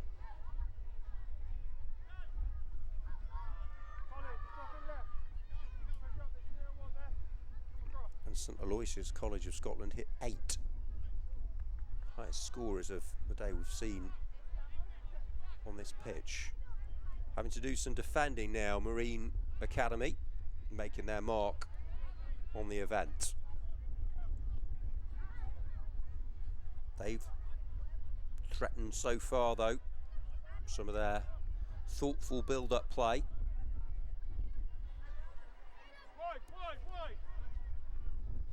Good block there by Juan Cabello Ruig, the number 2 of College Alpin Beausoleil.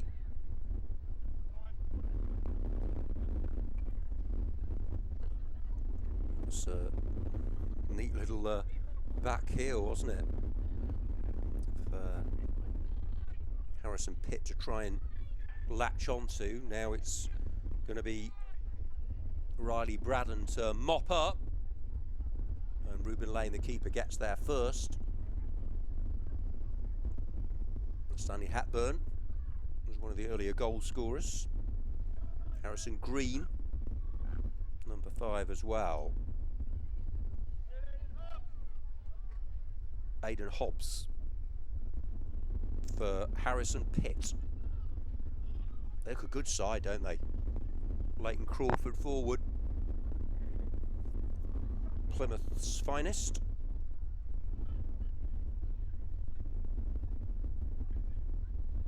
Have had the better of it so far, but it remains 0-0.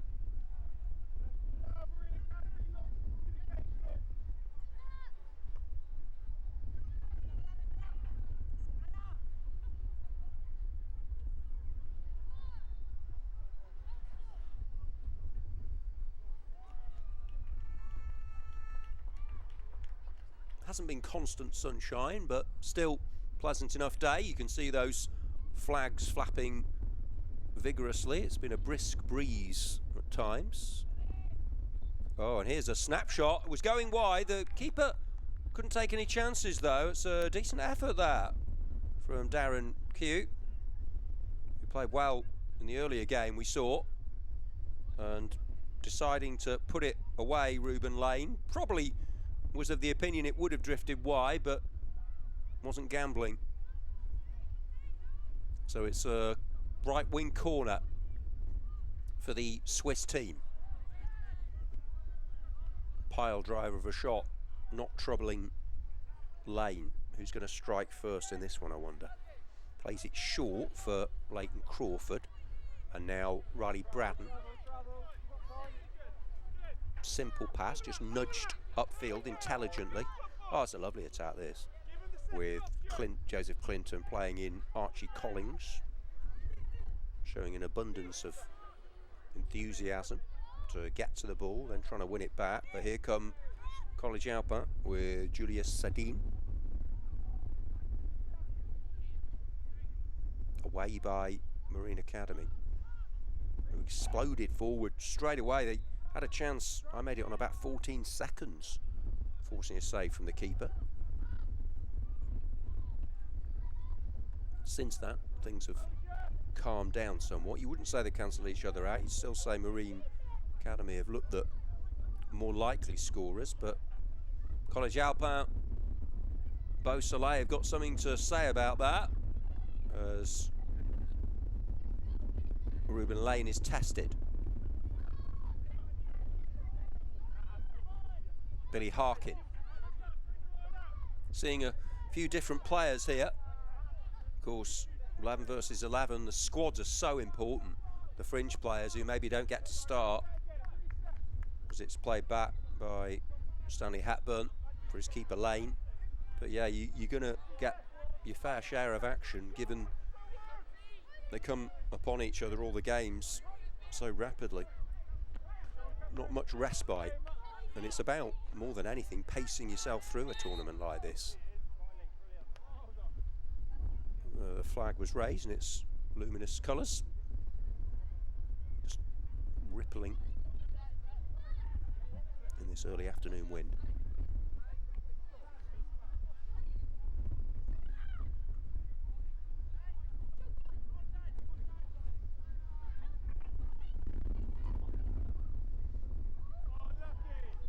Came right to the edge of his penalty area there, did the goalkeeper. Unlucky was the cry from the coaches of Marine Academy, but that was smart work from Abdullah Alaoui, College Alpin Beau Soleil. Di Davis in charge of them. Oh, this is great running by Juan Cabada Ruig, the number 2. Hurtling forward, galloping, cantering up that right side and winning his team a corner kick. Could this be time for the Swiss to strike? No, because it isn't a corner. Changed their mind, it's a goal kick.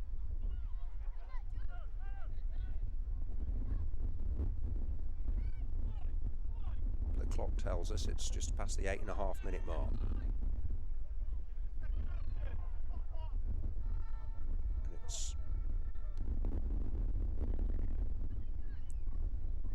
Well, the wind is getting stronger, making it a challenge. Lovely feet there from Harrison Pitt in a tight spot. Here they come again.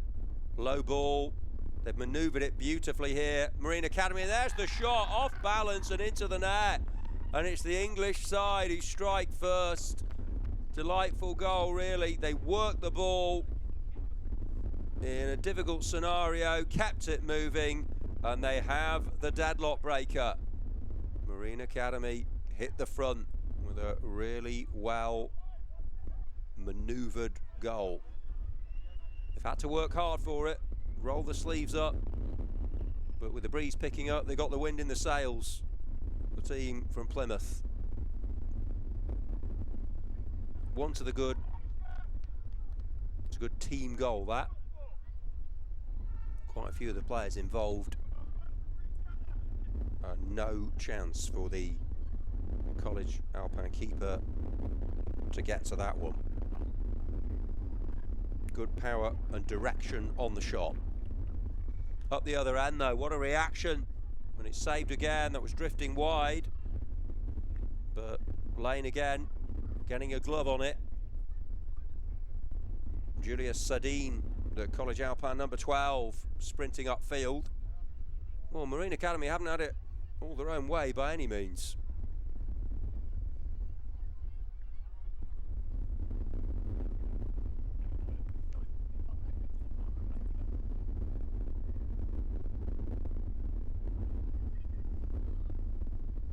Played short. The next goal in this game is going to be crucial. Just past the 10-minute mark, Marine Academy with the advantage. Harrison Pitt on the ball. He's caught the eye. Launches forward on the wind for Harrison Green. And Pitt, the two Harrisons, combining well. Pitt, that low centre of gravity. He's a slippery customer. Drops to the turf, then recovers his footing, to his credit. A stiffening of the wind has made it really challenging. Of course, it's the same for both sides, but it's really picking up. Here's the ball played by Clinton. Looks to get it back.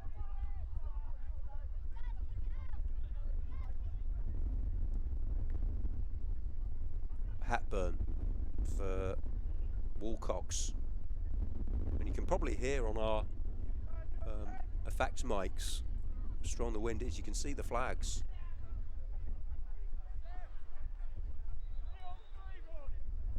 Let's hope it drops throughout the course of the afternoon.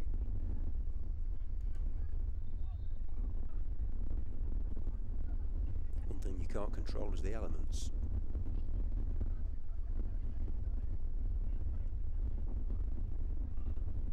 Back now for Lane. It's risky. I think the whistle had already been blown, actually. Midway through this under 15 boys Group B fixture.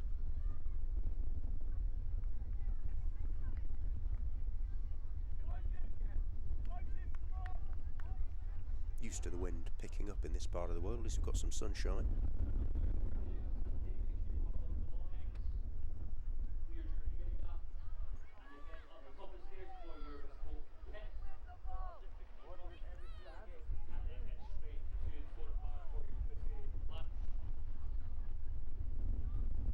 Mattia Brew knocks it down that side.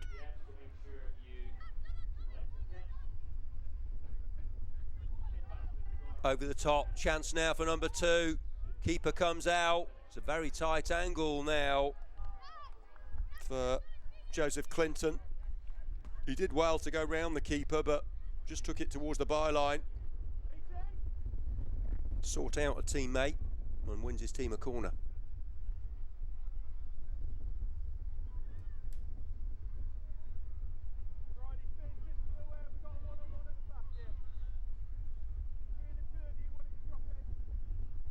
Floated over, tempting and teasing. Tantalising delivery, wasn't it? And then it's hooked high and wide. The follow-up shot. Stanley Hepburn.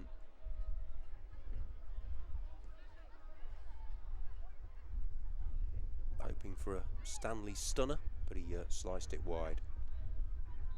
Wasn't the worst of attempts, though. It was a difficult one to control.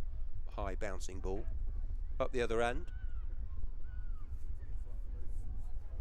Is it going to be a 1-0 win to be ground out and grafted for by Marine Academy, or is there more scoring to come in this game? The 25 minutes, remember, the remaining games after this at under 17 boys level will be half an hour. All one way. Some really good talent to look forward to. The under-15s have done a sterling job for us on this pitch. Kept us right on the edge of our seats. Not been able to take your eyes off the action for a moment.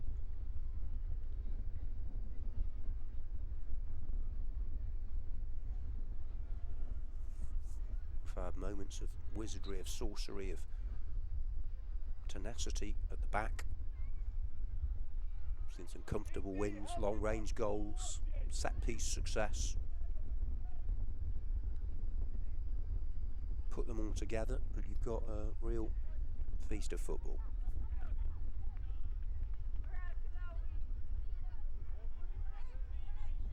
Harrison Pitt loses out this time. But Marine Academy recover the ball. This could be the moment for number 2. He just strayed into an offside position. Adds Joseph Clinton.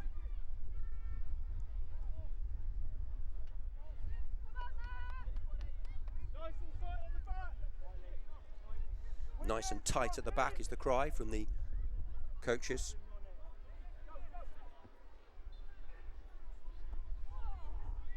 Oh, and it's over the top. They've got a chance for the equaliser here. Keeper comes out. It's a good save. It's an important save as well. Thought they were in. And he did his thing. Did Ruben Lane. Is that a big moment in the game?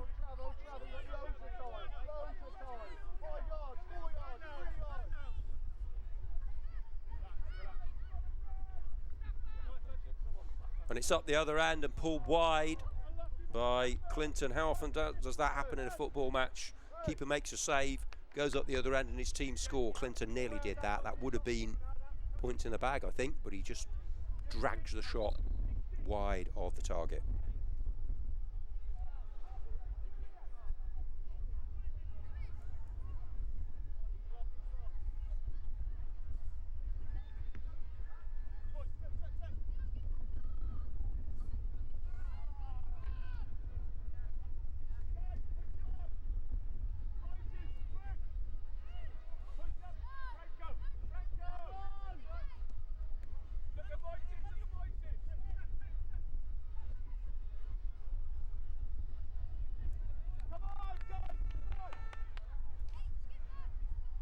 One 0 Marine Academy. That could be a big save.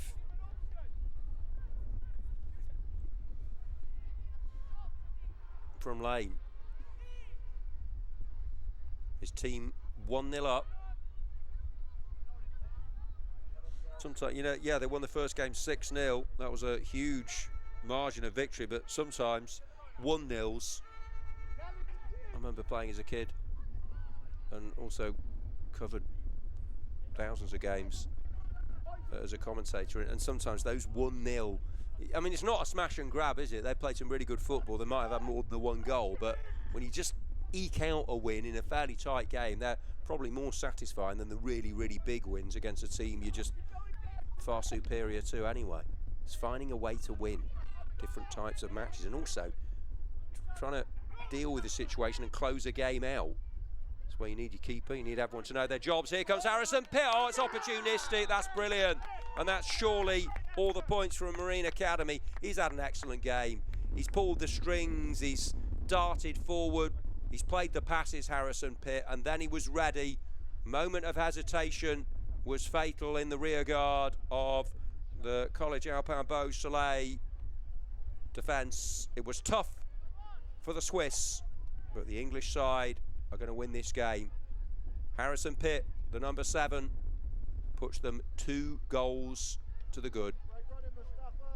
And that just after a really big save by their keeper, Ruben Lane, at the other end.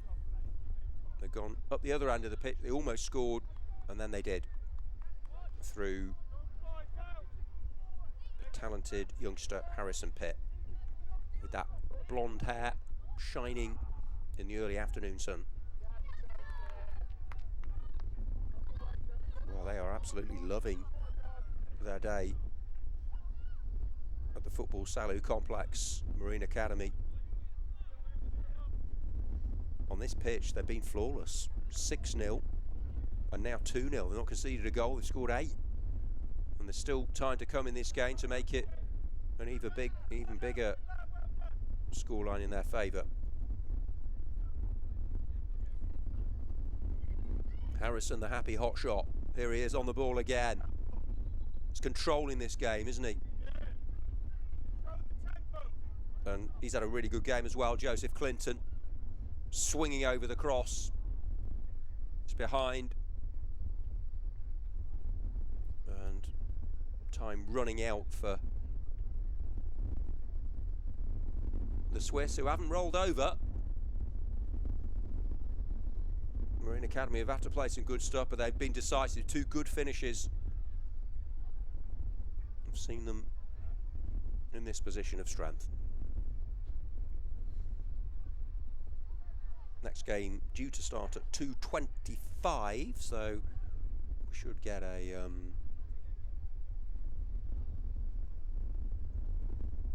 break of 20 minutes or so before the under-17 action begins.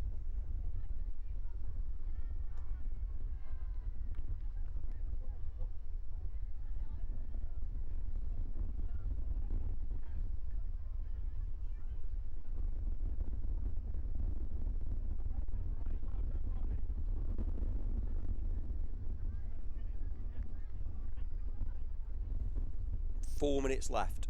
That second goal just has probably seen off the challenge of College Alpar Beausoleil. Marine Academy, Mustafa Hassani made his mark. In the previous match we saw this as a player who certainly made his mark. He wants another goal. Harrison Pitt, he unselfishly plays the pass this time. Great quick feet. Oh, this is lovely work. What a little run. This is a lovely goal. That's absolutely terrific from Marine Academy. Pitt the creator this time, and then it was all the work of Stanley Hepburn. A stunner from Stanley. It's certainly stellar stuff from Marine Academy's number 6. They have been a force with which to be reckoned on this pitch today. Strutting their stuff in the sun of Football Salou Barcelona, and that is a lovely way to round off a brilliant performance in this game. They're a strong side, College Alpin Beausoleil. We saw that earlier on in their big win over BIS Tunis, but they've been second best in this one. Inevitably Harrison Pitt was involved, and then it was the dancing, twinkle toes, sparkling feet of Stanley Hepburn that got the goal. Got a great name, hasn't he? He could be a film star, Stanley Hepburn. Certainly a football star with that sort of quality. So that's 22 minutes in to this game.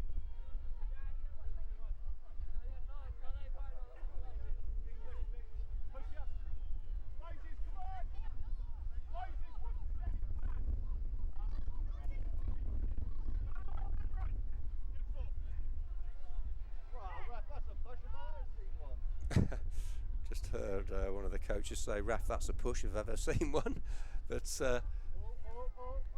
showing they care from the sidelines, getting those bits of advice across. I always find it funny in the Premier League and the top games when you've got 70,000 people at the matches.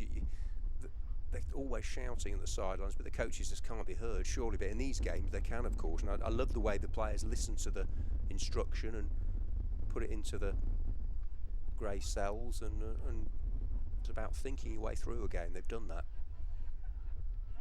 Shout out to all the coaches as well, all the teachers, all the friends and family, staff, the support networks, everyone organising this, everyone involved. Real team effort, this event. 3-0 Marine Academy. They've been a real, if you're talking out a best team we've seen, I think they've got to be up there, along with St Aloysius probably. The Scots who hit 8, but got to factor they were the superior team in terms of the talent, the level they're at, although they did their best, the team they were up against BIS Tunis. But yeah, Marine Academy, I think, are the standout team on this pitch. 6-0 and a 3-0, and the 3-0 against, you know, a side had already won their first game very well. You've got to look at Dubai College hit 7 earlier as well. I've seen some great stuff from the under 15s, who really have. NSS Malta, I've seen them win a couple of games. But yeah, Marine Academy.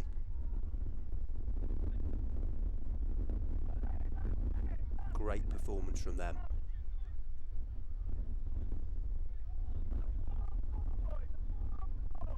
As we run towards the closing seconds. Fabulous from all of these under 15 players. We go to under 17 boys, the remainder of our live stream on this pitch, but it's Marine Academy. It's going to take a very good team to stop them in under 15 boys Group B. We may well be seeing them in the closing stages of the competition tomorrow. An excellent 3-0 win for them over College Alpin Beausoleil. 3 different scorers, 3 really well taken goals. The pick of the bunch was the one from Hepburn, the number 6, as it finishes 3-0 here. A little break now, and around about 20 minutes time we're back underway in the under 17 boys Group A.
We are up and running then. It's the under 17 boys, Group A.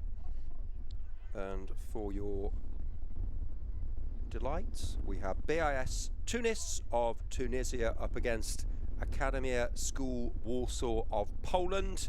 The latter all in white, and BIS Tunis in their navy and red strip. It'll be fascinating to see how these teams go about their business. We saw a glittering array of talent at under 15 level, and these guys are going to serve up a treat, I'm sure, with the Tunisian side trying to stage an early attack. They're led by Ahmed Touifri, Hiba Adouni helping with all the information as well. Here come Warsaw, they're in here, chance for an early goal, great save, brilliant goalkeeping. Laith Fahoud sprinting off the goal line. The on-rushing keeper did the trick for his team. Really important to make that save. A bright opening from Akademia School Warsaw. Maciej Domoradski. Hope we got the pronunciation right there. Can't say I'm fluent in Polish, but do speak a bit of Spanish, and it's been formidable so far. The entertainment and the quality on show. Muy bueno. Second minute.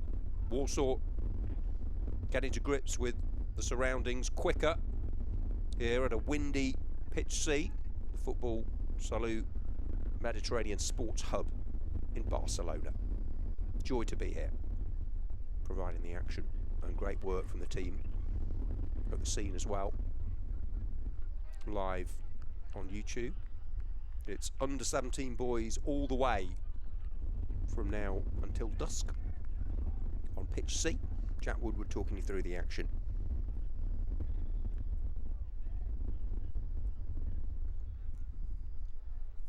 And Laith Fahoud already with a smart piece of shot stopping. All the games played, over 60 of them on pitches B and C, streamed live over today and Sunday. All the finals tomorrow to look forward to, the knockout stages. This is still the group. Go to WSG Instagram, Facebook and X pages for regular multimedia updates, standings, tables, results so far, and the best comment and footage. WSG Football live blog, download WSG Football mobile app as well, so you've got all angles covered. The World Schools Football Cup, powered by our good friends at Finvacia. Headline sponsors this part of the World School Games event series. We had golf last month, basketball coming up next month, lots of other sports as well. And in this particular competition, 78 teams, 40 schools, 20 countries. It's the 6th edition of the event here at Football Salou Barcelona. 7 age groups, we've seen 2 of them on this pitch. This is the first offering of under 17 boys. We've seen the under 15s, got under 11, under 13. Girls matches on our other live stream on pitch B this afternoon, by the way. Under 13, under 15, under 18 girls all taking place in the competition. Cups, plates and bowls to be dished out tomorrow. Great opening ceremony yesterday with the bombastic percussio soundtrack to the team's march. Schools captains and reps onto the stage. Freestyler. 7 pitches being used today, by the way. Player of the Match Awards. Live show tonight with the best of the goals if you missed them. 4 gone, 0-0. Warsaw, the better team so far.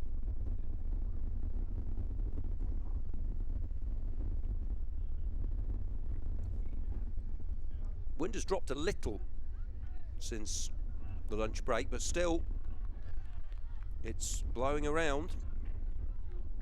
Challenge comes in. They've won a corner of the team from Poland. They've got a left wing set piece now to be swung over. Nicholas Kucharski, the number 99, staying back for this one. Oh, it's played into the near post, bobbling awkwardly for the keeper. Might have hit the frame of the goal, but he also is really relieved, I think, to see that one go over. Laith Varhoud.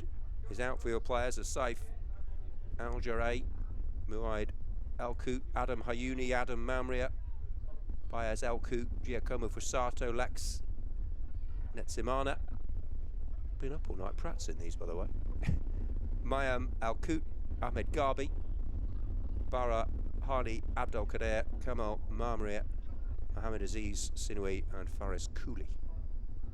As for Academy School Warsaw, got Thomas Namshi, Victor Wojtina, Konrad Wieczbicki.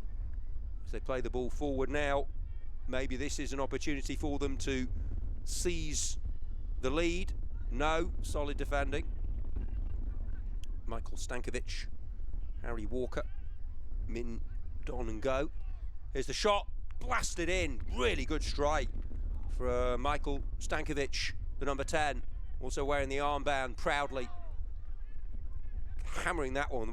From his reaction, you could tell he was hoping to score with that one. Wasn't far away. Rest of their lineup, by the way, Kajetan Chilinsky, Piotr Kowalski, Julian Martinuszka, Kuba Romanovsky, Michael Grabowski, Daniel Ladney, Matthias Boraviak, and Nicholas Kuchaski. It was good work, actually, by Lex Netsimana there. But it's up the other end. It's end-to-end stuff here. Good work by Thomas Namisi. Tries to stab the ball in. Good defending by Moed Elkout. Tracking back for his team. I feel they ought to have broken the deadlock. Academy School Warsaw. These games are 30 minutes. Half an hour of opportunity to create memories that'll last a lifetime. Here it is, in from the right. And it's in. Opening goal of the game, scored by Academy School Warsaw. It had been coming right from the first whistle. They've been confident, they've been energetic, purposeful. Michael Stankovic and co celebrate the opening goal in the 8th minute of this game. It's the Polish team who hit the front. The crosses have been coming into the box. They've really put BIS Tunis on the back foot for the majority of the contest, and they have their golden moment. He had already come close from a master blaster of a shot, real rip snorter. Hammered one in, just flew wide of the target with the keeper rooted to the spot, Michael Stankovic. Laith Varhoud had already made an early save, but that was some scoring success for them. They'll go for the jugular, they want another goal. Seen BIS Tunis under 15s play a couple of games. They lost 4-0 to College Alpin Beau Soleil, were hit hard by St Aloysius College, the under 15s, but they kept plugging away and they did get their goal in that game when they were 6-0 down. I thought it showed a real tenacity and determination, never to surrender, and they did get a goal. But they are up against it here. It's all good experience for them though. 9 gone. Well, that's just hit into the breeze. Well, it's more than a breeze, isn't it? It's really a strong wind, and nearly made life difficult for the keeper, but he came out well, did the custodian of Academia School Warsaw, who find themselves 1 goal to the good. Here's Lex Netsimana. He's been running hard up top for BIS Tunis. It's the white shirts of Academia School Warsaw with their tails up and their noses in front. Well taken goal, and they'll back themselves to score more in the remainder of this game.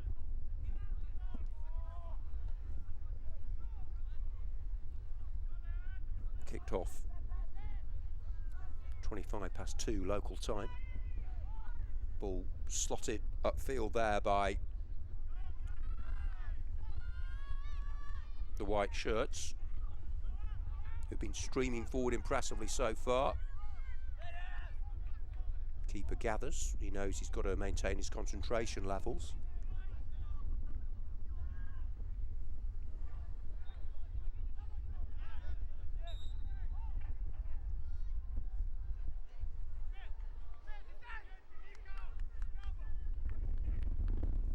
So a third of the way through this contest. We are going to see them again later on, actually. Both of these sides. Whereas Tunis will play CS Cobham of England in the 4:45 fixture, and Academia School Warsaw against Spanish opposition Socrates Educa International School, also in Group A. And that one will be 5:55. We play right up until 7 p.m. local time tonight.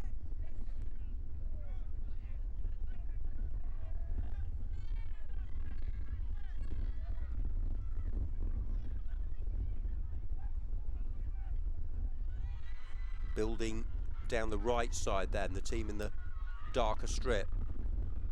It's Mayam El Kouf ploughing a furrow down that flank, at least getting his team up the pitch to relieve some of the pressure that's built up on their goal.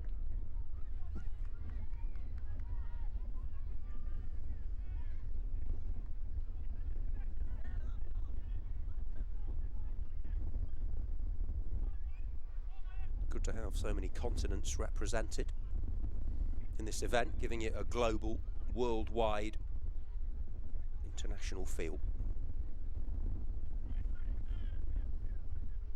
Muad Al Kout loses the ball, and here they come again.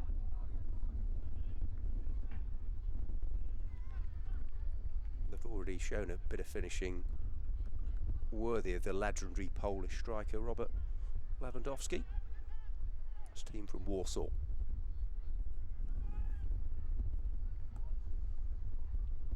In comes the cross, but it's collected from in front of Mikhail Grabowski, the number 42, by the Tunis keeper Leith Fahoud, who's been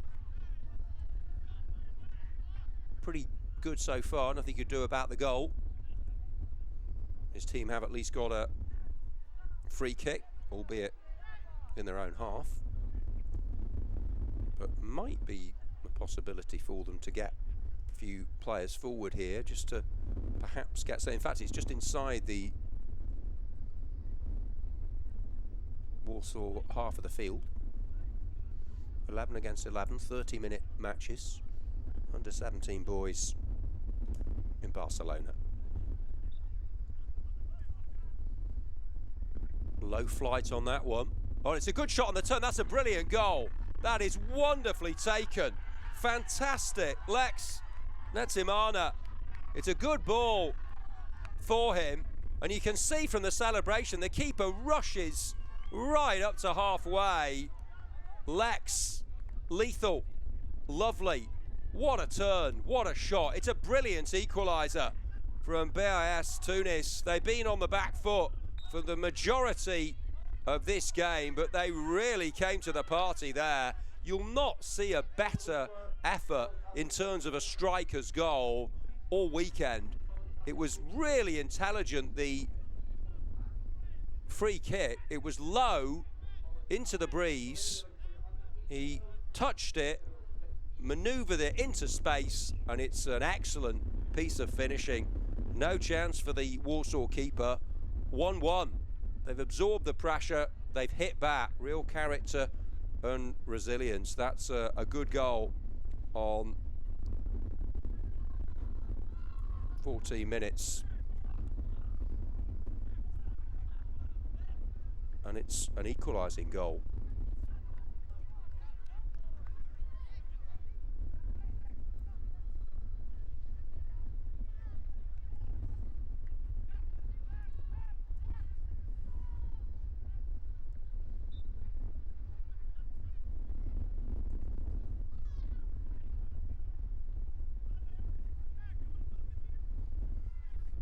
Well, it's not all about, you know, team goals with 6 or 7 players and flowing moves and long-range blockbusters. Sometimes a goal like that is every bit as impressive, and I've got to say that's one of my favourite goals of the day. The Academy of School Warsaw fans and staff and pupils won't agree, but it was very well taken. But you can see the strength of the wind there in the flag in its luminous yellow and orange checks.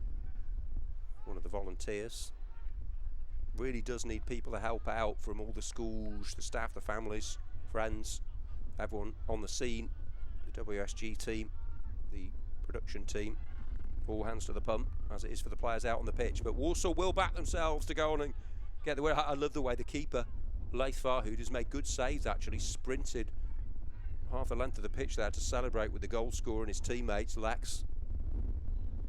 In it comes, the cross, oh, it nearly went straight in from the corner. Might as well do that. It's a really good idea, that, with the wind favouring. Just hang it out there, let it come in on the natural wind, and it's just wide, nothing the keeper could do.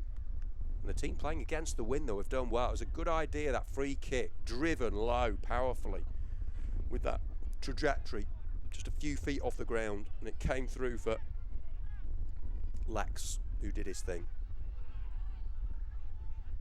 There's the shot. Oh, yeah, wind behind him and they're back in front. That's how to do it. A perfect number 10. Michael Stankovic takes the game by the scruff of the neck. He's their leader. He's the skipper. He's the player they look to. And he really produced the goods. Well, BIS, Tunis's joy didn't last long. They hauled themselves level with an excellent goal. But now Warsaw have another one of their own, and you can't keep your eyes off him. Michael Stankovic with a belter. He just minimal backlit, but he really generated power. Obviously, he had the conditions in his favour, wind behind, and that's how to use the wind.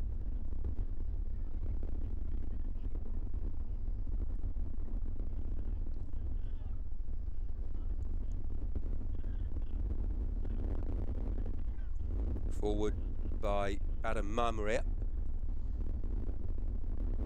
Well, are they capable of digging into their reserves and getting level for a second time? If they can get the ball up to Lax, they might have a chance. Faris Cooley, number 67, we saw there down the left side.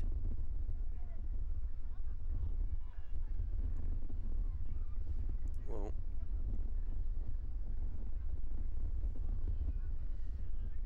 every game we've seen on this pitch so far has had at least 2 goals in it. 3 in this one so far, with 12 minutes still to go. Alcout competing with Namisi, trying to put that out of play, and does so. And then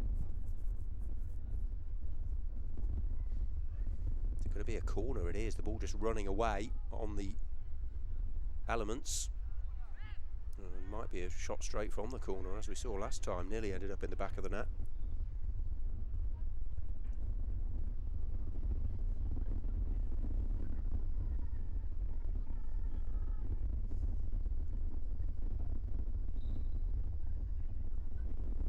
Nigeria versus England next. Temple School against Brookhouse College. But for now, it's another chance and another goal. Might have been an OG. Excellent ball, and it's just the wind. It's proving too difficult for the defending teams. That's the third for Warsaw, and that should be the clincher. Julian Martinuszka was up there causing problems, but it was all about the delivery, really, wasn't it, from that wing? One of them nearly went straight in, and that one did end up hitting the net, and they've got a 2-goal buffer in the buffeting wind. And 3-1. Have to admire BIS for getting back level with probably the goal of the game so far. But I think it's just going to be that one good moment for them, and you can't really begrudge Warsaw this scoreline. The way they've had. It was a big. It was the biggest moment, really. Listen, you could argue sometimes it's hard to play with the wind behind you, but you probably would always rather have it behind you than be up against it, although they used it well for the goal, did BIS. But Just gives you that extra yard of pace, doesn't it, when it's right behind you, the wind. Again, though, it's good to have this experience to see how they cope with the challenges that are thrown in front of them by Mother Nature. Oh, they're in again. Lax, he might have his second of the game. Keeper came out, big moment. Probably a match-clinching moment from the Walsall keeper, because Lax and Tessimana scored already, nearly had another one. He's bursting forward with a plethora of pace and energy and style, and he just flicked the shot away low that time.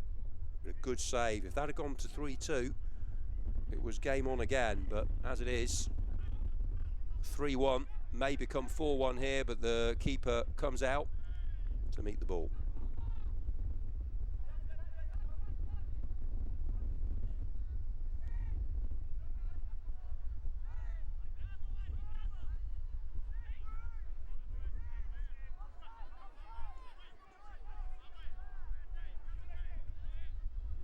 Bit of space for Walsall to exploit.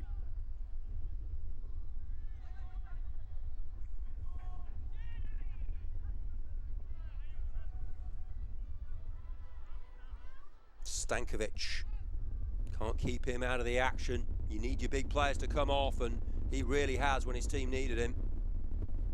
That second goal, when they went back to 1-1, they had a bit of a wobble, but here it was. He thought, right, I'm going to lead by example here. Captain Marvel, get up the other end of the pitch, hammered a shot in that was just too strong for the keeper. No way he was keeping it out. That made it 2-1. They've since scored a third. Although at 3-1 there was that chance there. Saved well for Lax of BRS Tunis, who've definitely played their part. Here's a shot. Good save by Laith. Farhoud has made several decent stops in this one. And the clearance is completed, well, partially completed. Oh, good footwork from Kucharski, feeding Namisi. All Walsall at the moment. Grabowski sticks a boot out. Lax back, trying to instigate something, always looking to make something happen, influence proceedings. 7 minutes left. Another enterprising contest. We've had some swashbuckling, buccaneering football at times in these teams. Another good save by Laith Farhoud. Looks at the top keeper.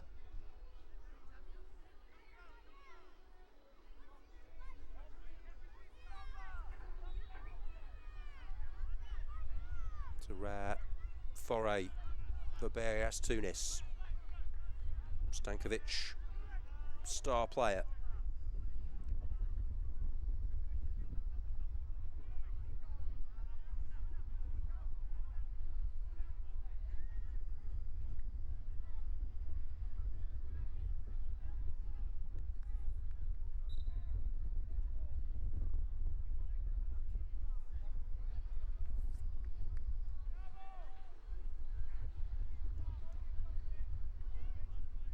Giving it their all. BAS Tunis, but it's Academy of Warsaw now, chasing a fourth, but away by Moed Al-Kout. Referee signifies for a throw-in to the team who lead by 3-1. Pick of theirs from Stankovic. Good block, needed to be.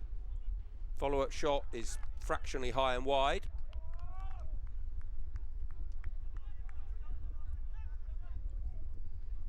Adopting that mindset of maybe getting a fourth goal to kill this one off once and for all. It's a time for international football, of course, at the moment, with lots of World Cup qualifiers going on in various parts of the world, but great to have this international youth tournament live on YouTube.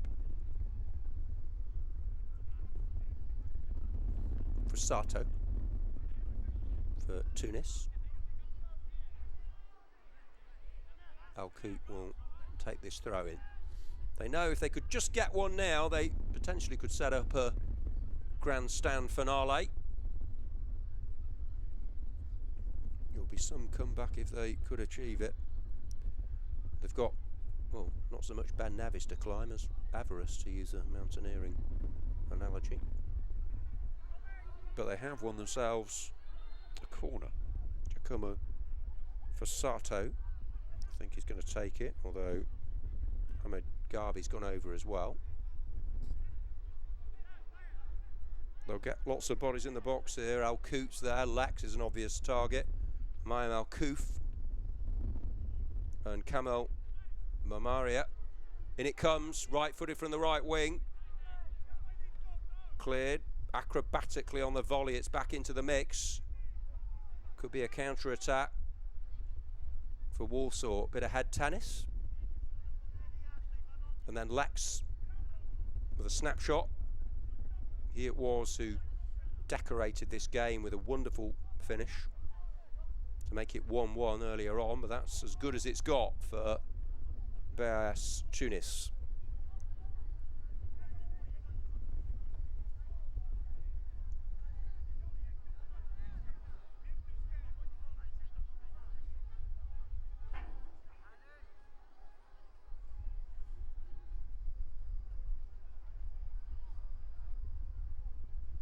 In comes the left-sided corner this time. It's what might have been for them really. At 1-1 they potentially had a platform to build on, laying the foundations for what might have been a famous win, but it's gone the other way. And Academia Schoolball so have certainly done enough in the game to say that 3-1 is about right as a scoreline. And here they come, chasing a fourth. Excellent counter-attack. Could this be the moment to clinch the points? It's a good run, but not a good finish. However, the keeper takes a lot of credit for that. Came out, made himself large, just gave a bit of uncertainty to the forward player, and he's had a good game, hasn't he, Laith Farhoud? Enjoyed his performance.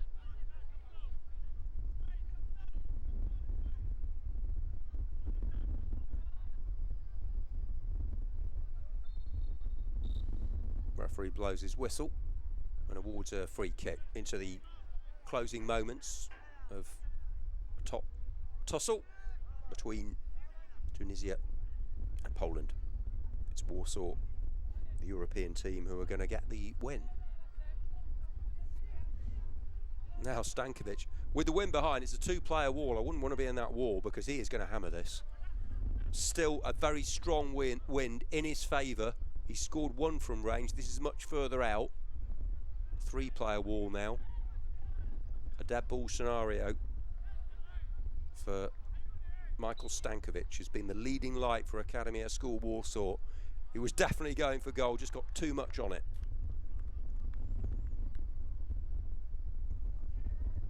He'd definitely be a contender for player of this match.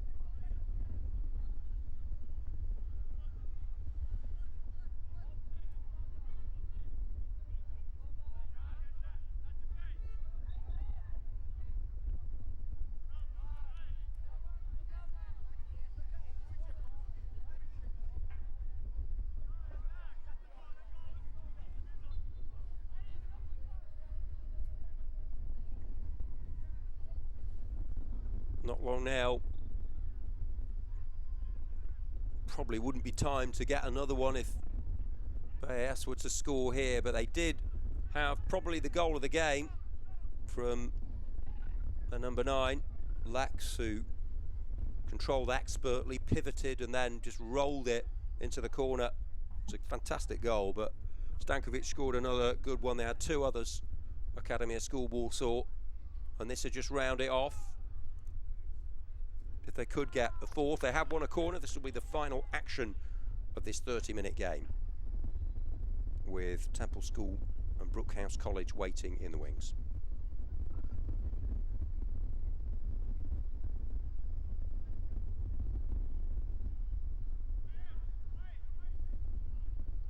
Back in open play, and it comes, oh well, they were queuing up there, no one got the crucial touch. And there is the final whistle, a 3-1 win for the under-17s of Academy of School Warsaw over at BIS Tunis.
we go again. This time it's under-17 boys Group A. We've just seen a good win for Academia School Warsaw 3-1 in Group A. This is Group B, rather. And it's Temple School of Nigeria in navy and white up against Brookhouse College of England in green. So Europe versus Africa, England versus Nigeria in this one. Temple School, their leader is Otun Oladapo. Brookhouse College led by Adam Hone, Corey White. Thanks to Ash for the info. First minute, 30-minute matches. And a good standard set by the two teams we've just seen. In trying conditions, but still enjoyable for these guys. They've got a nice sun on their backs. The wind gusting around this football salute complex in Barcelona. It's the green outfit now. Brookhouse College with an early opportunity. Good save by the legs of the keeper, Okana Emmanuel Uwana. Very good work. It's an early chance though.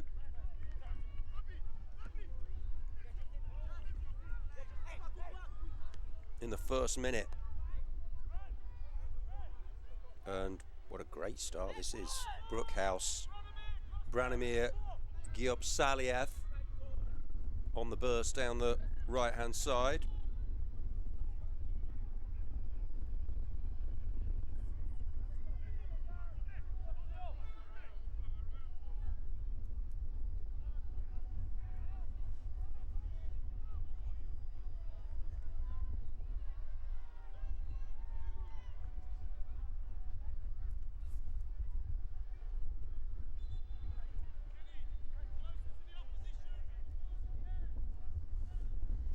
On the front foot then, the team from England. Have they got another opportunity here? Flashing across the face of goal, carving out the opening, showing their quality.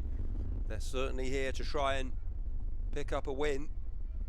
And I think he's going to be a busy keeper, Akana Emmanuel Iwana, who's already made a decent stop.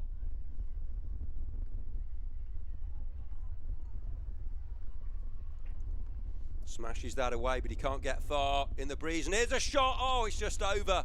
Well, nearly an absolute screamer. Lovely connection from Brookhouse College's number 8, Cooper O'Connell.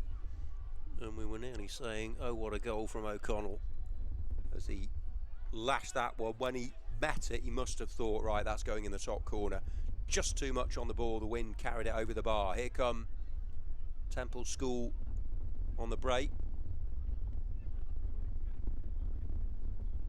Mopping up there is John White. There's an effort squirming towards goal, but pouched without too much difficulty by the Brookhouse College goalkeeper Avi Ashkianazi. Here's Justin Franco.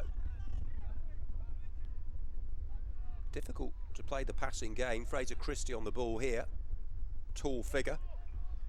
Oh, lovely ball. What a fantastic bit of distribution that is for Kenny Benet to latch onto. Gets the cross over the header and it squirms in.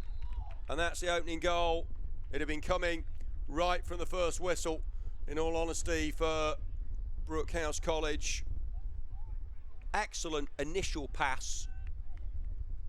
And knocked into the net, and that's the perfect opening for them. Nicely taken goal just after a counter-attack from their opponents, but they've been dominant from the outset here, and they'll back themselves to get more scoring success. It's with the team who trail now. Good bit of footwork from Akinde Imsilawakitan Daniel. Oh, and now they might be in. Good defending, and it needed to be, as the cross was played in by Ahmed Musa Adeleke. But Ashkianazi did well in goal after some competent, robust defending. David Oluwa Buyafumi Edwards for Temple School of Nigeria. Olakide Daniel Iwula. Oh, good running, but it's dragged across goal there. Rashad Varner relishing the prospect of getting into a dangerous area. Pulled the trigger, but pulled it wide of the post, linking up well with Kenny Benay. They've looked good so far, Brookhouse College. I think English teams are going to be involved in the business end of this tournament. Real international flavour, so many different styles and approaches. Makes it a wonderful event. Jaden Kobim-Siona Emechebe couldn't get to the ball there for Temple.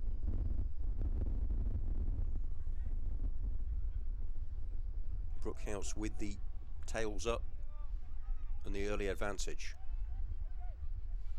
Went to the pass, did Branimir Djiposaliev and Justin Franco. Kenny Benay waits for it, but the whistle had been blown.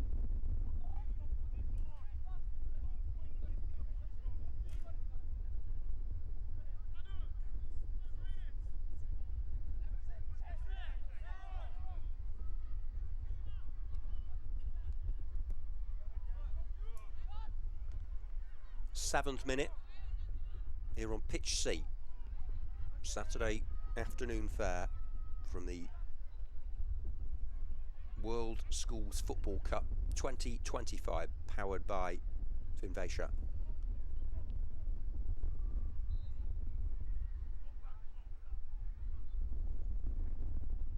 Are they going to be able to provide a swift retort?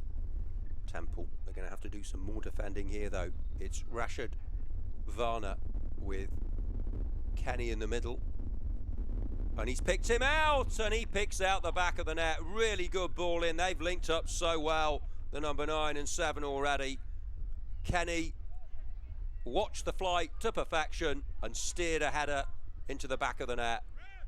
Delightful left wing cross and an equally impressive finish. Rashad Varner motoring down the left side and Kenny Benay in the middle to apply the finishing touch. It's 2-0 and already you're thinking, how many are Brookhouse College going to score here? They've been really sharp, focused from the very first whistle in this game. This is Nigeria versus England. Next up we've got Bulgaria against Spain. American College Sofia taking on Socrates Educa International School. That's in Group A. This is Group B. And Brookhouse, a force in this group for sure. Ball played low. He sprung the offside trap. Should be 3. Keeper came out. Good save, but will the job be completed here? No, it's a great clearance. Well, it's fabulous stuff from Temple to keep it out. They really are showing a commitment to the cause here in trying circumstances. Thought he had a goal there. Kenny Benay, great defending from underneath the crossbar after the keeper had initially come out. Sterling work at the back. They've got their hands full here though.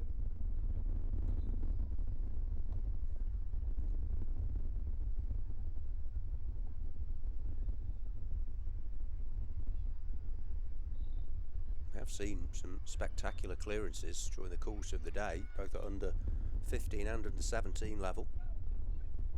Look forward to the live highlight show later, rounding up the best of the action. Both from pitch C here and pitch B, which has also got some girls' matches this afternoon stroke evening. It's 3:10 Spanish time.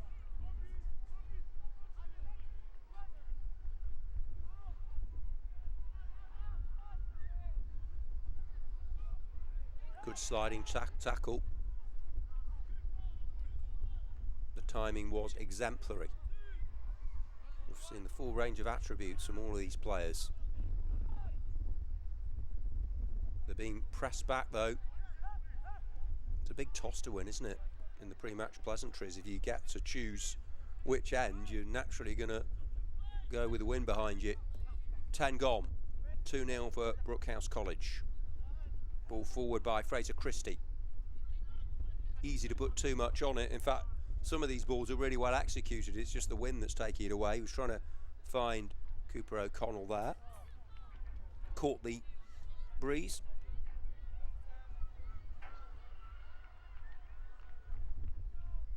Past the 10-minute mark. Kenny Benite. And it's with Rashad Varner. Forced out a bit wider than what he liked, but so good on the ball. Hard to shrug off it. Kenny. And a rare chance to embark on a breakaway here for Temple School. They got forward well.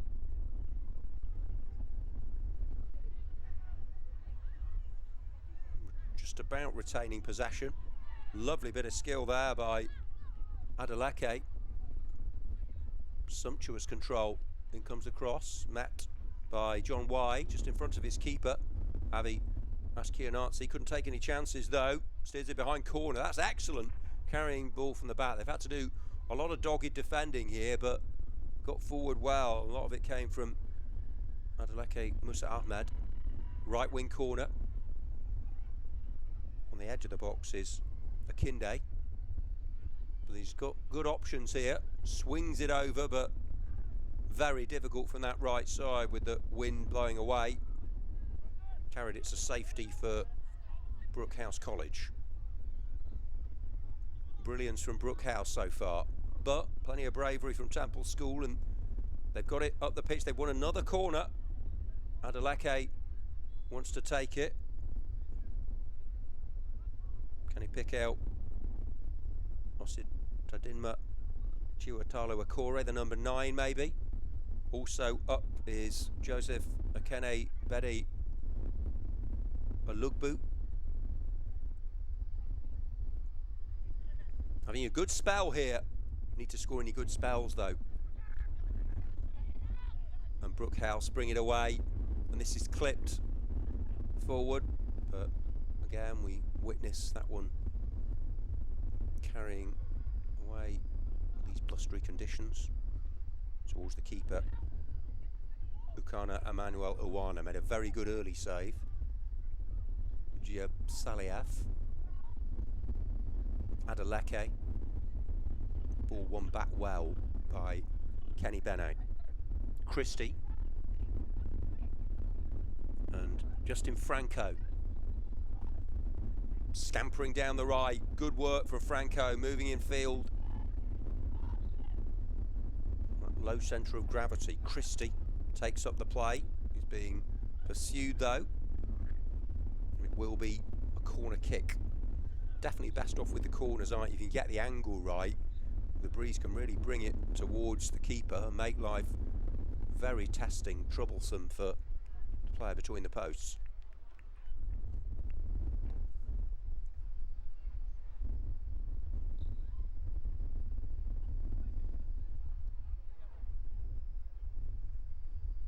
And it comes, clawed away, and then in on the follow-up. That's really good alertness. Aidan Basalote gets the goal. Be absolutely thrilled with that one. Really good corner. And they are so, you do feel for the keepers with this strong wind. So tough for them. It came at a rate of knots that. It was a really good connection for the right wing set piece. And the Brookhouse number 18, after the keeper understandably couldn't catch the ball, it just popped up for him and he reacted first to that situation, said thank you very much, I'm having a goal, and it's number 3 for Brookhouse College. And we're just approaching the quarter-hour mark, so almost halfway through this game. Remember, half an hour matches, all one way, and Brookhouse aren't going to be pegged back from here, you wouldn't have thought. It is a big fact, it's a massive advantage to have the wind behind you for these youngsters. They've stuck to their task, laudably have Temple. This one just helped back towards their keeper. He actually did well to get anything on that corner, but unfortunately for him, it was an opposing player who was ready to seize the opportunity when his touch fell towards him.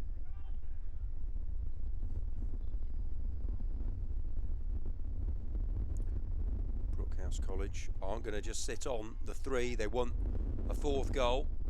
Was there an infringement there?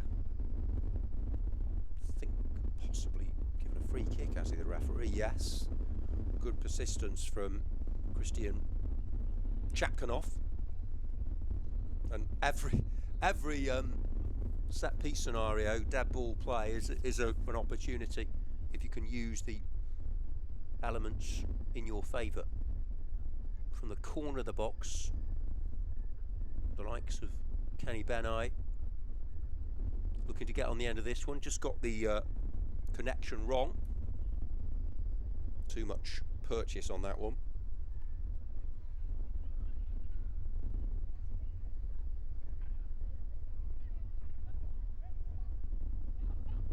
It's with Bede Alugbu, proudly representing the country of Nigeria, who's produced some wonderful players, Premier League particular over many years.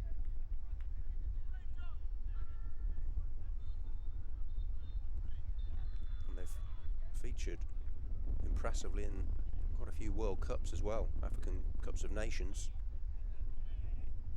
It's with Kenny Benai of Brookhouse College.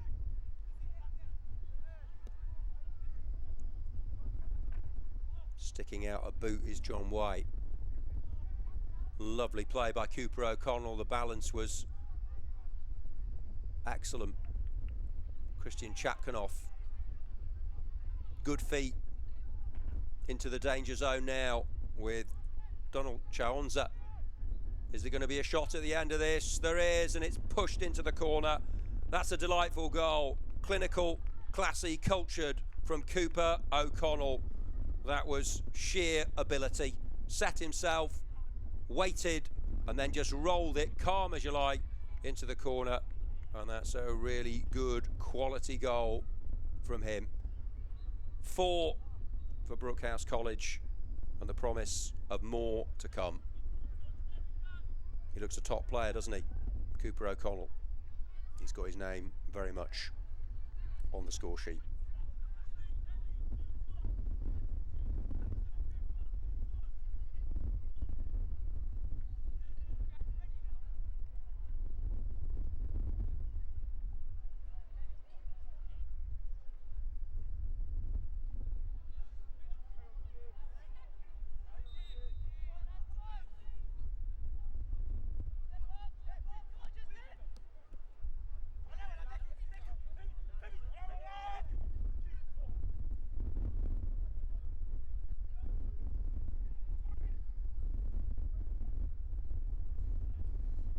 Up the other end of the pitch.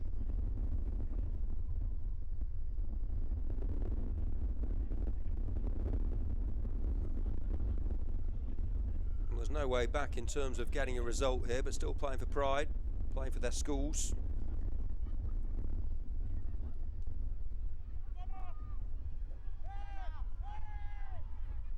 They have fashioned the odd promising situation. But Brookhouse College with Cooper O'Connell already on target. This time he pulls his shot well wide of goal.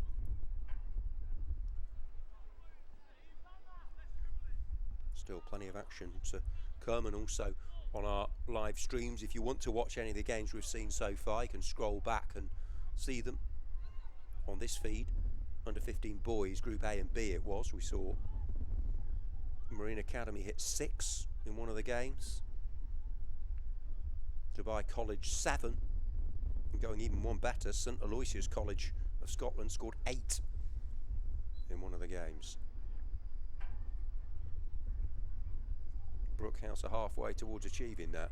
Don't think they'll have time to get 8, but you never know. 10 minutes of playing time to go. Jack Woodward taking you through the action. That one missed everyone. The wind has picked up during the course of the day. We're going to see Brookhouse again, actually quite soon as well. We've got American College Sophia and Socrates, and then Brookhouse haven't got much respite. They'll be back on the pitch after that against Radnor House Sevenoaks, so we look forward to an all-England affair in that one. Also in Group B. For now, they're getting the better of Temple School.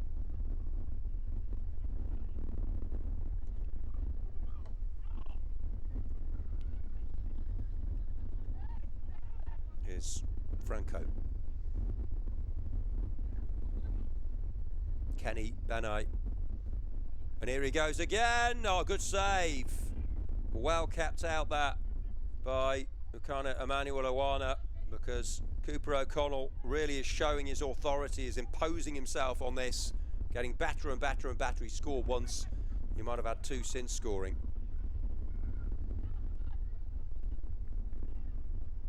High up into the sky. Chapkanoff. Very good play from him. Now it'll come out for Kenny Benai. Will it end up in the back of the net? It most certainly will. There was just an air of inevitability about that. He's been superb. Probably the player of the match. There have been quite a few contenders wearing green. Kenny takes aim and he just drills it. Used the wind behind him and knocked it into the net. And they're producing some five-star entertainment here. 5-0 they lead. And they've been that good. And Kenny, in particular, has lit up proceedings, lighting that touch paper right from the start, pushing his team forward. And he crashed that one home. Here they go again with Chaonza. Chapkanoff will take the throw in, or take it short and simple for Cooper O'Connell, who's definitely up there with Kenny Benai for the best player. But it's about the team effort, both in winning and losing, of course. Kenny Benai just didn't quite connect as he wanted there, chasing another goal. 7 to go. Franco for Aidan Basilote, who's already scored once. Well, trying to find either Chapkanoff or Donnell Chaonza.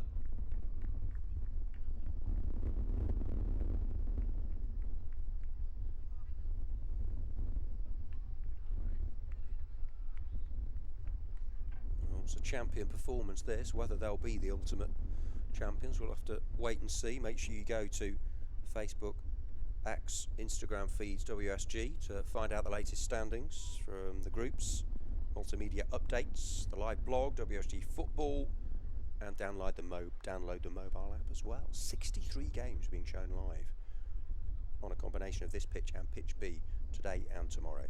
All the finals tomorrow, with cups, plates and bowls competitions, so not only the top teams go through to the knockout phases, which I think is good. Angle forward, lovely pass, and there's the finish, just rolled into the net, and they have half a dozen, and it's the number 9 getting in on the act, Rashad Varner, who's really put in a shift here. He's played with a spring in his step, a sparkle about him, and he just walked that into the net. Calm as you like. It's a feast of goals here, a festival of football today, and they are playing a massive part, Brookhouse College, and they're not done yet. It's been a really tough one, this, for Temple School. Got the difficulty of playing against this fierce wind. Jaden Kobimisiona Amachebe there, trying to trick his way through. Sliding challenge, and he timed it just about, did Fraser Christie. Helps his opposing player to his feet. As we go into the final 5 minutes. A convincing, emphatic, imposing display from the team from England.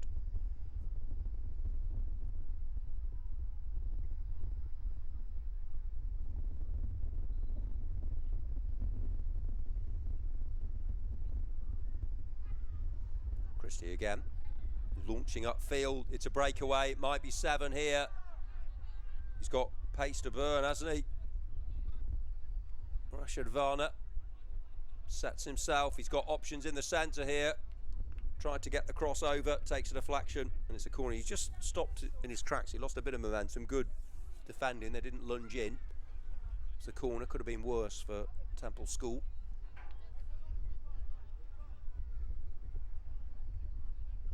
Back on time now after the lunch break, which is good.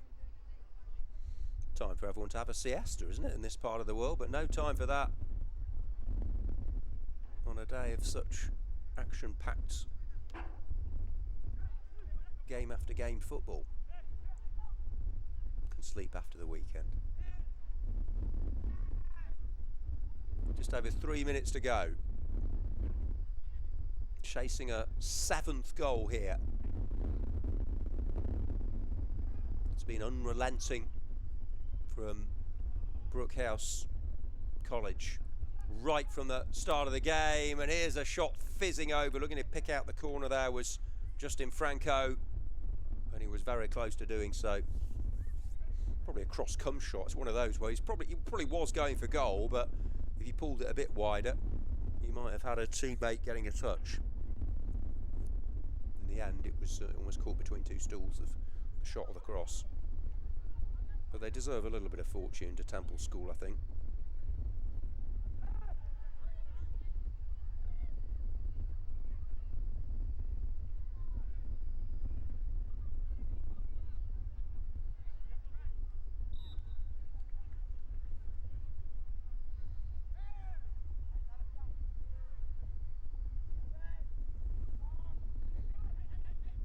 Here they come again. The player who's just almost scored a goal, Justin Franco. And nice positioning. Made the call. He talked the talk and walked the walk there, did Okana Emmanuel Uwanu, who has actually made a few good saves as well as the 6 goals that have been scored against him. His opposing number comes out there, Avi Ashkianazi, who's had a much quieter game. So Brookhouse will be back in the game after the next one. But American College Sophia and Socrates Educa International School waiting in the wings. They're playing in Group A of the Under-17 boys competition. This is a Group B affair. And again, we've often seen big score lines, but rarely dominated by one player. They've mixed things up and shared the goals round so frequently, as Brookhouse College. Threats are coming from all over the pitch. And they got the ball back here. Could spell trouble for their opponents, especially with Justin Franco in this sort of mood. He just threads one through for Donnell Chaonza. And they're ending this game as they played the bulk of it. Brookhouse College, deep inside Temple territory. Aidan Basalote with some trickery. Away by the legs of the keeper. Is it another one? No. Good defending to foil Jackson Hall. And this will be the final action of the game. Another corner. Fraser Christie doesn't need a second invitation. He loves getting forward. He'd love to get a goal. Emerson Wallace is up there as well. And it comes! Oh, and Christie nearly rounded off the win. But an excellent performance from Brookhouse College, beating Temple School by 6 goals to 0.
On to our 3:35 offering then. 30 minutes in under 17 boys Group B. It's under 17 boys Group A rather. That was Group B we've just seen. It's American College Sofia of Bulgaria in purple against Socrates Educa International School of Spain in white and black. We saw the Socrates School under 15 boys going down to Marine Academy in an early game. How the under 17 lads going to fare here, I wonder. They're getting the ball away with their keeper. American College Sofia led by Adrian Grueff and Valery Banchev. Socrates Educa International School by Jabi Tobias.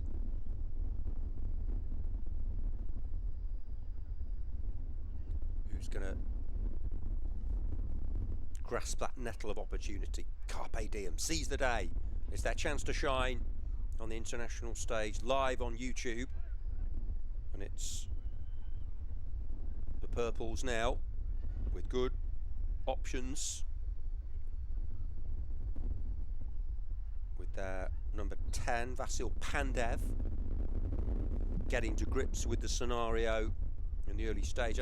I'd love to know actually if every team who do win the toss decide to play with the wind behind them, i.e. attacking from left to right as we look at it, because it does seem to have been a huge advantage.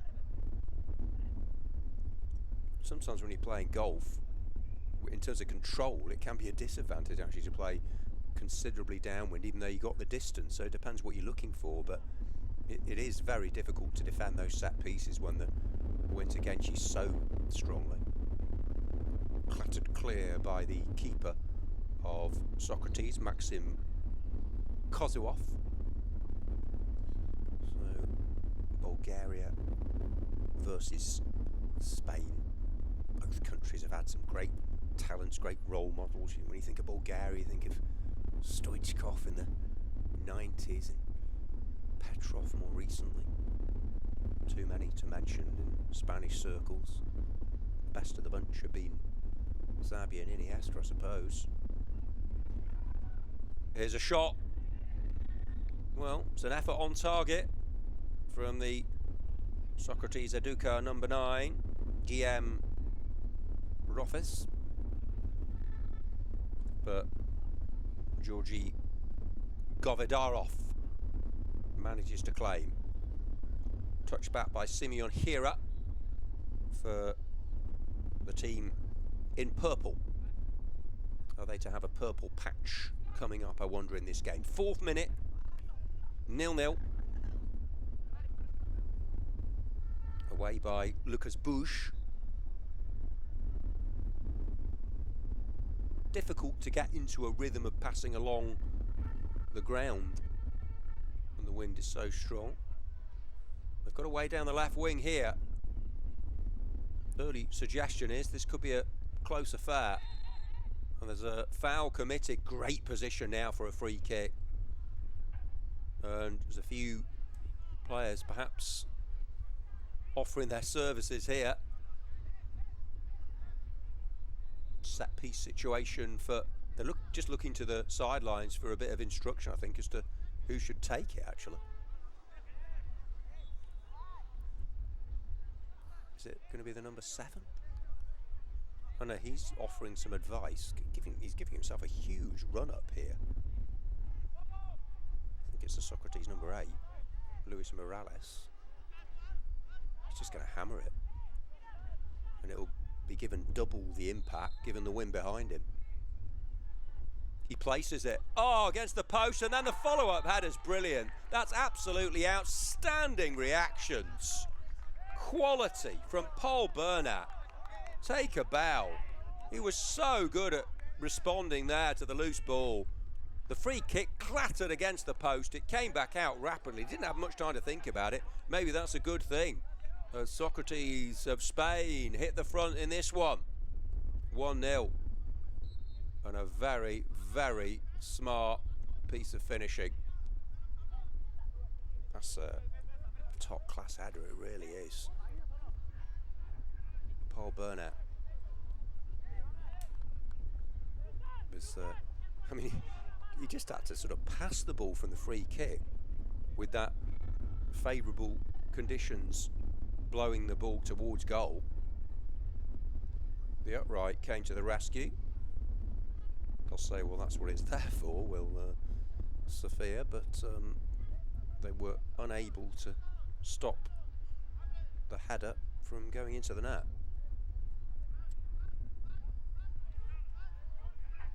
Powerful and precise from Paul Burnett. 1-0. Here come American College Sophia in response, though. Good reaction to going behind. Oh, and it's a rasping drive over the bar. Nikolai Radev almost levelling things up straight away. Rifled that one. The keeper didn't get a touch by the look of it. Goal kick given. But that will give them lots of encouragement. You've got to be of that mindset, haven't you, as a young player especially. Don't get angry about the fact you didn't take the chance. Be full of hope that you might be able to create another one, having shown the way of getting in behind an opposing rearguard.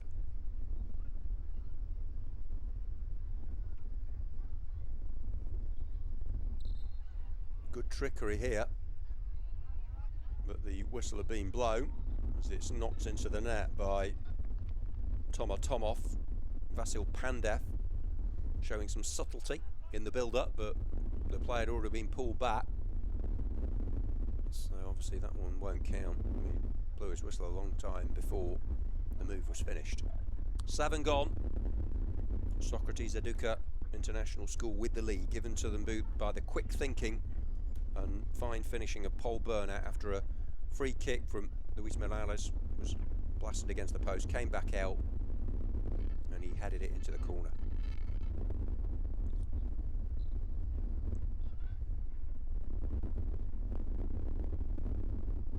Little cushioned header by Toma Tomov. Still lots of time. They did start this game very well, American College Sophia, but rocked back on their heels and trailed by a goal to nil. Remember to go on to all the different social media channels of WSG World School Games Series for all the highlights from this weekend. 9th minute. It's Christian Kutlov. Stopped in his tracks though. Guillaume Roffes leaves the throw in for his teammate Lucas Bush. Good work again. He's going to try his luck here. Toma Tomov from range, but just spins through for the Socrates goalkeeper Maxim Kozyov. And they're going direct here for his opposite number Georgi Govodarov to collect. Very tough conditions for goalkeepers.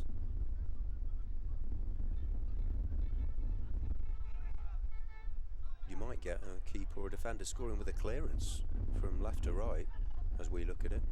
Oh, great work by Tomov. This could be the moment. So it's another one over the bar from Nikolai Radev, this time a little bit further out. Tomov with some super centre-forward hold-up plays, linking it up beautifully back to goal at times. He played it in for Nikolai Radev. It's been an impressive reaction to going behind so far from American College Sophia. They haven't found the goal. Is this going to be the first time since the wind picked up that the team playing against the wind is able to get the result? At the moment they're 1 down, but they're showing promise of getting back into it. Here they come again, the team in the purple shirts. Wasn't able to gather keeper there, but approaching the 10-minute mark. 30-minute matches in the under-17 boys competition. with Brookhouse back on the pitch, looking to continue their impressive scoring form, having dispatched Temple School. Radnor House Sevenoaks are their opponents. All England, this is a chance for the Bulgarian team to get forward. Or nearly had a comedy own goal there as the keeper played it against his defender. Spins behind, but they've really been doing everything they can to get it back level.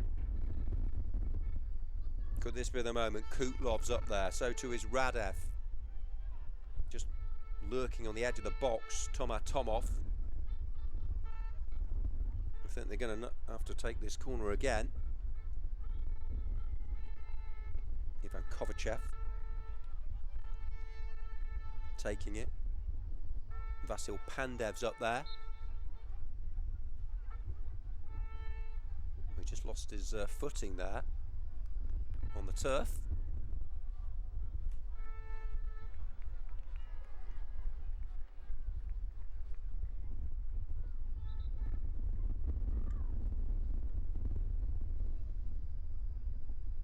Clipped in with the right, just hung a boot out, did Christian Kutlov, but it spins harmlessly wide. Good to hear the enthusiasm from the sidelines. A long day of football. But good to have the shortened games, just keeps it fresh.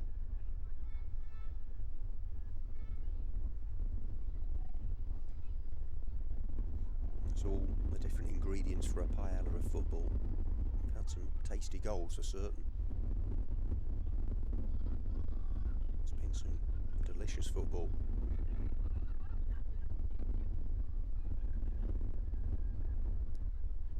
th minute.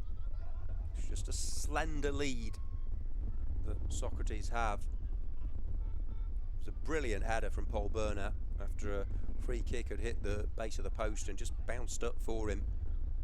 He steered it, just guided it, stretching the net muscles to perfection. Don't think we'll see a better header all weekend long.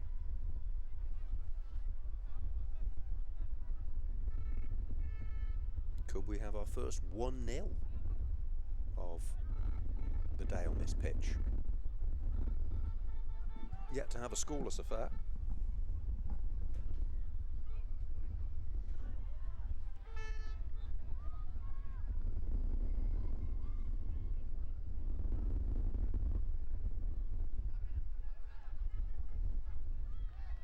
Pushed into touch by Bogdan Urumov.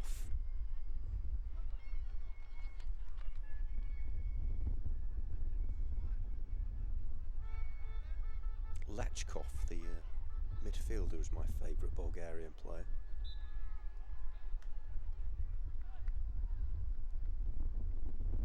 Remember him scoring a good goal against Germany in the World Cup many, many years ago, before any of these players were even close to being born.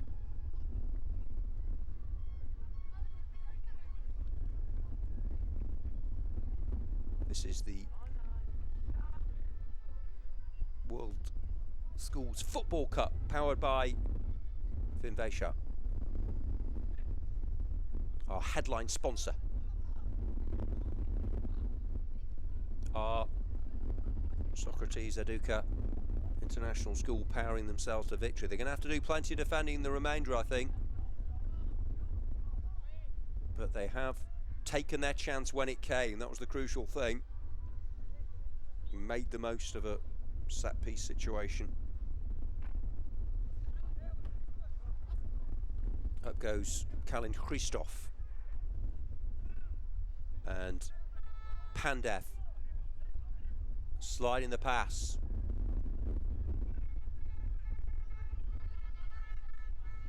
A lot of these balls, they may not look like good passes, but it's the strength of the wind that's affecting them. It really is. Hats off. Well, your hats are going to blow off in this, but metaphorical as well as literal hats off to the players for coping. They're all going to sleep well tonight. I don't think there'll be any hijinks later on. I think they'll all be absolutely shattered, these players, and getting ready to go again tomorrow. Still lots to look forward to in the remainder of this Saturday. Nearly just past 10 to 4 local time in the afternoon.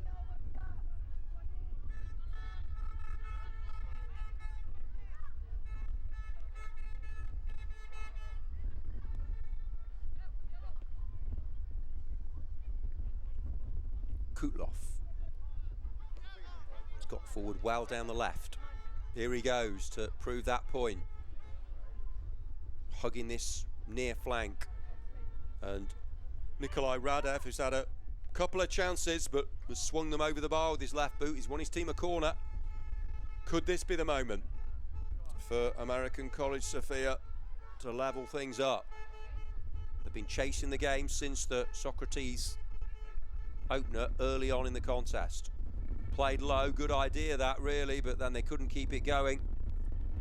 Knocked into the feet there of Vasil Pandev. There are mitigating factors, as you can hear on the effects microphones of our camera guys. It's blowy, to say the very least. Not unplayable though, you've got to adapt to situations. And the players are doing that. It's probably playing into Socrates' favour actually. They got that early goal and now it's over to Sofia really to see if they can find a way past the elements and themselves. Free kick one for the team playing downwind and leading by a goal to nil. It's going to be Alvaro Martinez. Luke Valouet is coming forward. Luis Morales is up there as well. He was the player who struck the free kick against the post, I think, in the build-up to Paul Bernard's goal. 18th minute, 30-minute match. Socrates Educa International School looking for a second goal, hanging one up. Well, that could have gone anywhere.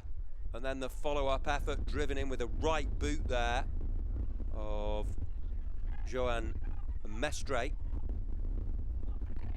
Now, is there an opportunity here for Nikolai Radev? He might have scored twice already. He'll try and go it alone. He's clipped. And that might be a booking. It's certainly a free kick. I think he was getting ready to play the pass rather than the shot. We'll never know. It's a great position for a free kick. You're going to have to really show good technique to generate the power, though, against this wind. You'd rather have the wind behind you, as they did from a similar position, Socrates Educa, to get their goal at the other end. Now, what can they do? I think it's going to be Simeon Hira. It is, yeah. So, Simeon.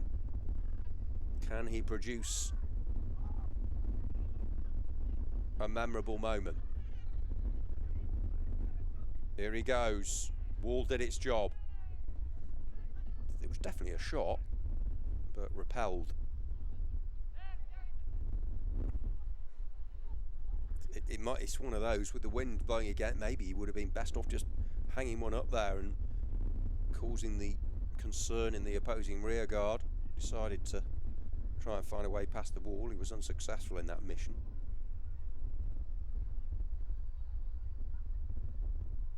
Any three of the results still possible though.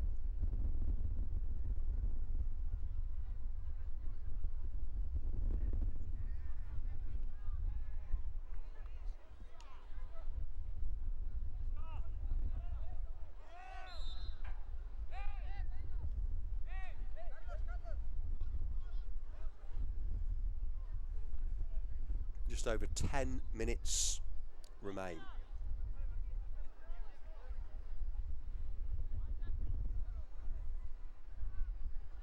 We've not said that yet, that one goal's been enough to settle the issue.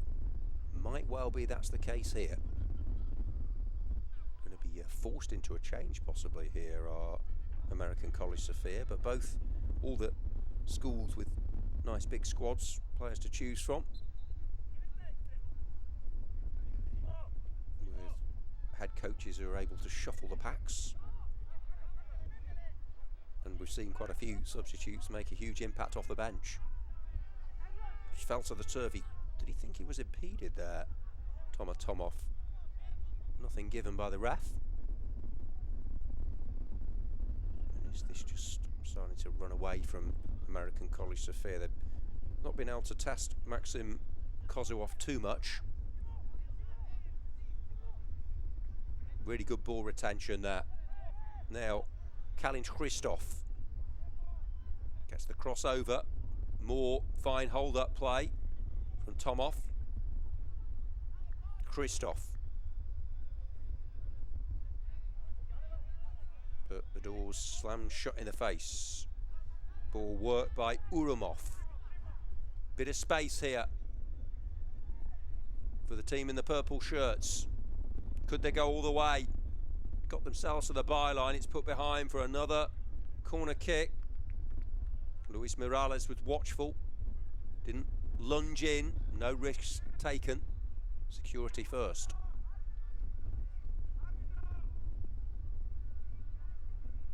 '22nd minute. Another right wing corner. Tomoff is an obvious target. Radev is there as well. In it comes. Headed away well.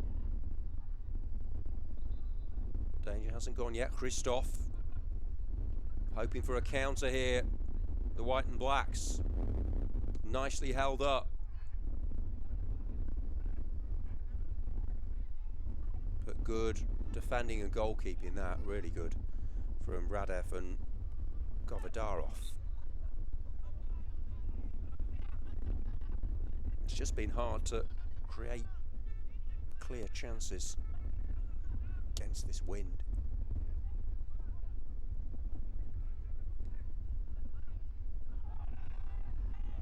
The flag raised on the far side. Not sure what the linesman's seen. The referee hasn't spotted him. He waves play on.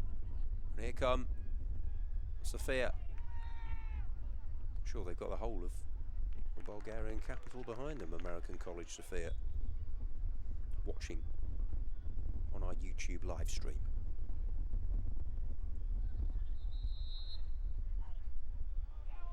Referee blows on the whistle again. Stop start at the moment. What's he given here? Is it a free kick right on the edge of the box? I think it might be.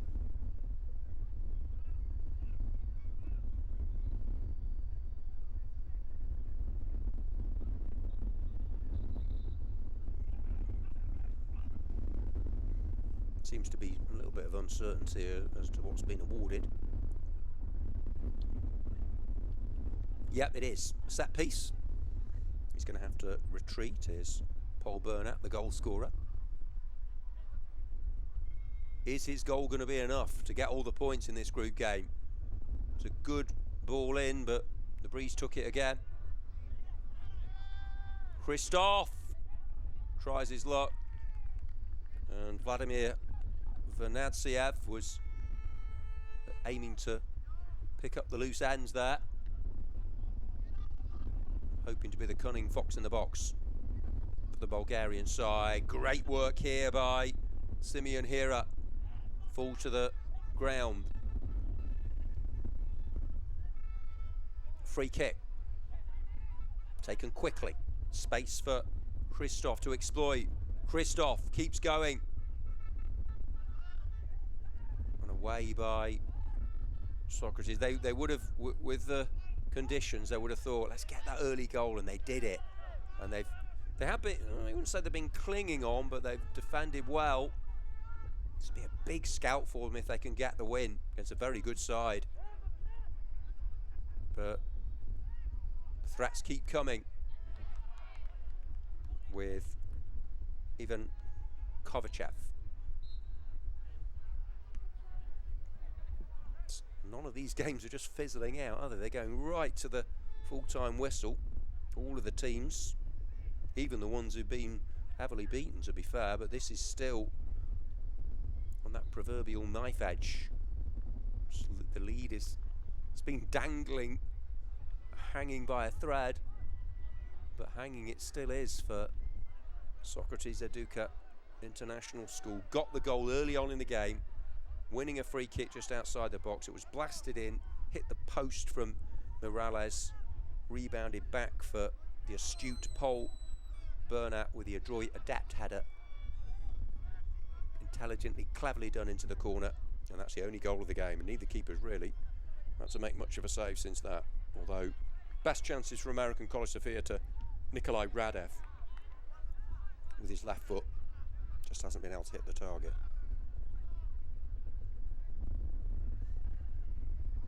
They're on the charge again though. Radev. It's a good effort that.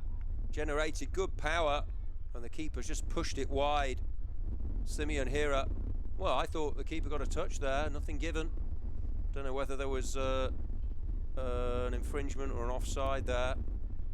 So I'm not sure it would have counted, unless they've just not seen the touch from the keeper. But possibly going wide anyway. 4 to go.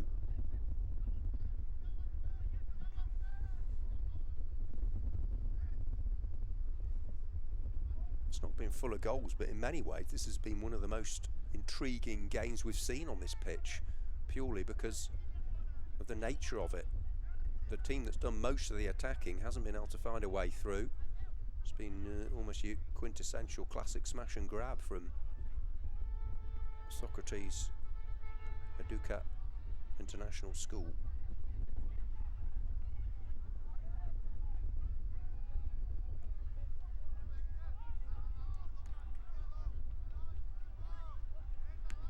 Forward by Vladimir Vanadziev. He'll do well to keep this one in play. Oh, he's got pace. An abundance of it has Christoph, but it just went away from him.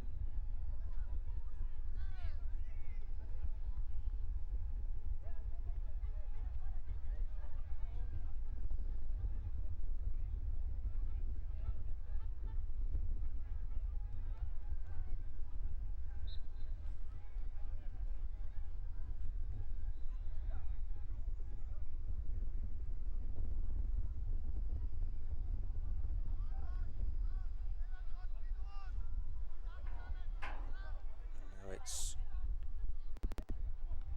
Barakov. Just had the occasional little bit of breakup on our live stream, but understandable during a long day of football. Thanks to everyone behind the scenes and at the complex who made this possible. Always an extra thing for the players, isn't it, really? Yeah, they've got the experience of going away with their schools, playing in a big tournament, chance for silverware, chance to bond, chance to go through all those experiences. But also, when you know you're live on YouTube throughout the globe, makes it even more memorable, if you like, especially if you can score a goal or two and pick up a win or two. Just the one goal in this one was a very well taken one. I think it's going to be the difference, you know. Sliding tackle, and a good bit of play there by Urumov. Just over a minute remaining. Anywhere will do for the time being, as that's crashed away by Alvaro Martinez. Paul Bernat with the golden moment. They mean more, don't they, when it's a 1-0 win? The goals means everything. It's just running away, and they're getting frustrated over on the sidelines. The referee's got to deal with something here, not what you want to see. He's been playing in such good spirits all of these games, but this is where the coaches, the staff members, the teachers have got to play their part, the referee, and I'm sure there'll be people at the side helping out. She's got to check out what's happened there. It's over on the far side. He's just having a chat with one of the coaches, I think, explaining the situation. Is the man in the middle. Diffuse the tension out of that one. It was just simmering along. Don't want it brought to boiling point at any stage.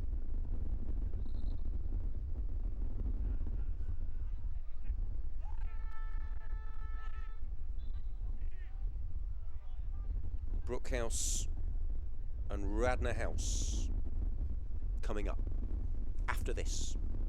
into stoppage time. We are going to get a little bit of additional time after that scuffle, bit of argy-bargy on the far side. This is it, now or never for American College Sophia if they want to get an equaliser. We've had the 30 minutes. There is the final whistle. Big win for Socrates Aduka International School. Paul Burnat's goal was enough. They've beaten American College Sophia by 1-0.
Off we go then for our next fixture on Pitch C here at the Football Salou Mediterranean Sports Hub in Barcelona.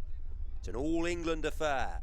Brookhouse College, who went goal crazy in their last game.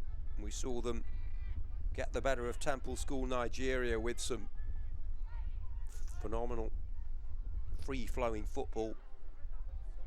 Now they're playing against the wind, which will be a different experience for them.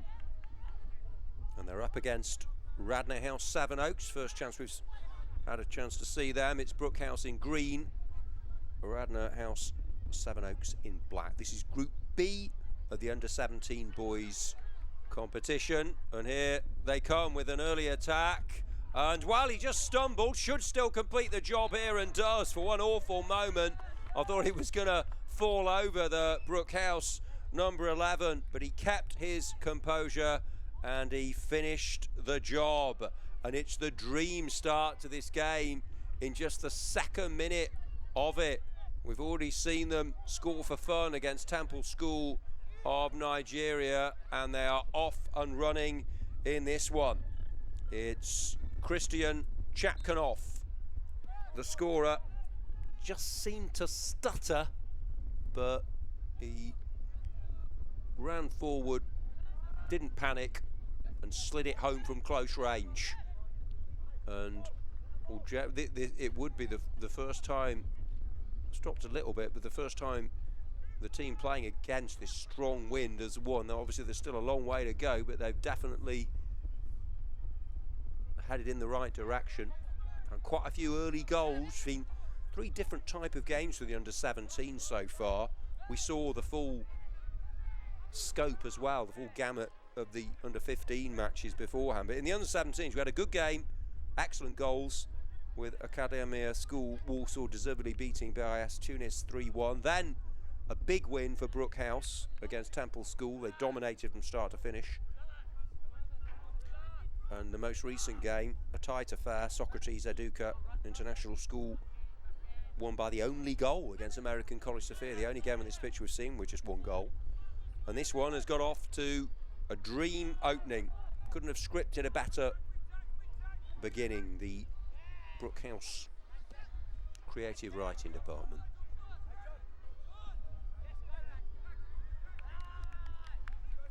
You can see the flags of St George's there. Who's going to have the England bragging rights in this one? Brookhouse. Early on, breaking the deadlock through their number 11, Christian Chapkanoff. Adam Hone and Corey White in charge of Brookhouse. They look a really well-oiled machine. Here's the goal scorer. He wants to be in again. Plays the pass this time. They want another one, and it's a rasping effort. Rashad Varner, who was exceptional in the earlier game. Their convincing win over Temple School. This time it is an effort on target, but saved by the keeper of Radnor House Sevenoaks, Harrison Cromarty. They're led by Scott Nurse and John Waite, by the way, are Radnor House. We've already seen Brookhouse once. We will be seeing Radnor House again later.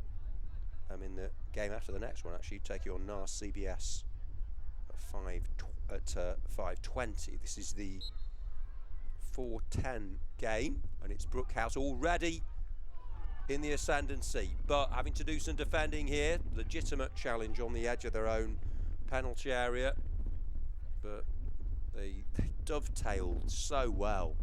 Communication was brilliant from Kenny Benet and Rashid Varner in the earlier match. Are we going to see that again from the team in green, leaving others green with envy perhaps? But they've got to do some defending here. This could be the equaliser. No, in nips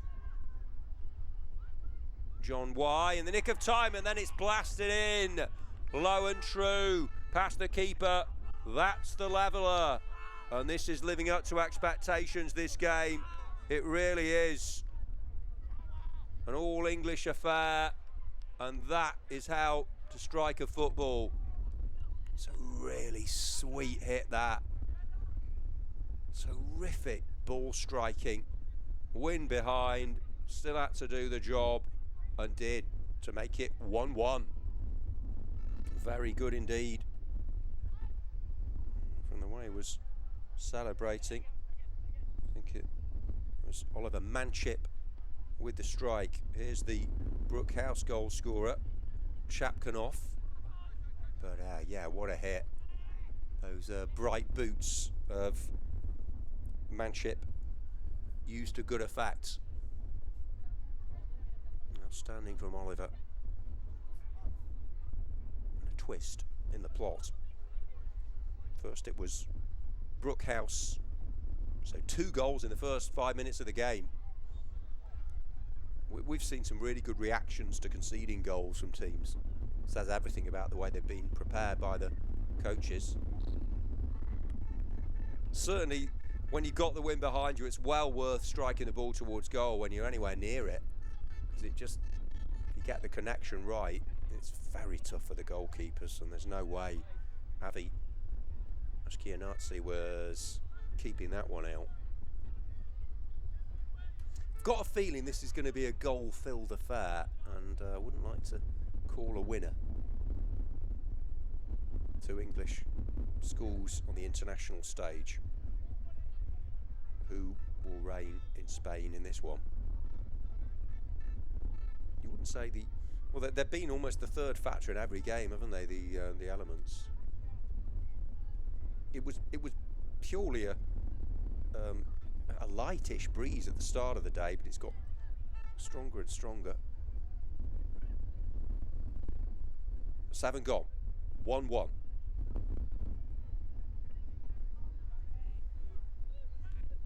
Right wing corner should come through for Avi in goal. This is going to be a much sterner test, I think, for Brookhouse. They won comfortably earlier, but this could go either way. 2 top sides tussling, toe to toe, head to head, torso to torso, eye to eye even.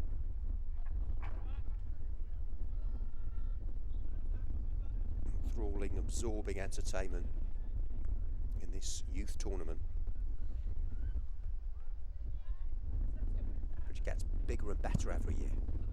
Great to see the new schools involved as well as some tried and trusted, familiar friends and faces, acquaintances made,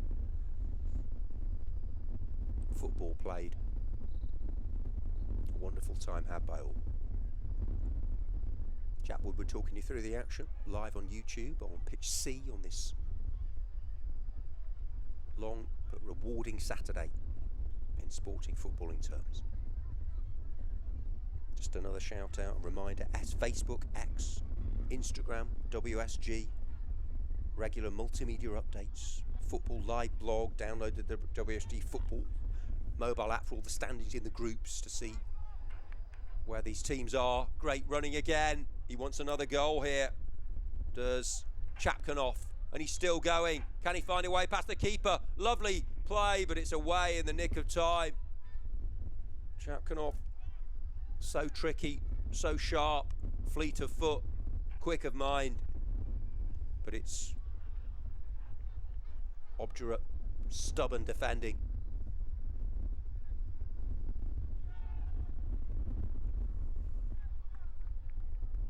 Playing for each other, playing with each other with real enjoyment here. 1-1. Brookhouse hoping to retake the lead here. Nearly a third of the way through what has been an enjoyable contest so far.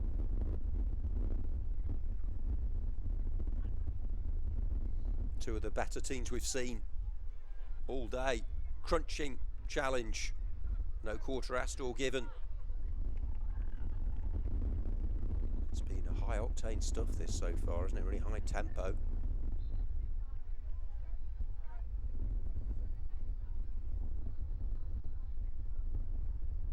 We've got BIS Tunis of Tunisia against ACS Cobham of England in Group A next. This is Group B. two top Group B teams as well. And it's Brookhouse doing the attacking. Might get another goal here. No, it's slid straight at the keeper by Branimir Giabsaliev.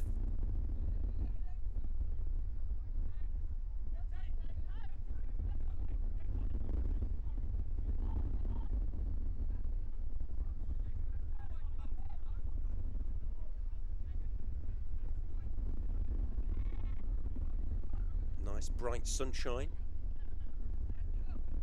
for those watching on to bask in. This is a nice angle, really good angle on the pass for Chapkanoff again. It was played in by Giabsaliev. Possible counter for Radnor House Sevenoaks.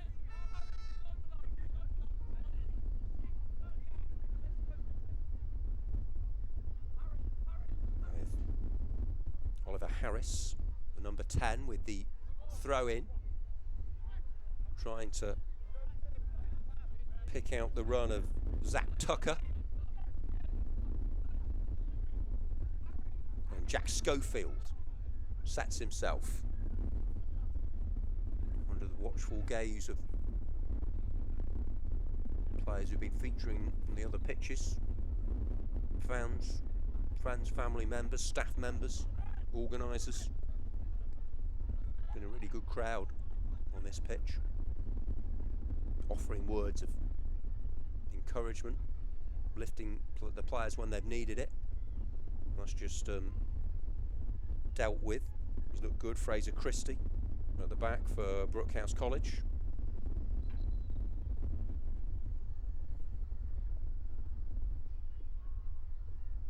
Took a special strike of the football to breach their rear guard.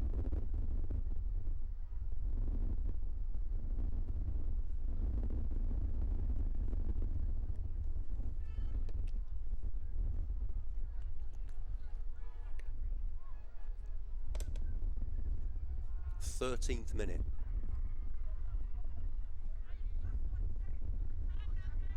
It's got all the makings of maybe a last-minute winner, clinching an all-important victory in this one. It was Brookhouse who got into an early lead through Christian Chapkanoff, released through the centre. Just hesitated momentarily, but recovered his composure to slot in. And then good long-range effort from Manchip.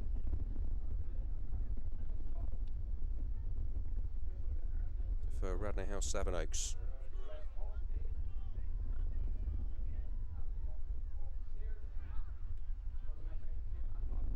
Very much in the balance. Waiting for the pass there was Rashad Varner. Good outlet.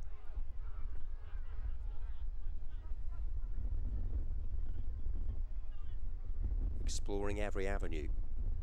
Wallace carrying forward. In it comes with whip for Chapkanoff. Had a very good game. So too has Varner. Could this be the moment? Oh, what an effort. So well struck by Kenny Benai. And, well, within a whisker of putting his team back in the ascendancy. So close. I think when he hit that, he thought he was going to just nestle in the net, just inside the post. It went the other side of it, much to the relief of the Radnor House Sevenoaks keeper, Harrison Cromartie.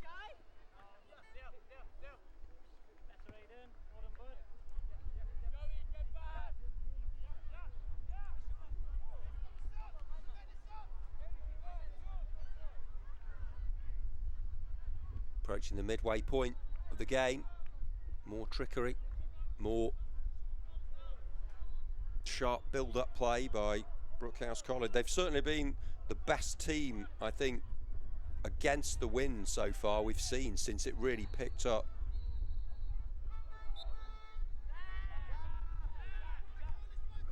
did get that early lead, it was cancelled out past the quarter-hour mark. Remember, these under-17 matches, 30 minutes long. All the teams playing several games today and tomorrow, jockeying, jostling for position in the standings, hoping to come high enough to play for the Cup. But if you don't finish in the top positions, you've got a chance to qualify for the Plate or Bowl. So lots of trophies and medals to be won tomorrow when the accolades, the awards and prizes will be dished out by the staff. And it's always to have something good to look forward to, isn't it? Something to strive for. It's just the perfect way to end the weekend. Yeah, they're having experiences, making new friends, connections, and going on adventures, developing their personalities, but also they're working really hard. They're picking up their fitness, and they're playing a lot of football, as of course they love to do. 17th minute, 1-1. The other thing I'd say, I mean, I don't want to keep, I mean, you can hear it, but swirling around, but I don't want to keep talking about the win, but it is a big factor. Also, the way they've actually coped with the conditions is fantastic. They're still providing excellent entertainment. Now, breakaway. He's Speedy Gonzalez, isn't he? Kenny Benai. Such good feet as well, and then he's side down. Is he? No, it's a good challenge. Thought he mistimed that when he fell to the turf. But I love that from Benai. He wasn't milking it, he just got on with it. Recovered his footing. Didn't try and trick the referee. Great honesty, but didn't come off. Here come Radnor House, Sevenoaks, nearly in. Well, it's tough to call. It really is up for grabs, this game. Wouldn't be surprised if it was a draw. We haven't had a draw yet, have we, on this pitch? Of course, they get a point each if it was a draw. Here they come. Good running by Chaunza. Apologies for the break-up in picture. It just seems to have happened, particularly during this game, but hopefully any technical gremlins can be weeded out.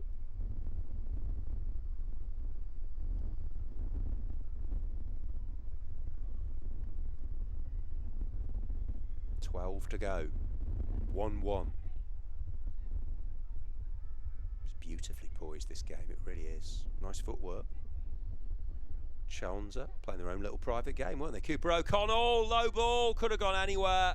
O'Connell really imposed himself on the last game. He's doing so again. What a hit, what a save. That is an absolute worldie of a save. Sensational goalkeeping. Kenny Benai pulled the trigger. When he hit that, he must have thought he'd scored. Against the wind, I don't know how he's generated that power, but that, for me, is the save of the day. Harrison Cromarty, the number one, the player between the posts for Radnor House Sevenoaks.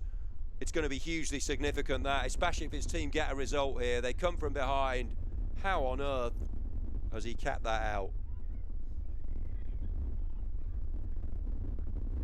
I think we are providing a show later still and giving you the best moments, the goals, the saves, the performances of the day, and that's got to be right up there for Radnor House Sevenoaks. Shot sliced wide. Wait, really went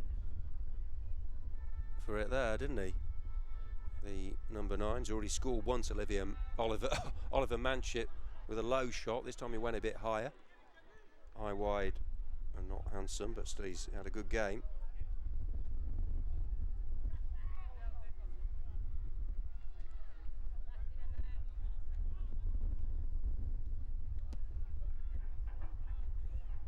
Still can't believe how good that save was.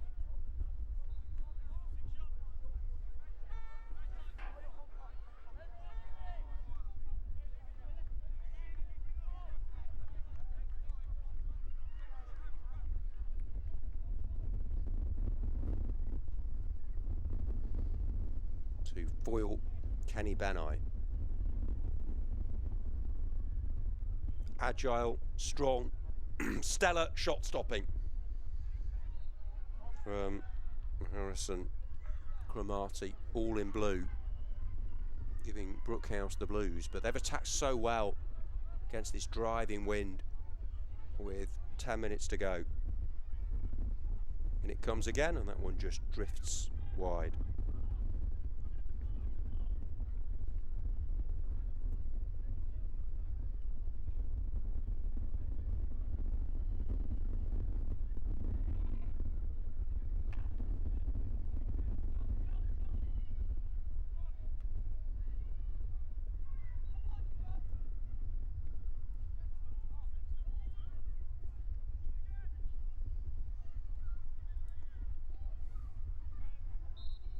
Referee blows the whistle, and it remains 1-1.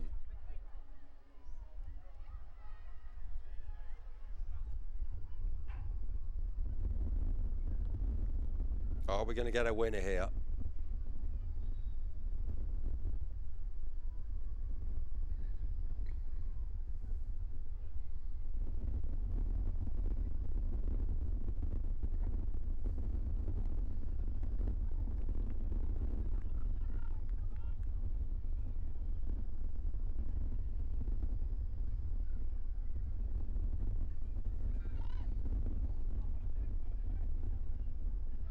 Here's the Brookhouse keeper.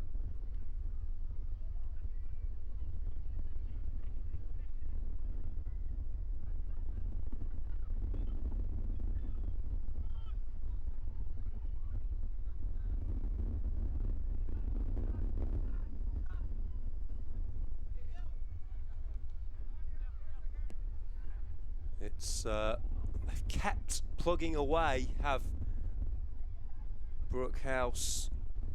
Excellent from them. They got the early goal scored by Chapkanoff, but Manship level things up with a good effort, and here they go again.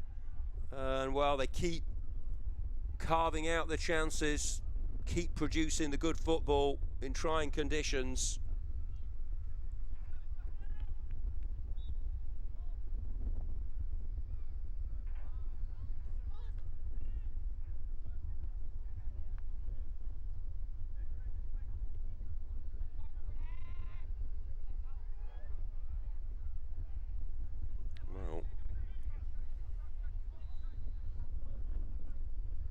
Got anything else up his sleeve, the Radnor House keeper, having stopped Kenny Benai from scoring what would have been a really good goal. You could tell from the player's reaction how well he rated that save.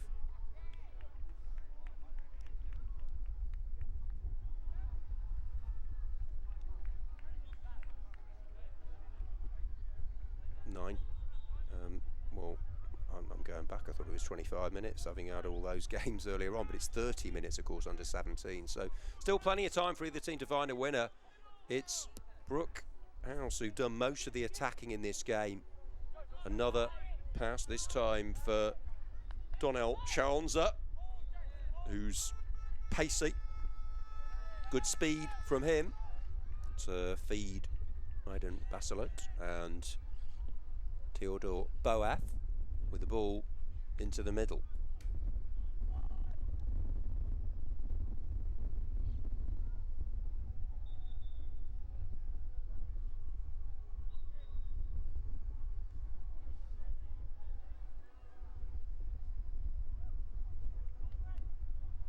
In comes the cross, menacing, pinged in.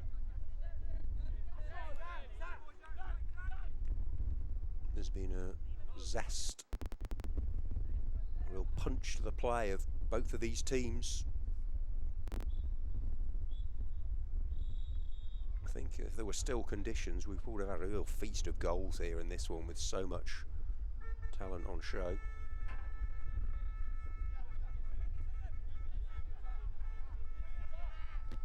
Now it's the Radnor House number 7, Zach Tucker, showing his attributes. Just mopping up is John Y. 5 minutes to find a winner then? Or will it be honours even, a sharing of the spoils? As the shot is whacked in, he does find the net, but that whistle had been blown. The defenders have stopped playing. And well, could be a wonder save that has got right now Sevenoaks a point.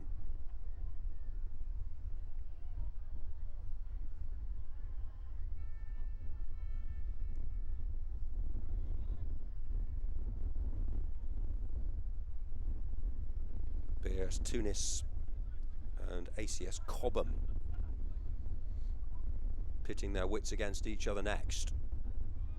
Radnor House Sevenoaks thought they won the corner, not given by the referee though, with 4 to play.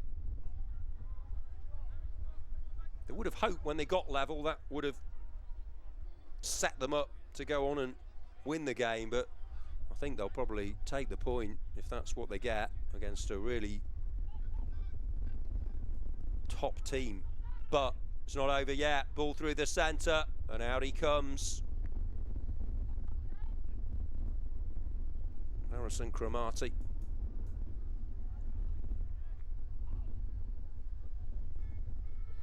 Squeezed away. Can Brookhouse conjure something? It's Chalmser who's raced up and down the left side.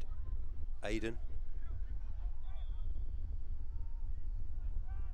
Good challenge. The shot's going to come in as well from just inside the box by Branimir Giabsaliev. Sliced it though, didn't get a touch. And time is starting to run low.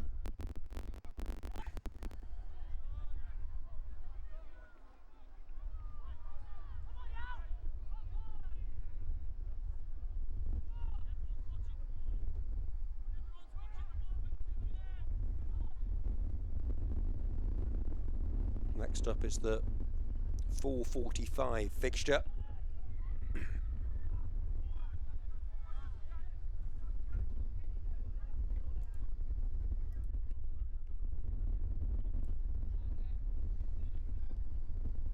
Theodore Boath for Jackson Hall, using all of the squad. Kenny Benar, you want him on the pitch as long as possible. He's done everything but score in the game, really. And he's won his team a corner with 2 to go. Up from the back, Fraser Christie nearly scored at the end of the last game we saw them play, in which they scored a hatful of goals. Can they get another one here to clinch the win? The header, it's steered off the goal line but in, and that's the late winner. It's a massive moment and it means everything to Brookhouse College, and they've kept pushing, they've kept driving forward. It's been tricky conditions, but they're going to win playing against the wind here. It's a late goal. Really good. They kept it alive. The shots have been raining in. The crosses have been raining in. And that is the moment. Celebration time for Brookhouse. Theodore Boath up from the back. He was there. Forward for the set piece, which had been won so well by Kenny Benai, who's given another scintillating performance. And I think that might just be the winner. And ultimately that wonder save from Harrison Cromarty isn't going to lead to a favourable result for his team unless there's something spectacular at the end. But you've got to say, given they've played in the toughest conditions against the wind, the way they kept pushing forward, Brookhouse deserved that. It's a bitter pill to swallow though for Radnor House Sevenoaks. We're going to see them again in the game after the next one here, so they're going to have to just lick their wounds, and they won't mope, they won't feel down on the luck. They'll just go again. They'll pick themselves up off the ropes, off the canvas even, because they are going to succumb to defeat here. The closing seconds, they've snatched it. The proverbial operatic female was ready to sing the tune of a draw, but it's going to be a win, another win for Brookhouse College. They look a top team. They're well capable of winning this Under-17 Boys Cup. They've won this Group B fixture by 2-1 with that goal right at the end of the game.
underway then for our next game. It's BIS Tunis of Tunisia in navy and red versus ACS Cobham of England in the under-17 boys Group A. We've just been a real crackerjack of a game between Brookhouse College and Radnor House Sevenoaks in Group B. Late goal for Brookhouse, who scored an early goal as well. Sandwich in between was an equaliser for Radnor House, but Brookhouse winning 2-1. Here come Cobham straight away on the front foot. Can they do their thing in a battle of England versus Tunisia? Europe versus Africa in the World Schools Football Cup for 2025. 30-minute games.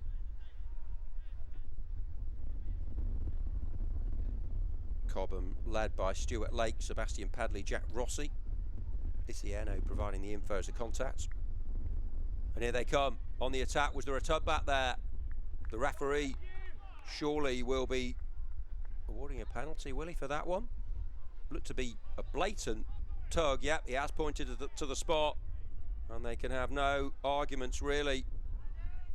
Can the BIS defenders? It was a blatant shrug. Fair play to the referee. And fair play to the attacker who didn't go down. Decided to try and continue to play.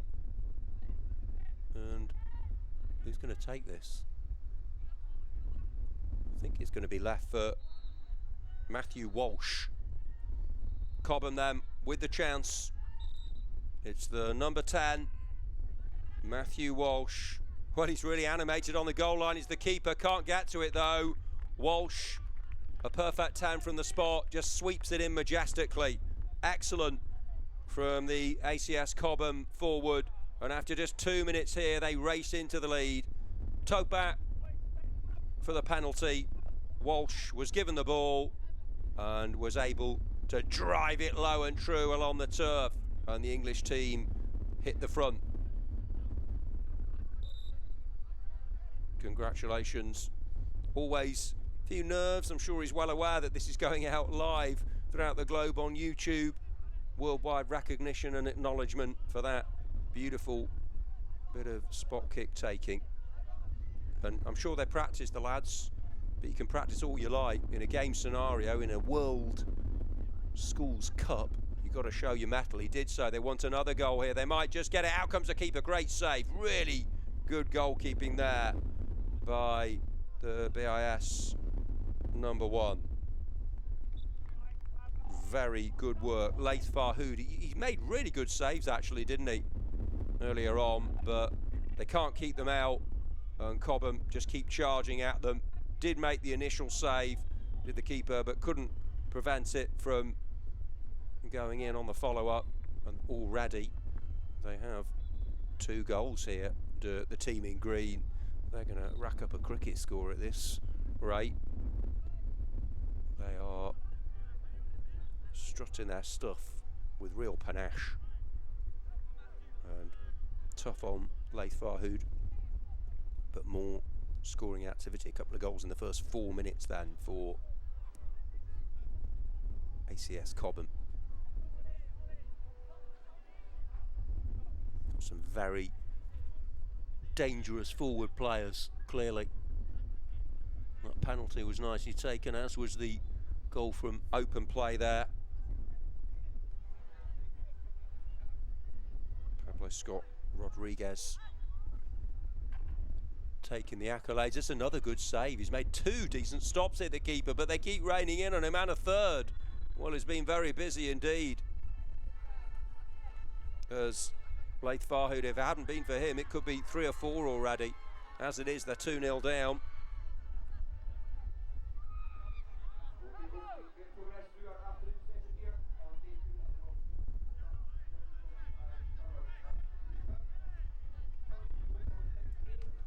They're a very confident, competent outfit, these Cobham boys. Getting up the pitch again. Options in the centre. Excellent ball carrying. Here's the cutback. Good block by Adam Hayuni. Having to do a lot of defending. Forrest Cooley in that rearguard effort as well, but it's a corner kick.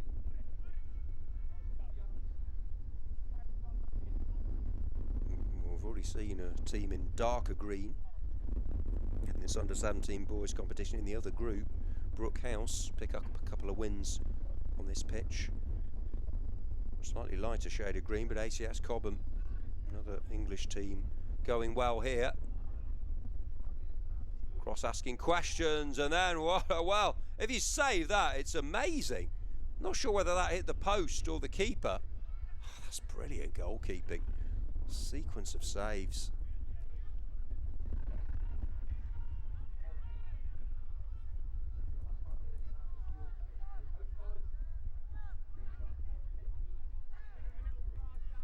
This time from BIS Tunis.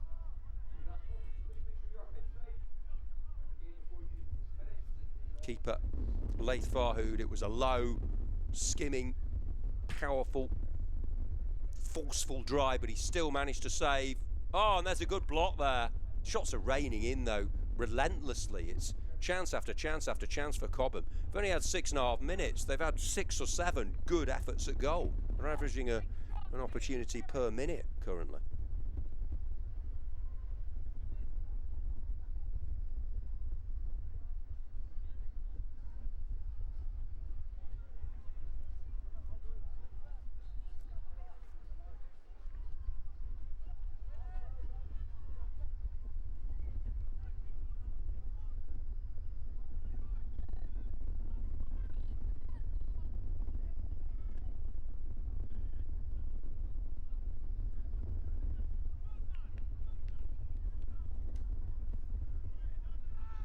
Here come the Greens. Oh, it's delightful. What a run this is. Is there something at the end of it? It's superb individualism. He just couldn't round it off. Well, that would have been one of the goals of the day from Matthew Walsh, who netted from the penalty spot from open play. It's pretty useful as well, isn't he? It's like watching Ryan Giggs in his prime.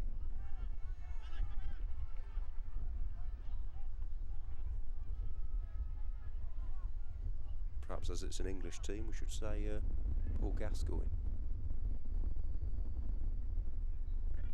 Great run.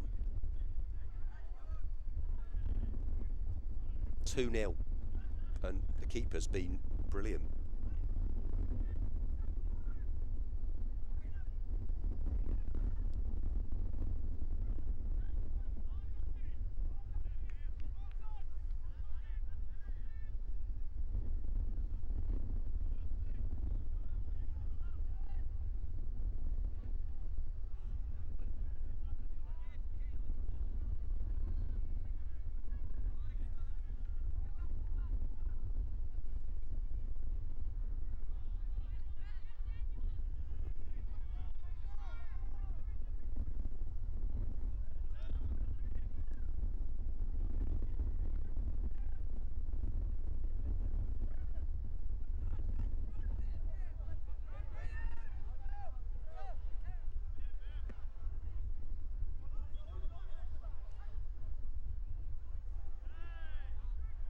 Oh, here they go again. Well, might have been a little nibble from Saif Al-Jarrah. Kept his footing though. Another tug, and I think it's going to be another penalty, is it? Referee's blown his whistle. And frustration, exasperation for the forward player who wanted to keep going. Just the joy of football, but it's another.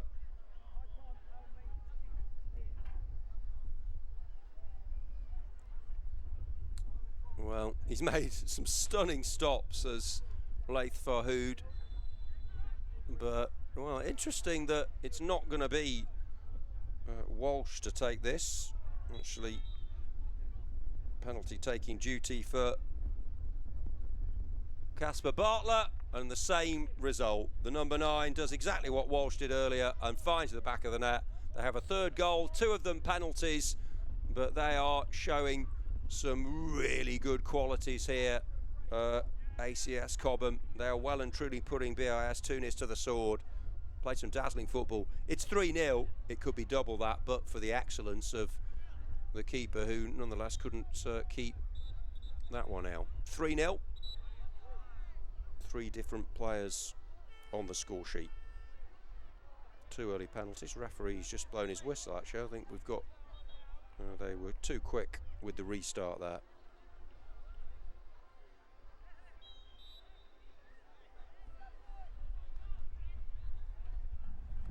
The worry for BIS Tunis is there's still 2/3 of this contest remaining. Seen some very good showings from the England teams, who are always strong. Next up, Radnor House Sevenoaks about. They'll have been smarting conceded that late goal. They still gave a good account of themselves. They flew the flag of their school proudly, great ambassadors, and they'll be getting another chance against Irish. Always good to have England versus Ireland. And it's NAS CBS who are going to be playing in the next one. We're going to see 2 of their matches still to come. Another chance to see Academy of School Warsaw and Socrates and Park Lane as well in the remaining fixtures. Still lots to look forward to as we come towards the back end of our Saturday coverage. Just past 5 p.m.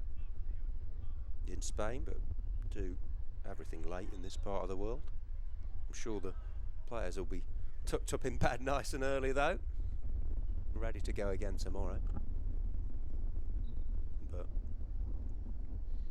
well, the most goals we've seen scored by a team, still another side actually in green. It was something about the green colour. St Aloysius College in the under-15s. In under-17s, is there another goal here for Cobham?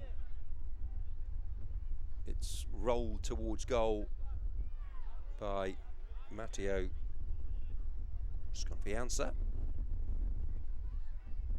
Effort on target, but doesn't get the better of Laith Farhood this time.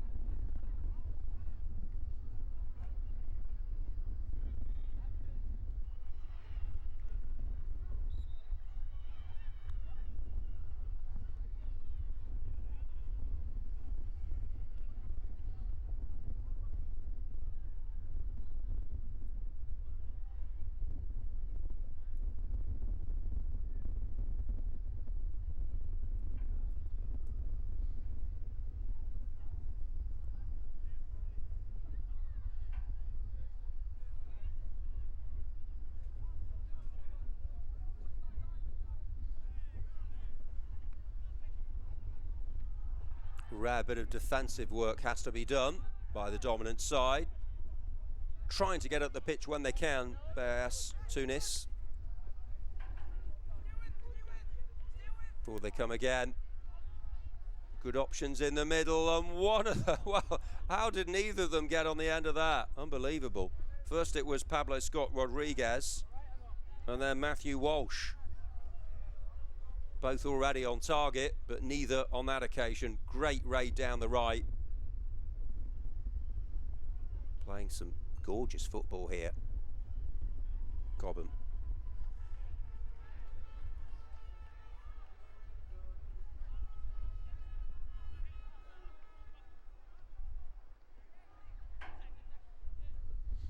th minute of 30. Under 17 boys, Group B. 11 aside, and there's one side who've been on top, sitting proudly on their perch. ACS Cobham.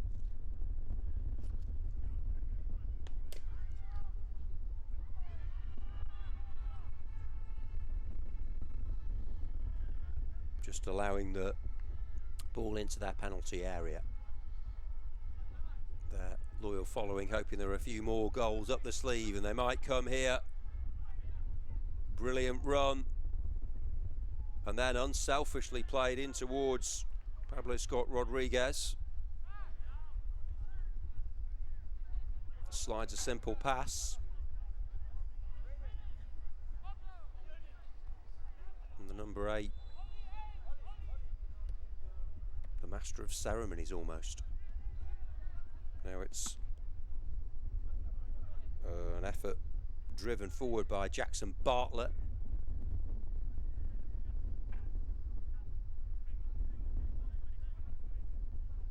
It's Casper Blackwood actually with the second penalty. I do apologise. It's the way the teams have written down rapidly. We just got the numbers literally just before the game. I was frantically writing them down, and in my hurry, I've called him Casper Bartlett. I'm rechanging the names in your team, Cobham. Sorry about that, but it was Casper Blackwood with the second penalty.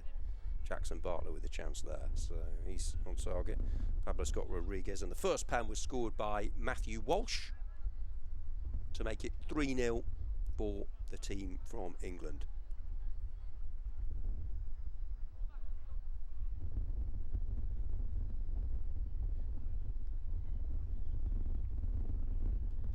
And thanks for your company on our live feeds from pitch C here and also on pitch B today on WSG's excellent coverage.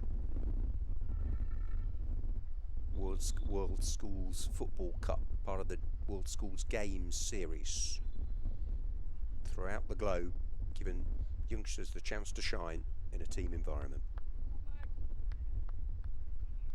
3-0 for ACS Cobham here. 2 penalties from Matthew Walsh to make it 1-0 and Casper Blackwood to make it 3-0 after Pablo Scott Rodriguez has got in on the act as well. Here he is trying to steer this header in. Great saves as well by Laith Farhood.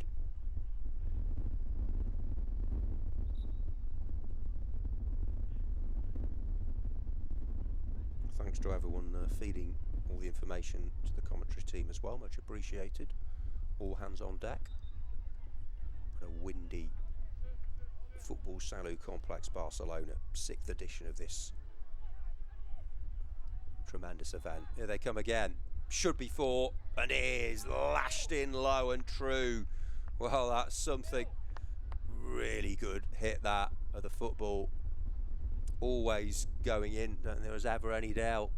It was another goal for Cobham. Thing is, they're playing great football, but they're all clearly enjoying it as well. That's what I like to see. Is a real spring in the step.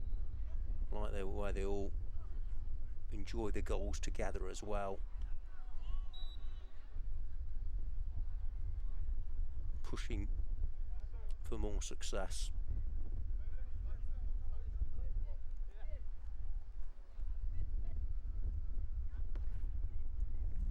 BIS with Lex scored a good goal earlier on in trying circumstances really, because they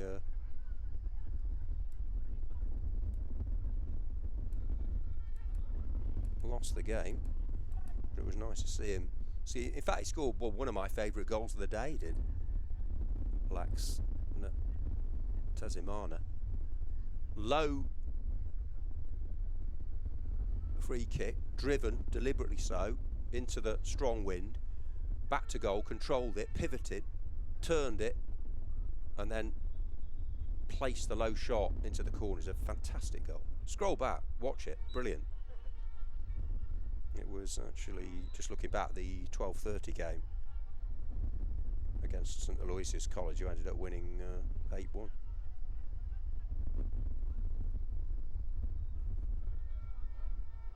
You can't take that goal away from him. 4-0 BIS trail in this one. Can they get themselves on the score sheet?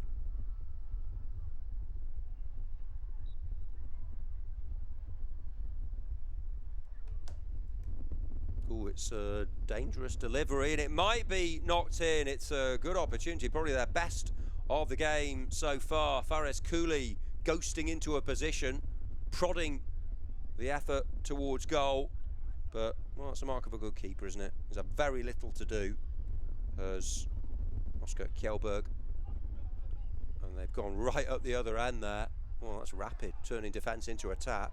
That's what you want to do, switch the focus, but it was a good save.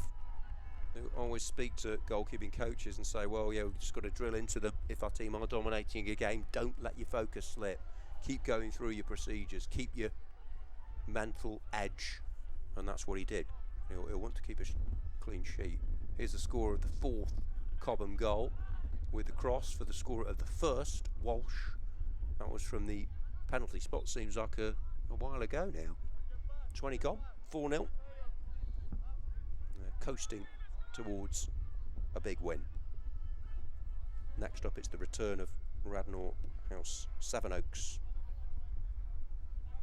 against Nuss CBS. Will Irish eyes be smiling in that one?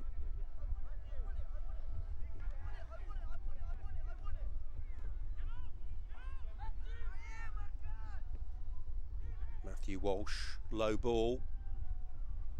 And he strains there, does Emil Toll, who was the player, the number 11, who bagged number 4. So the scorers for Cobham: Matthew Walsh and Casper Blackwood with penalties from open play. Pablo Scott Rodriguez and Emil Toll. They might have had more, but for the excellence and expertise of Laith Farhood in goal. They've won a corner here of the team who lead 4-0. Surely an unassailable advantage. They've been put in that position of strength with some really pleasing football.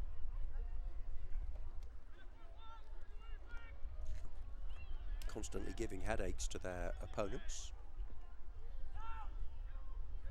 Oh, misses everyone. That's well flighted corner. Oh, what a block. That's brilliant defending. Well, we talk about saves of the day. What about block of the day there from Adam Hayuni? He thought he'd scored, surely. Did the Cobham number 15 there. Another subs. Cracking effort.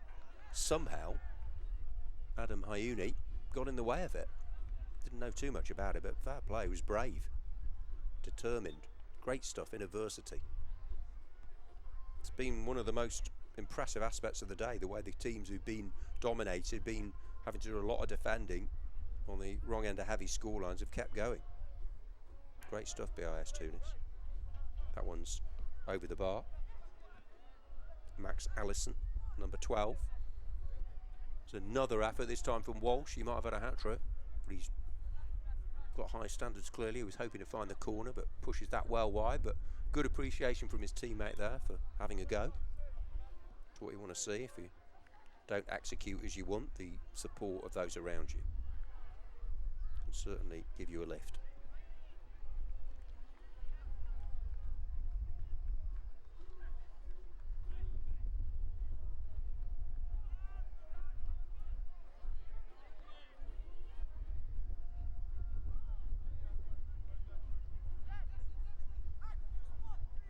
Still got just over 6 minutes left.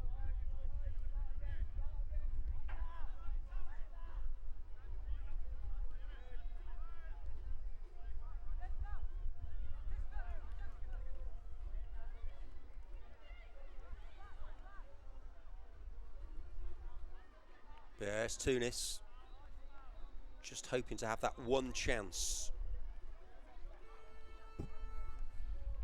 Attacks for them have been at a premium, few and far between. They've come up against a brick wall at times. Good challenge by Emil Toller. And now Max Allison instigating that attack. Walsh has worked really hard. Up top, leading the line. Swept in the early penalty. 4-0. And Cobham will back themselves to push on in the competition now. In the rest of the group, we have final group games and then all the knockout matches to look forward to tomorrow.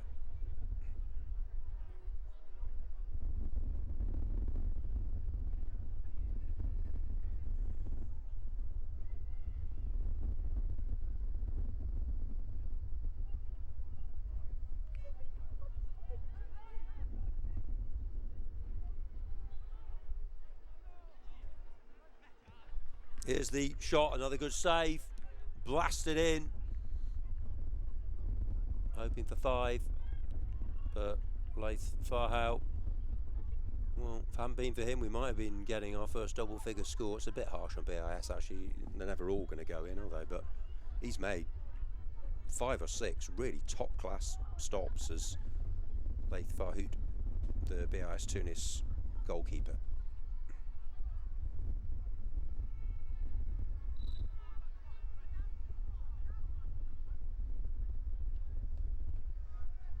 It's been a veritable banquet of youth football, this. Game after game after game, shot after shot, goal after goal. It's funny enough, we still haven't had a draw. It looked like the last game was heading for one, but Brook House had other ideas of the late winner. But it's on this pitch, yet to witness a stalemate on our live stream. Well claimed. He's made one significant save, really, as the keeper for Cobham. Launched that one forward using the wind well with 3.5 to go. They've held them well, haven't they? Since it went to 4, looked like we could be in for a really big, gargantuan, almost a colossal win, but not occurred due to the good rearguard effort of BIS Tunis.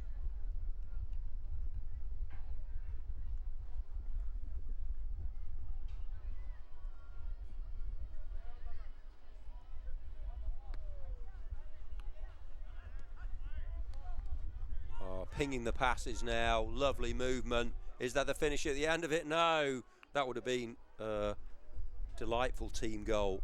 But he just didn't quite get the connection or accuracy he wanted with the strike. But Matteo Sconfianza may not have struck goal there, but it was really crisp, slick passing in the build-up. Here they come. This should be another one, and this time they do find a way past the goalkeeper with a nicely prodded finish, and they do have their 5th goal. And you can't argue with this scoreline, really, the way they've applied themselves throughout. ACS Cobham, another top English team, showing their skills. Luca De Angelis, the number 15 with number 5, and he drew the keeper. He had an air of a real aura about him, didn't he? An authority, a calmness. You just knew he was gonna bury that one, and that is exactly what he did. So we're up to 5 for Cobham, and they've shared the goals around again. We've said that a few times. It's usually in a big scoreline you get like one player scoring 3 or 4 even, but it hasn't happened. You watched the flight of that. Clutched it into the chest and then punted clear, did Laith Farhoud. But yeah, he's done well. Luca De Angelis of Cobham, and he really deserved his goal. Appreciated by Emil Toller, who scored earlier on, the number 11. So yeah, we have again 5 different scorers of the 5 Cobham goals. Couple of penalties. All the boxes ticked. BIS Tunis have kept chasing, but they've been out of possession for the vast majority of the lion's share of this game, as this is chipped upfield well by Jackson Bartlett. Falls for Matteo Sconfianza. 30 seconds to go. Can they get their goal here? BIS Tunis into Muad Al-Kout. So hard for them to build up a head of steam though when they haven't had the ball, really. They've won it back here. Love that, the way they're going right to the final whistle, into the closing seconds, even though they're 5-0 down. Still believe, still backing themselves in trying circumstances. Referee looks at the watch. There's the final whistle. Job done for Cobham. Big win for the English team. They've beaten BIS Tunis by 5 goals to 0.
underway then in this next game, and it's an early chance for the Irish outfit of NAS CBS. It's England versus Ireland. Radnor House Sevenoaks provide the opposition. We just narrowly lost right in the final moments against Brookhouse College in an excellent game just a couple of matches ago. This is under 17 boys Group B. What are the Irish side going to produce here, I wonder? And they're getting forward. Well, they forced a good save from the Radnor keeper, Harrison Cromarty. We saw him pull off an absolute worldie in the last game we saw. He's done well with his legs here. That was with his gloves at full stretch. This time he comes up trumps for his team, but they're on the back foot here. What a bright start from NAS CBS, led by Shane Bretnell and Andrew Keating. I'll be pleased with their team thus far. In comes the cross. How about they can have another corner? It's all blue and whites at the moment against the black outfit of Radnor House Sevenoaks. Scott Nurse and John Waite in charge of the team from England. Second minute. Good ball in, and that one just zooms over the crossbar, but early chances created from open play and the dead ball scenarios from the outfit from Ireland.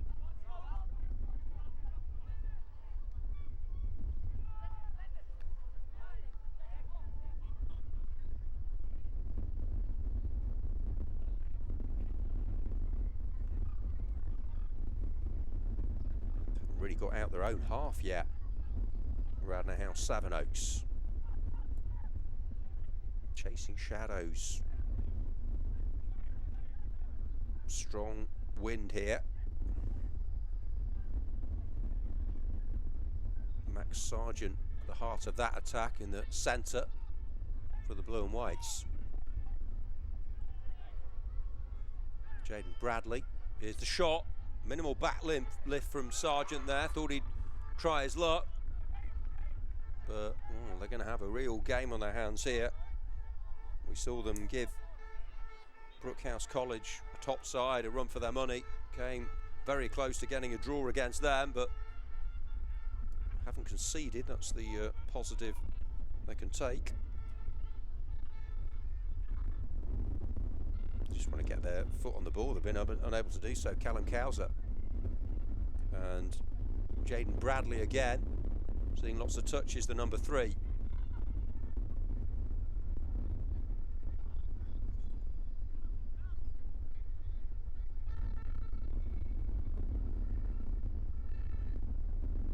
Fourth minute.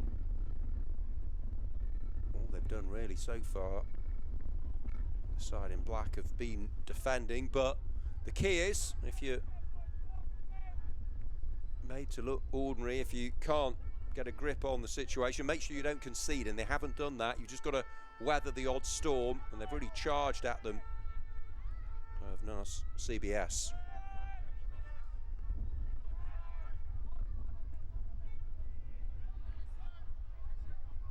Got Matthew Galvin on the ball, plays the pass forward, out comes Cromarty again. Well, he's been possibly the best keeper we've seen. I think Laith Farhoud for BIS Tunis would give him a run for his money, but yeah, he's a brilliant shot stopper. He's shown the full range of abilities as well. His distribution's been good, his positioning, his command, his dealing of crosses, also made different types of saves. He's made himself large, he's saved with the legs and the gloves. Brilliant from the goalkeeper of Radnor House Sevenoaks, and he's had to be right at the top of his game. Is it going to lead? I mean, his wonder save came at 1-1 against Brookhouse, but they still found a way past him at the end of the match. Just controlling the tempo and all of the play here, the Irish side. This has been outstanding from them so far. And they got it again with Jack Riley, and another run being made, and that has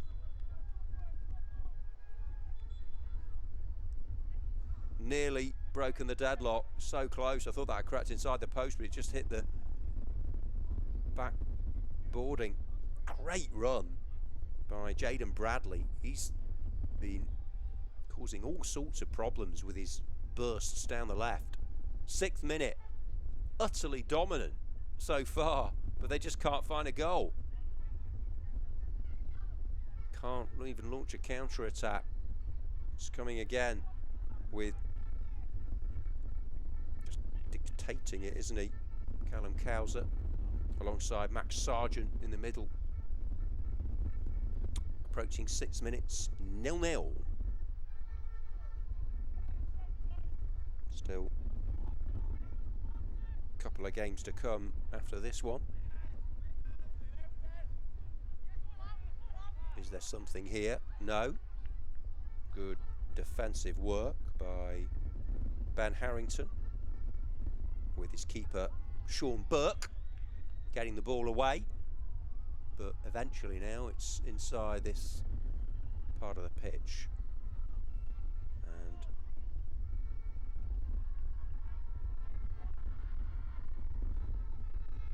well, Zach Tucker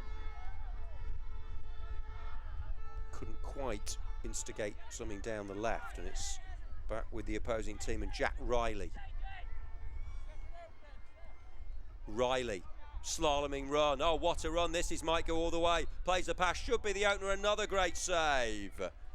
As that struck low, hoping to find the back of the net, but Joshua Brogan struck it after a terrific run forward by Jack Riley. Thought he was going to go all the way. He selflessly played it for Brogan, who he thought was in a better position. But it's that man again, Harrison Cromarty. Well, I think that wonder save was just a sign of things to come in the last game, wasn't it? Because he produced 3 or 4 already in this one. Now it's Odran Sherry, the number 9. Can they relieve some of the pressure that's built up on them here? Radnor House, Sevenoaks. Backs to the wall, but they still haven't let one in. Sargent with the pass. Oh, there is the ball in the net, but it won't count. Flag had been raised and the whistle blown. They thought they had found the goal, but disallowed. Offside. Well, they're hanging in there, living a charmed life at the back a little bit. Radnor House, Sevenoaks. Was put into the net by Cowser, but it wasn't a wowzer moment because it was chalked off for offside. The whistle had already gone before the ball went in the net. Well, the thing is, that'll give them confidence knowing that Harrison Cromarty's making all these saves. Maybe it'll be one chance, one goal scenario for them with Harry Picton Quilter, the number 2, but he loses out, and here's Cowser. And now they're in again. It's another opportunity. Could this be the opener? No. This is exceptional stuff. Shot stopping of the highest order from Harrison Cromarty. He was in again there, was Joshua Brogan. Second time he's been foiled by the keeper.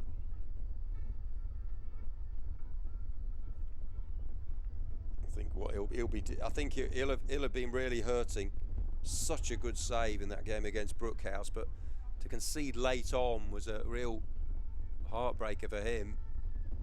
He wants these saves to mean something. Another header, and this time they have found the back of the net, and it was inevitable, really. Despite the excellence of Cromarty in goal, they were always going to find a way of scoring, and it was the corner kick that did it.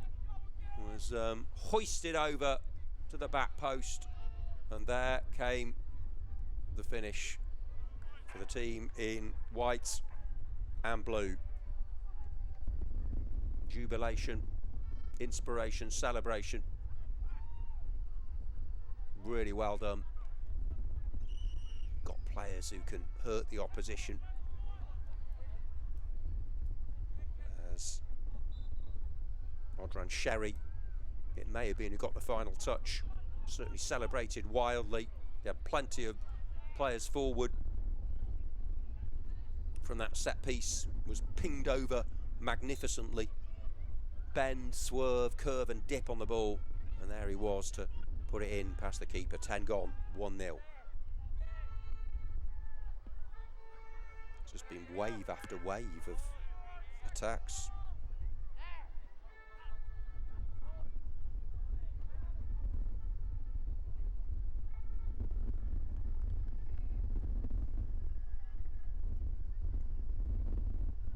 And again, remember, they're playing against the wind. Scored from the last set piece. I hope history can repeat itself.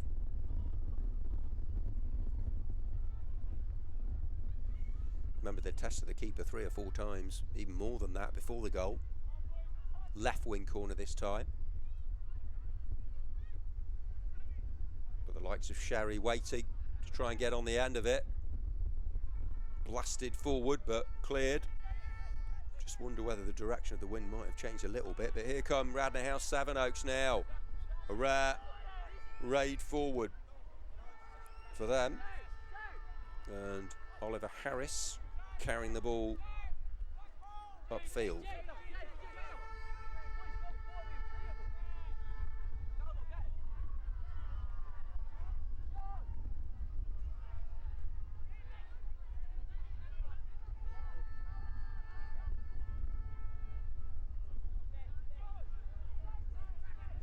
More confident, fluent football. Sherry waiting in the middle with Callum Cowser, who's definitely impressed the judges and those watching on, so to speak. 13th minute. They finally got the goal. All of their play has been leading towards.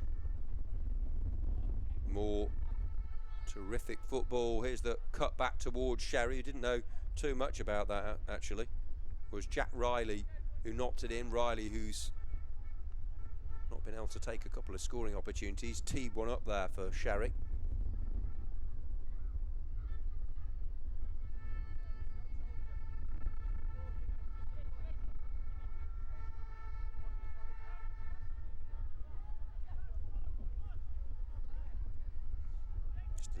Turn from Sargent.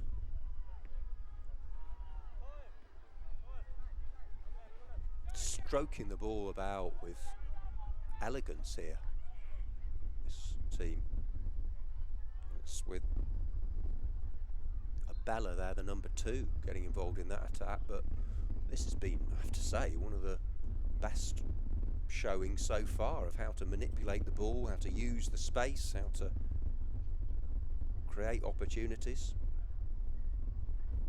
Because you've got to remember, you've got to judge it really in relative terms, and when you consider Radnor House Sevenoaks came very close to getting a result against Brookhouse College. They were 1-1 right until the final stages. They conceded late, and Brookhouse had won their previous game by a big margin. So this is very impressive from North CBS, who we are going to see again actually in the final game against Park Lane of Czech Republic, but certainly not disappointed that we're going to see them in the final game of the day as well.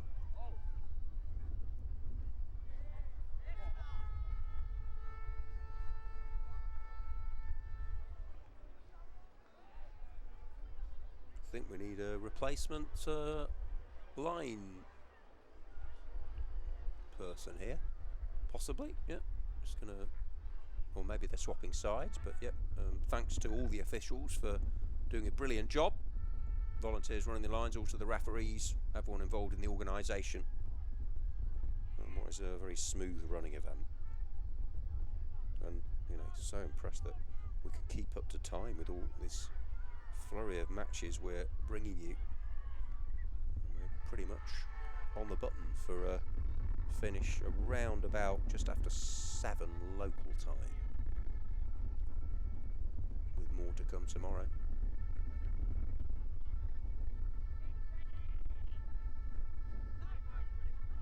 Can't get there. Freddie Potter, the 15 for Radnor House Sevenoaks. They've not created quite as much since going ahead. Governors. Referee signals for a corner. They've made the most of one of them from the opposite flank. Beauty of the ball in, touched in at the back post for the game's only goal so far. 30-minute games in the under-17 tournament for boys. So into the second half of this one. Oh, it's another good ball in. Oh, he's clawed it away somehow. It's like a pinball machine there. And they can't quite believe they haven't scored. Again, it's Cromarty doing his thing. Paws it away. Looked like it was creeping over the line. But he's come up trumps to keep his team interested. They can't afford to concede a second, but it's just, surely they'll have a stint in the game where they actually get in the opposing half and enjoy some possession, because it's been constantly coming at them. Really in the zone here, Anas CBS. They've come to win. Kauser. High hanging. Oh, it's a lovely ball in. And then the header against the bar on the follow-up. And I think the whistle might have been blown anyway, so maybe it was the foul on the keeper as Jack Riley got forward. But that's what to do in these conditions. Perfect, really, when you can play one high, guide it, and you just don't know exactly when the gust is going to come to affect the flight of the ball. Abella back for his keeper. He's been a passenger, really. Bystander, just witnessing the outfield players do their thing. Kauser for Riley. Great stuff again from the number 11. Just ran into some difficulty. Not sure whether he's thinking about a shot or a cross there, to be honest.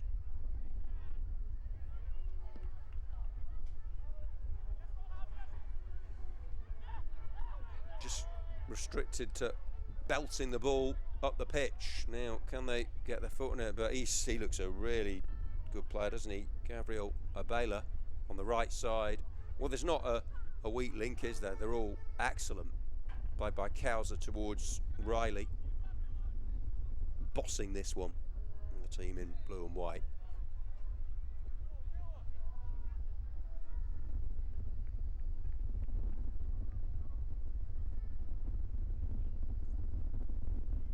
They'd like a second goal with Sargent. Still Sargent. Little step over. Links up well with Sherry. Sargent save Cromarty, and it's really been Nas versus the Radnor House Sevenoaks goalkeeper here. And Harrison Cromarty, time after time after time, is saving his team. Football is so pleasing on the eye from this team. I mean, I'm just pinching myself to think, is it still only 1-0? That one goal did come from a right wing corner, and it's going to be a chance from open play to swing one in as well. Good defending, and yet another corner.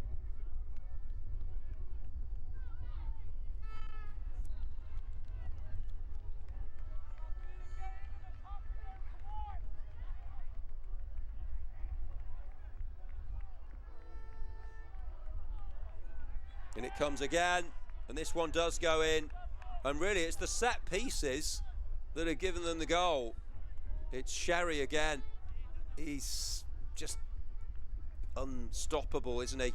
He feeds off those types of crosses, clearly. Does Odran Sherry.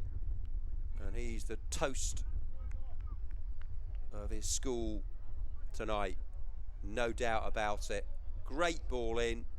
For all the sparkling, flowing football they've produced, in open play, stroking the ball around masterfully. It's actually 2 right wing corners that have led to the goals, and Sherry takes the plaudits. Right place, right time, but again, great deliveries in from that side. And Radnor House have just got no answer here. They have won a set piece though. If they could just get an unlikely goal maybe from here with the wind behind them, might even try a shot. Then you never know. But it's just about the worthiest scoreline we've seen. And if it hadn't been for Harrison Cromarty with some wonder saves for Radnor House, then it would be at least 4 or 5. 2-player wall, and it's a free kick. Lots of body. I think he might just try and hammer this one with a bit of dip. Hope there's a touch on it. There is a chance to play it in. It's a really good effort, and keeper looked a little bit worried, but quite happy to see that one go over. Was Sean Burke, who's been rather less busy than his opposite number, Harrison Cromarty. Wasn't too far over the bar. It was the best moment they've had in the game. Radnor House, Sevenoaks. Forward again goes Abela. 22nd minute. Good sliding interception, intervening vitally.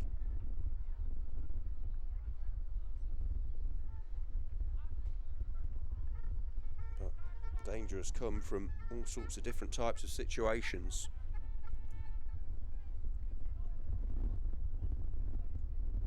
It's going to be a tough examination for Park Lane International School of Czechia in the final game of the day against these opponents, who lead 2-0. Next up, we've got Akademia School Warsaw. Another chance to see them, the Polish side, who had a good win over BIS Tunis in our first under 17 boys Group A game on this pitch. And we'll also see Socrates Educa International School, who got a 1-0 win over American College Sofia with a really well taken goal.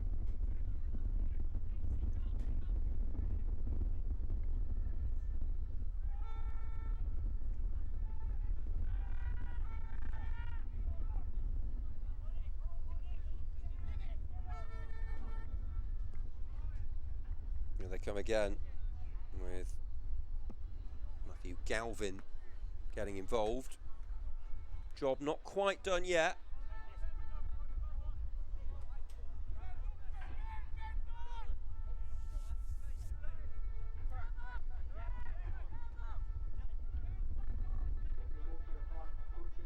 Bradley and Riley.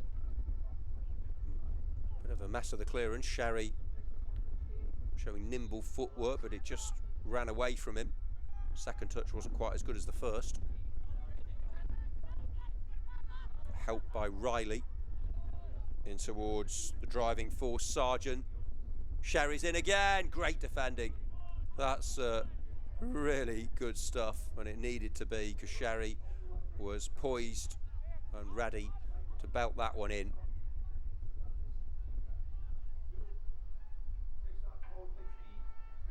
Might have been Holroyd there, the number 6, put the challenge in.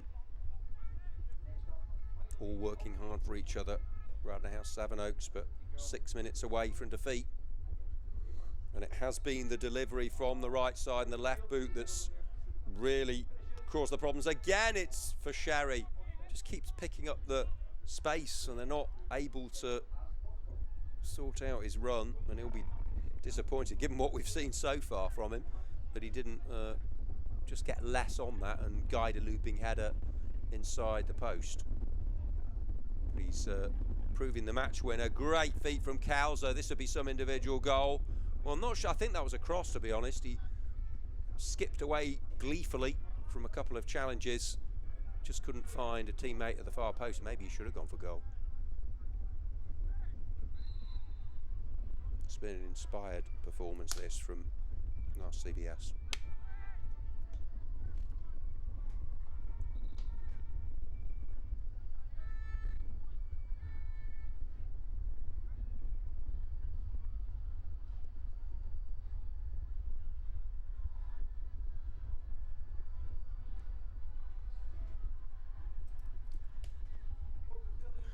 satisfied, surely, the coaching staff, with the quality of this display from the side who have the 2-0 advantage.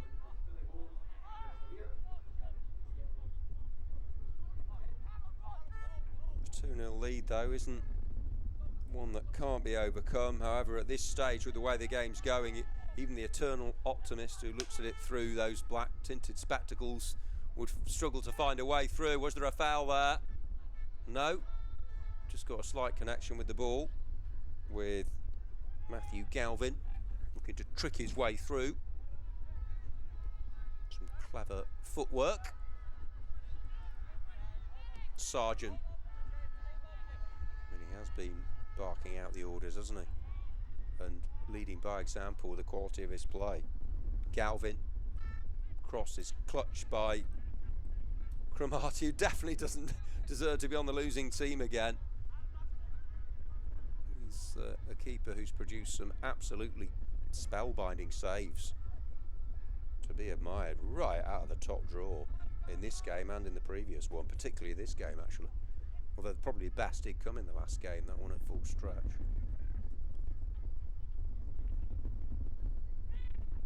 Looks like his team are going to be leaving this game empty-handed though. They played more of a part in the last one, to be honest. Got a goal against Brookhouse, but this one they've just been defending, doing absolutely everything they can. They're just up against a quality team. Here's a control from Riley, and then he rifles it low and into the corner. And now they have the 3-0 lead that is worthy of their dominance. It's been an utterly brilliant display, and Cromartie had no answer. Such was the crispness and power of that shot from the number 11, Jack Riley. He's had a really good game. His team have utterly bossed this contest. They're 3-0 up, and that puts it beyond any sort of doubt that they are going to record a big win. First, they've scored that wasn't the result of a set piece, but it was only a matter of time. Now they just need to see if they can keep a clean sheet. Haven't really created a chance. They've not had enough of the ball to do that, Radnor House Sevenoaks.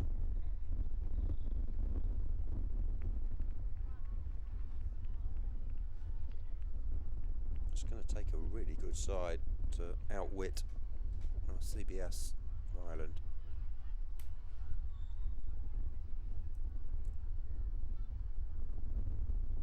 This has been as dominant a 3-0 as you'll see.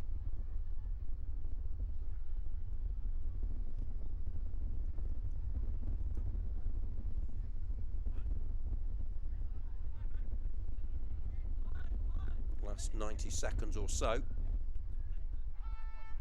Being entertained royally on pitch C today. Riley, who got the third goal, viciously swings over the crossfield ball, raking, arcing like a dying firework there. A few weeks before bonfire night. It's been quite the autumn fall for Radnor House Sevenoaks in this game. But you have to applaud the quality of the team they're playing. I don't think anyone could do anything against this side. Sherry hits one against the bar, then the bounce and the flight nearly took it back in on the wind. But what a hit that was from Sherry. He's already scored in the game. He's threatened throughout, the number 9, leading the line. Such a sweet strike, purity of hit. Blasted it beautifully, almost too good. Beat the keeper, but the woodwork came to the rescue. The crossbar still shaking. Not from the wind, but from the power of that drive from Sherry. Scored 3, but they've had 8 or 9 other really good openings. Either they've hit the frame of the goal high or wide, or more often than not, it's been the excellence of Cromartie in goal. Left wing corner. Could have gone anywhere and is crashed home from close range. And that wraps it up. A final goal, the final kick of the game, is blasted in. It's 4-0 for Nars CBS. They were absolutely brilliant in this game. What an outstanding team.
So 9 minutes into this one.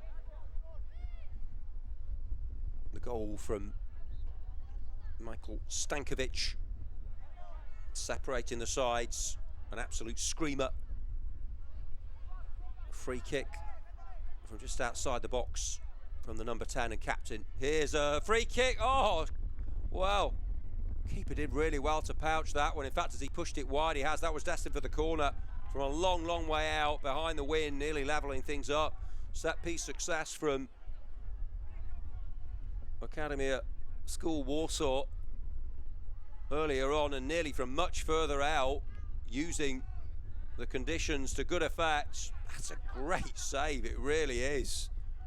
Full stretch to his right, came at real power with the aid of the elements, and very well done to the Academia School Warsaw keeper.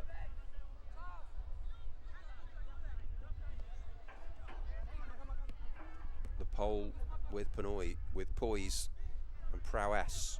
Stankovic, the goal scorer.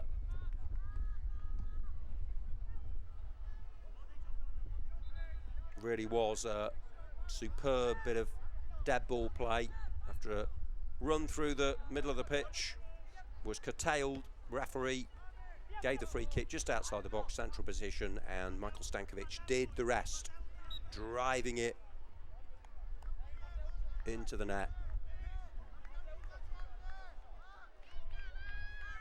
Good individualism. A delightful goal. Here he is taking this free kick from much further out. Tries the chip this time. You'd say good value for the lead, but they nearly conceded an equaliser there. But for the goalkeeper's vigilance and agility, athleticism, judged the flight to perfection. Academia School Warsaw, led by Maciej Domoradski. The rest of their players: Tomasz Namisi, Viktor Voshtina, Konrad Wierzbicki, Michael Stankovic, the goal scorer. An inspiration: Harry Walker, Min Dongo, Kajetan Czaplinski, Piotr Kowalski, Julian Martinuszka, Kuba Robanowski, Mikhail Grabowski, Daniel Ladny, Matthias Borowiak and Nicholas Kuchaski, to give them their full lineup. They're wearing all white. There was a slight clash with Socrates Educa International School of Spain wearing black and white, so they put the yellow bibs on. They've shown some good moments, not least that long-range free kick. Did win their last game on this pitch 1-0 through Paul Bernat's expert header after a free kick hit the frame of the goal. Here they are with a close-range chance. They're starting to carve out the openings. Alvaro Martinez forward for that one. Good defending. They're protecting their lead well here. The rest of the Socrates team, led by Jabi Tobias, Maxim Kozuhov in goal, Lucas Bush, Joran Mestre, Enric Folch, Hugo Ramos, Paul Bernat as they defend that one well, Luis Morales, Guillem Rofes, Udad Estrada, Alvaro Martinez, Kayla Valve, Mati Fernandez, Carlos Carlin, Luke, Eric Strasler, Denis Kozuhov, Josep Martí and Juan Diego Marquez.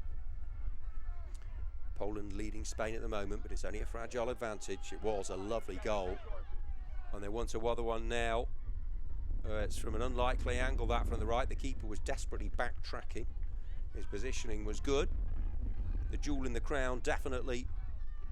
Michael Stankovic scored a really good goal in their win, 3-1 over BAS Tunis. First game we saw in the under-17 boys group competition today, and it was a cracker. It was even better, this free kick. Marvellous, magical, mesmerising, magnificent Michael on target. Not sure I had the mic on for the first few minutes of this game, so apologies about that, but back with you now. Jack Woodward talking you through the action on this Super Saturday in Spain. Football Salud Barcelona, Mediterranean Sports Hub. is Bernat. And up by Lucas Bouche. However, the outlet is Stankovic, plays the pass now, it could be 2 from the number 2, sets himself and then hits the bar. Oh, so close for a second goal. Tomasz Namisi raiding forward, brilliant run, showed composure, thought he'd crashed it sufficiently well, but always rising, and he actually struck it too well almost, hitting it against the crossbar. Referee just pausing proceedings. In fact, it's a free kick. It's a good game, this.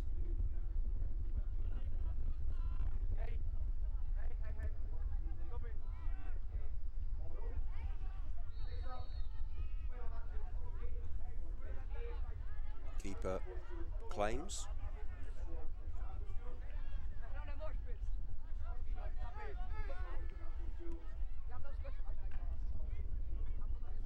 Past the quarter-hour mark then. 30-minute games, remember, in the under-17 boys competition. This is Group A. 1-0 to Academia School Warsaw. And here's another effort from Tomasz Namishi, really making a difference. He's just clattered one against the bar from closer range, inside the box, outside it. He's lashed that one mercilessly, but high over the bar.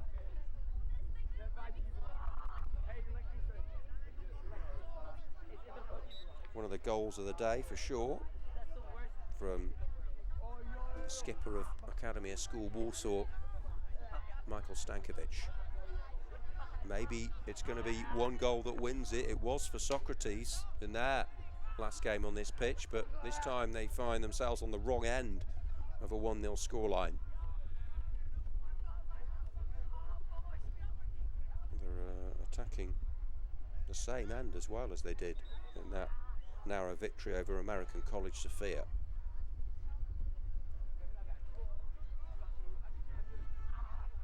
Remember, if you're watching the live feed, you can scroll back and watch any of the other games. We've seen some absolute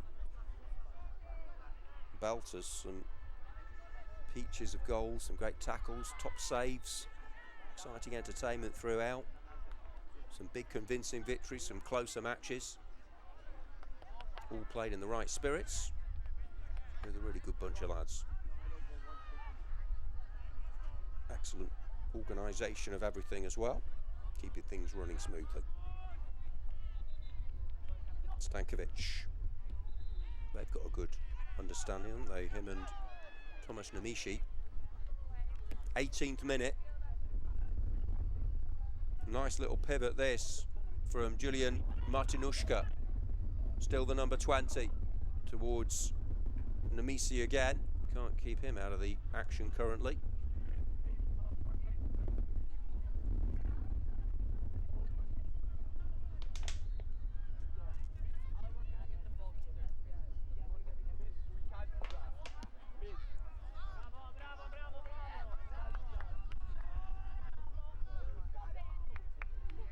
Good encouragement. Noise levels coming from the sidelines, encouraging the players.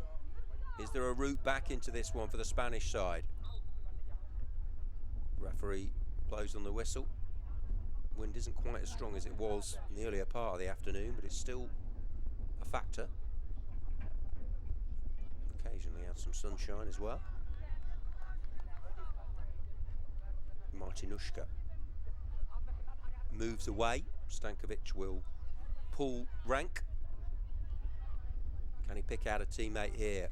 The number 10, the driving force, the goal scorer. Scoops it high, little layoff for the player who won the free kick, Julian Martinuszka. That was nicely touched towards him. Easy catch for the keeper though.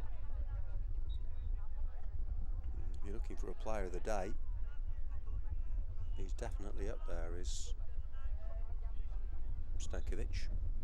Important goal earlier on, the first game that they won, and so far it's his goal that separates the sides. Hasn't really been it.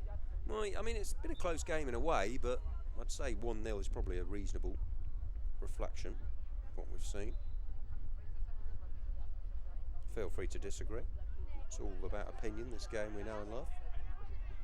And this one is from an unlikely angle, very tight, acute. Crashed over the bar. Still over 10 minutes to go for Socrates to try and find an equaliser. Nearly 20 past 6 Spanish time.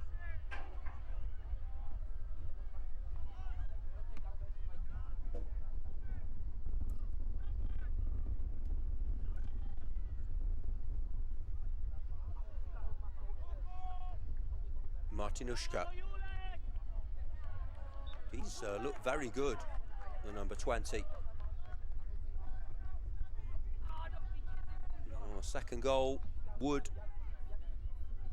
clinch the victory, you feel, but it hasn't come.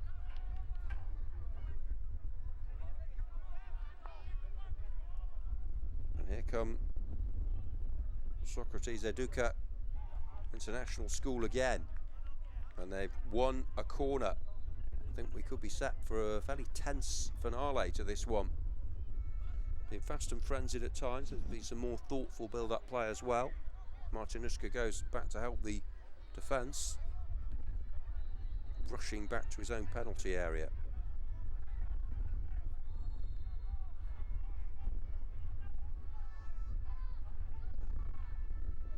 In comes the cross.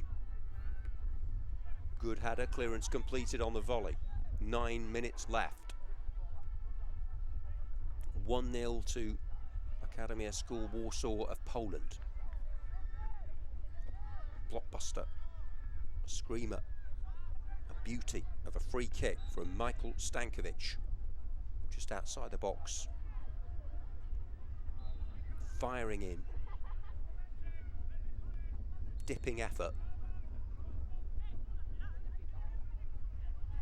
Not see any more goals, but stay tuned to see if we do. There's still one more game to come after this. Another under-17 affair, boys. This is Group A. That'll be Group B. NAS CBS against Park Lane International School. That'll be Ireland versus Czechia. Still looking for a way through. Can't find it though. Can't fault the effort, the attitude, the hunger and desire. Just need that quality where it really matters to Socrates. Otherwise, they might just fall short in this one. Neither of their matches on this pitch have been high-scoring affairs. They got the better of their opponents 1-0 against American College Sofia, but might suffer a 1-0 reverse here. Could it be greater damage inflicted on them?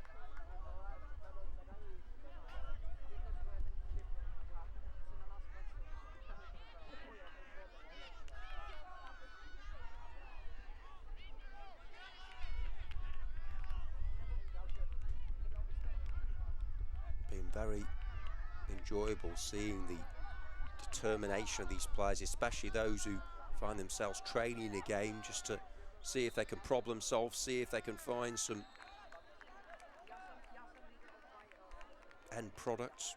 That was an effort from range, but easily caught.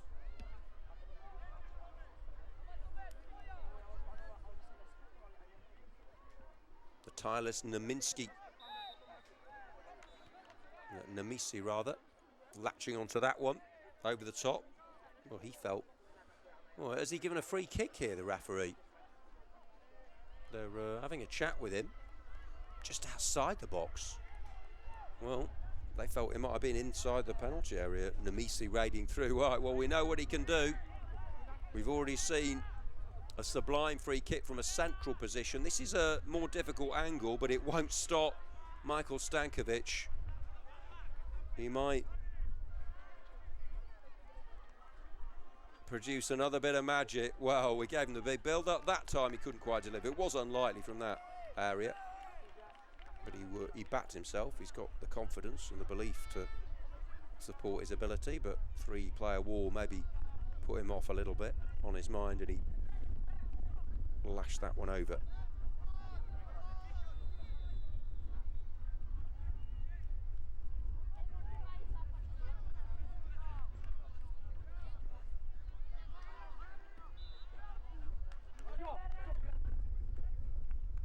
approaching the last 5 minutes or so. It's been an intriguing contest. Good passages of play from both sides, but one glorious defining moment. A fixture punctuated by a bit of individual brilliance from Stankovic. Perfectly flighted free kick it was. Very early on in the game as well. Goals have dried up a little bit. I mean, obviously we saw Nas hit 4 and might have had more in the last game, but generally they've been slightly lower scoring affairs, the under-17 matches. But a lot of them have been closer than what we saw before lunch. Under-15s racking up some big scores, some of the teams.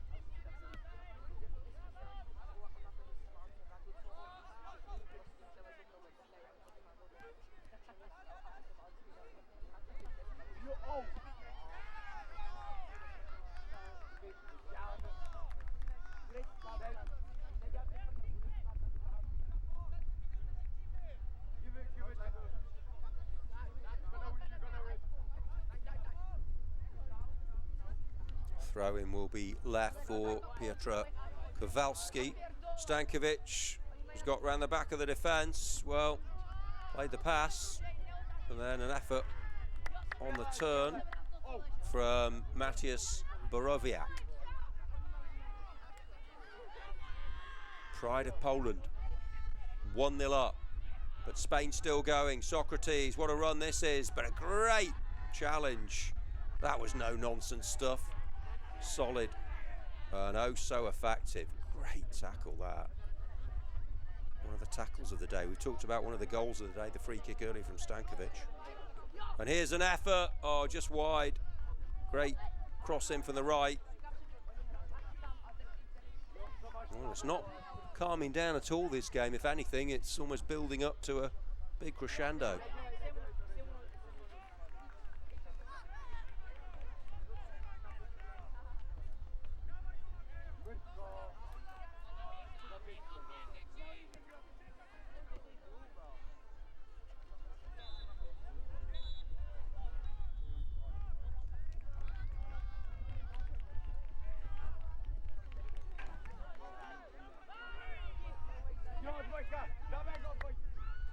And it's Nemisi.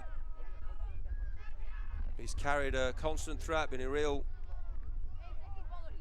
thorn in the side of the rear guard, as has Stankovic. Oh, he nearly found the corner there. That would have been some goal with his left foot. Angle was against him. Keeper was concerned. But looks like they're closing in on a hard-fought win.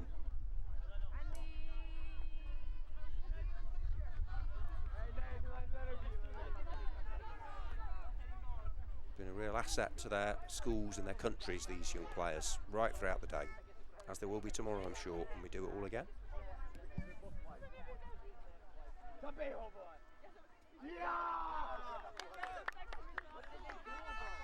That challenge being applauded from the sidelines, clearly a Academia School Warsaw fan, but they have conceded a corner.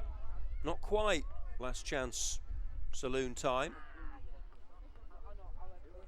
Not that these youngsters would ever be in a saloon, but you know what I mean. Here's the shot on the volley, pouched by the keeper. Just been the nearly story, what might have been for these Socrates Aduka international school players. They won a tight game earlier.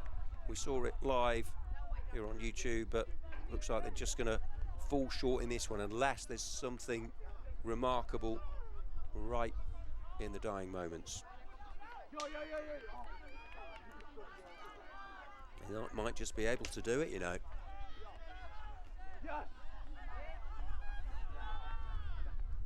Approaching the final minute. Oh, that's a good reverse ball, but an equally fine challenge. Been some great interventions at the back from the Warsaw team into the last minute of the 30. Stankovic carries the ball. He's beaten the keeper. He's got support. I don't think he'll need it. Stankovic finishes it off at the double. He scored early from the free kick, and now he's got one late from open play. He is some player. He's one of the players of this Saturday in Football Salou Barcelona for certain. Both goals from the captain. Marvellous Michael does the business for Academia School Warsaw. They've won again on pitch C. They're a real force in this under-17 boys tournament. The Polish team, they've won this one by 2-0. It's the Michael Stankovic show. A brilliant free kick and then a great run round the on-rushing keeper. Spaces opened up, got the second goal. 2-0. Job done by Warsaw.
We've made it then, our final game of the day, and what a thrilling Saturday it's been in Barcelona at the Football Salou Mediterranean Sports Hub.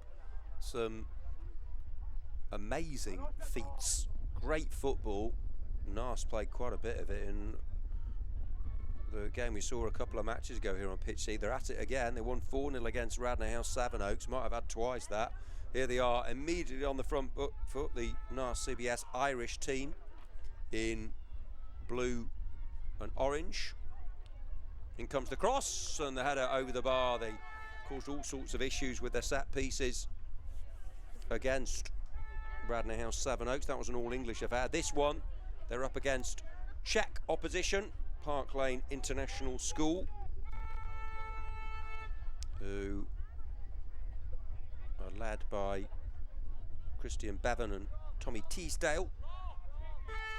Shout out to contact Kristiva Zizova as well. Thanks to everyone providing the information on the teams, all working behind the scenes at the schools at WGS, the World Schools Games events team. Everyone who's helped provide this broadcast as well. And of course the players, most importantly, and the schools being represented, the staff. It really is a team effort, friends and family support networks. Great stuff. Second minute of this 30-minute match, under 17 boys Group B. NAS absolutely flying after dismantling Radnor House Sevenoaks in stunning display of controlled football. They have to do some attacking here. Park Lane, their opportunities may be few and far between, but at least getting into the NAS CBS half of the pitch, as it's defended well by Jaden Bradley, back for his goalkeeper Sean Burke.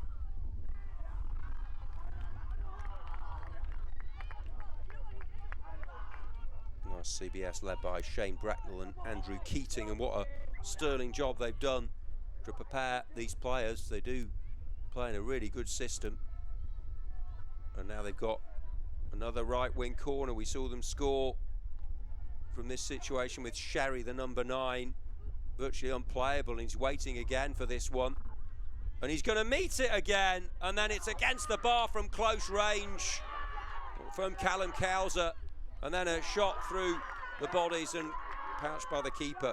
Great support for both teams, you can hear, with some of the other pitches having finished their matches, I guess. This is the final game of the day. It's nearly 20-7 local time. And, well, Cowser rattling the bar after Sherry's good effort. Here's Sherry, plays the pass, and, well, it was just a matter of time in the last game they played, but, well, frame of the goal came to the rescue of Park Lane International School. First we've seen of them at under 17 level on this pitch. We saw their under 15s play earlier on. Lost 2-0 to NSS Malta in an early game, and also played Bucksburn Academy of England, going down 3-0. But here they're 0-0. They've made sure they haven't conceded. So important against a team of this quality, one of the favourites. Make sure you go to WSG's Instagram, Facebook and X pages for regular multimedia updates from the tournament. WSG Football live blog and the mobile app to download. See where your preferred school and teams lie in the tables. All the knockout matches tomorrow, final group games. We've got cup, plate and bowl competitions depending on where the sides finish. All the different age groups, 7 in total. Under 11, under 13, under 15, under 17 boys and girls. Under 13, under 15, under 18. We've seen some brilliant girls matches already on Pitch B on a live stream. Well, Park Lane have already had more of the ball than Radnor House Sevenoaks had really in their game against NAS. Here's the clip for the team in blue and orange. Shot is dragged wide of the post. 0-0, 5 gone, final game.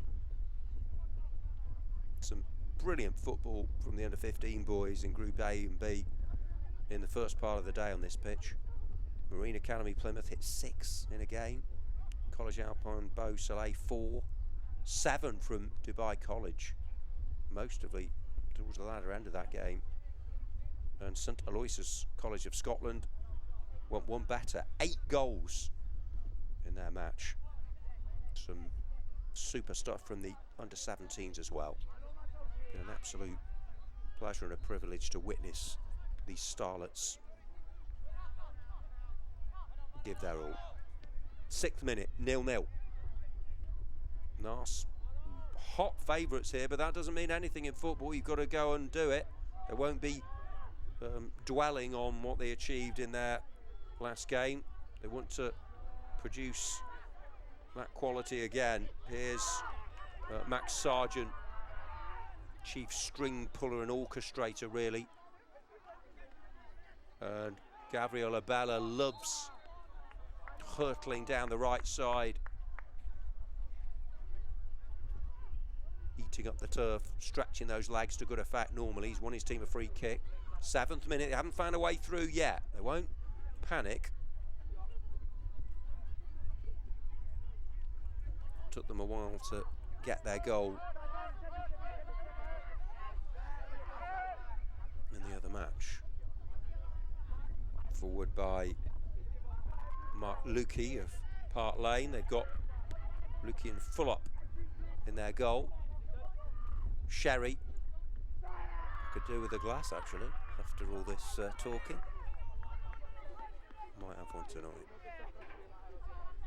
But he's been a very good leader of the line, goal scorer, and he's won his team a corner.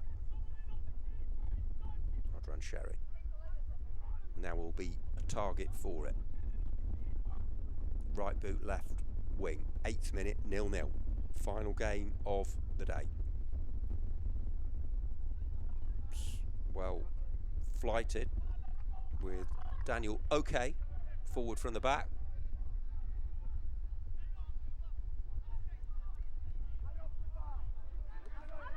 Remains 0-0.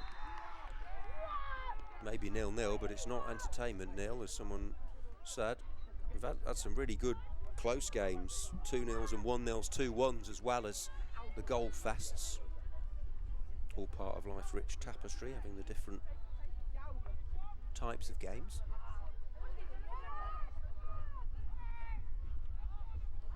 Trying to embark on a breakaway, but difficult when they're so assured off the ball as well, this Irish team. It's with Jaden Bradley, still the number 3 Bradley. He's got Jack Riley available, but they've gone further forward. They've defended well though, haven't they, so far? Park Lane. Here's the shot, good save, and then away by the defence, being roared on by their schoolmates. I think that might be some of the under-15s who are cheering them. Great to hear. A togetherness for the Czech outfit.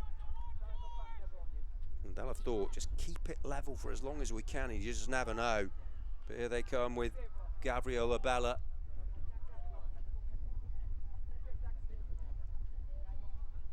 Cross in from that right side. Hoisted, hopefully. Sargent. And then it's against the frame of the goal again, is it? No, I think it just went over, actually, that from Sherry. No scoring draw yet, 10th minute. The team in blue and orange having the vast majority of the play, though.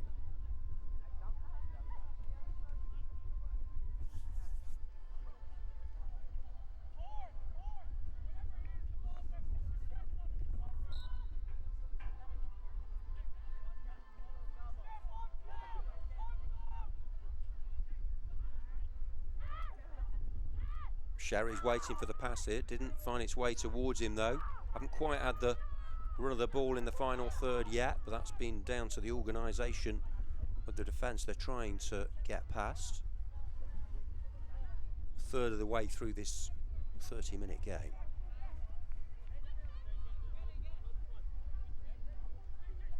Bradley. Little ball outside of the boot, and it's just wide by Sherry. Played in beautifully by Galvin, but hasn't been his game so far, Odran Sherry, but he'll keep showing for it.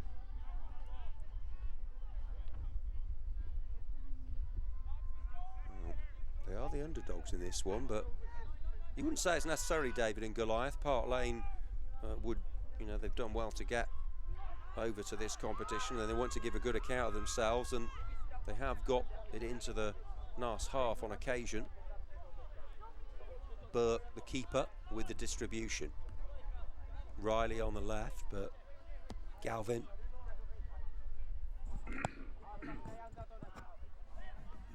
Launches it up the pitch. The referee had a good view of that challenge. Wasn't a good one. Going through the Park Lane lineup. Got a bit of a clash to the head there. Got to be really careful with those. So gonna have to take the protocols and make sure they're okay. They're outfield players, by the way. Alan Ilinchev, Matus Roth, Yannick Blaha, Matis Shrubi, Daniel Strubai, Sebastian Manas, Boris Barja, Alex Hurst, Theo Rapala, Edis Duskit, Jan Nepra, Jakub Matis, Matthias Schock, Fabian Setlik, Simon Maresh and Mark Lukey. They haven't had much of the ball though, have they? Certainly been Lukey and Fuller, the keeper, and the defenders who've been kept occupied. 12 gone though, they haven't conceded. 0-0. This will be some scalp if Park Lane can stop Nars CBS from scoring here. Still got a long way to go to achieve that.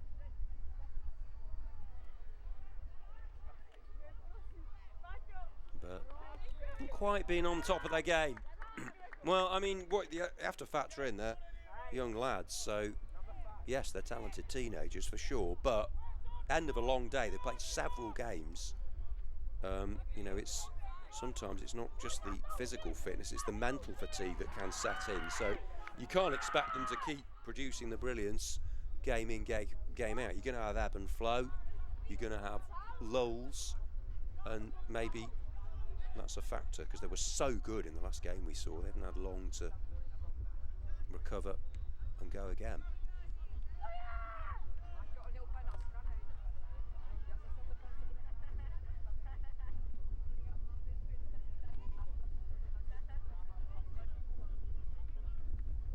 And that's deep inside the Nars CBS half.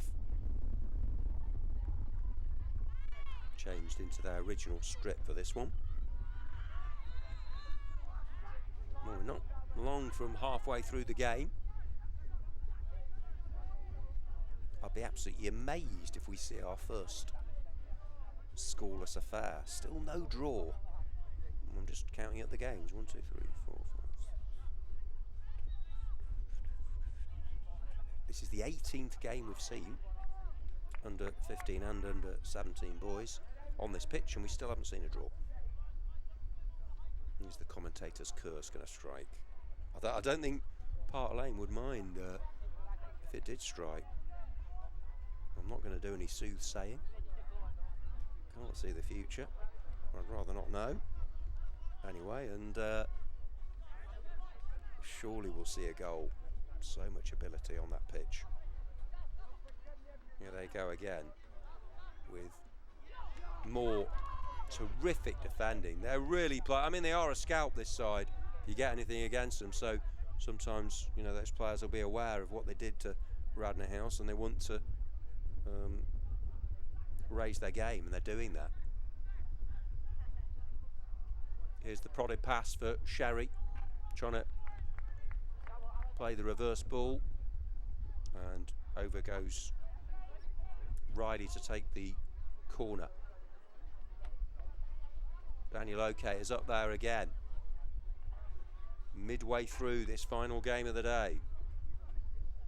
Could it be the deadlock breaker here? Up goes Sherry. It's like a magnet to the ball, isn't he, with those, but Didn't get the purchase. OK was up there as well. And the longer this game goes on at 0-0, the Park Lane supporters can sense that they might just be able to nick something.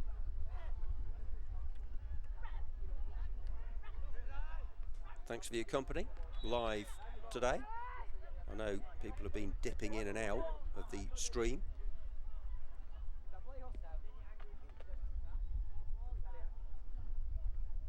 Oh, we sat for a breathless finale. Great work down the right side. But the keeper has done well so far of Park Lane, Lucian Fullop. This would be a phenomenal, incredible clean sheet if you can achieve. But actually, they've not had that many clear. Yeah, they have hit the bar. Not had that many chances. 16 gone. Little flip by Sherry for his teammate Sargent. Hasn't probably been as dominant as we saw him previously. Riley, strong on the ball, reassesses, changes the body position.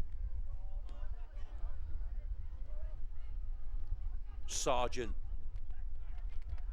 he's a major player and he gets the shot in. Oh yes, that's what they needed from the driving force. Marvellous, magnificent Max. That is why he wears the armband. Pure theatre, pure quality. It was 0-0. They were finding it hard to break down this resilient Park Lane rearguard. Max Sargent seized the ball, grabbed the initiative and found the back of the net. That is scintillating stuff. In the final game of the day, fatigue setting in. They've had to dig deep, and that is wonderful from Sargent. Driving force, goal scorer, headline maker. And our CBS set for another win. You'd have to back them now. Floodgates well and truly opened.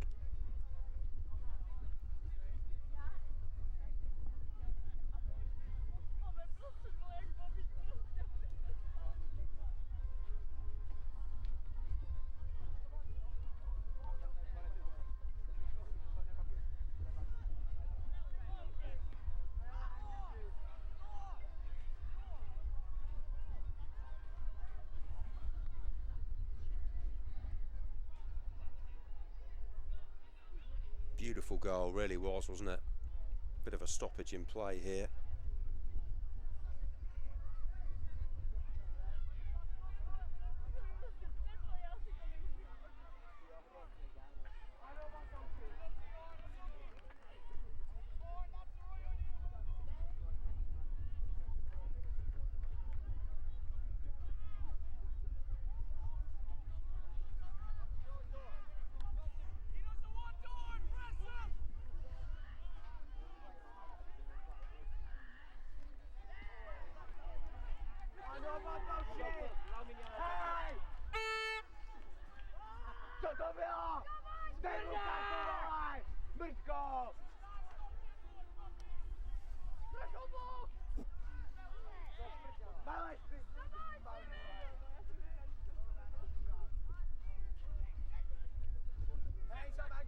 Well, goal worthy of winning any game. I don't think the scoring's over though. They want a second here. It might be the moment. Keeper drawn out, but he just couldn't pick out the back of the net there.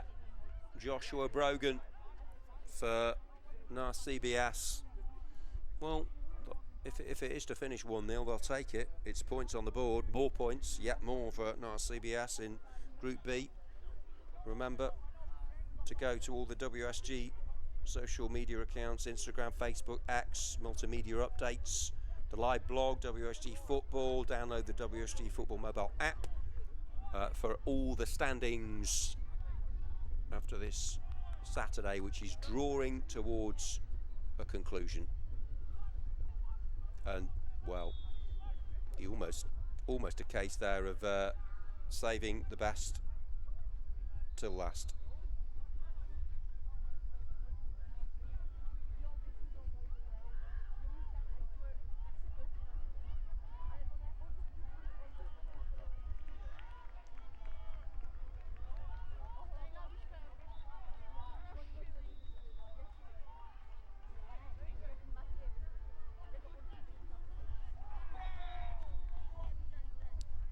Well, they have got another one.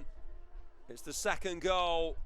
That will be the match clincher, and Riley on target again. The number 11 is a real goal getter, super jack. His players surround him, a rehearsed celebration, and why not? They deserve that, given the quality they've shown us on this pitch.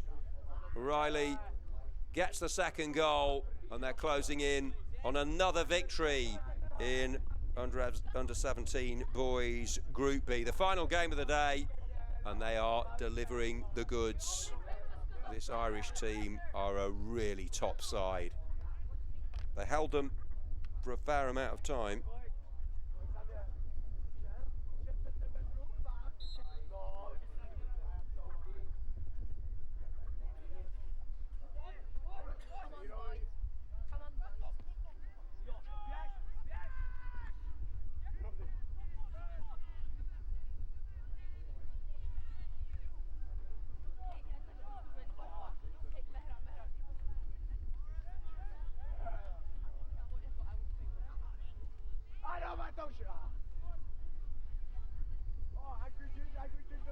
Well, it's as if one brings two, could bring three here.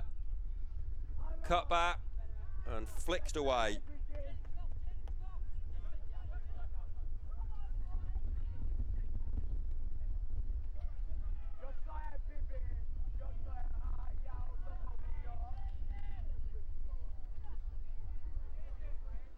.22 gone, 30-minute match. Sargent and Jack Riley with the goals for CBS.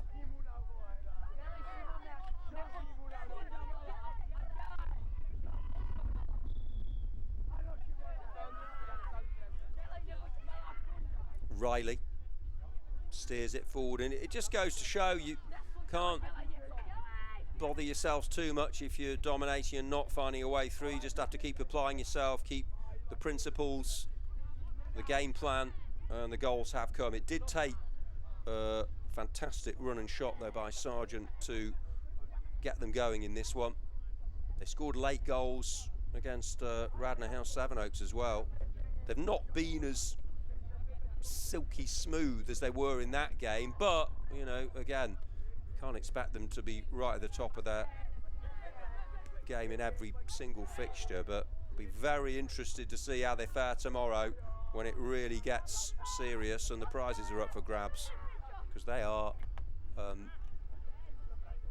full of flair, organisation and skill. But fair play as well to Park Lane for what they've done today. Really good to keep it at 2-0 in this final fixture.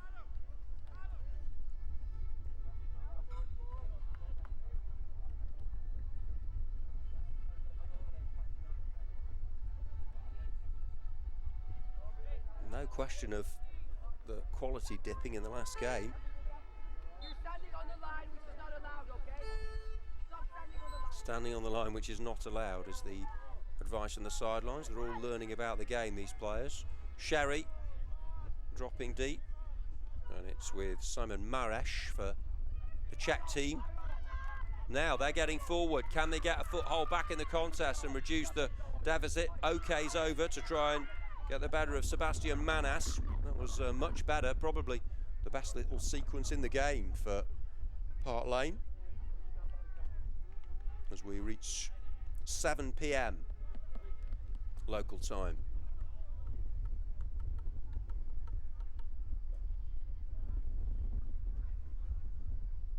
Closing moments.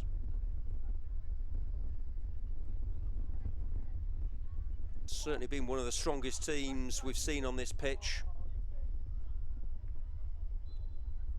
if not the strongest under 17 level.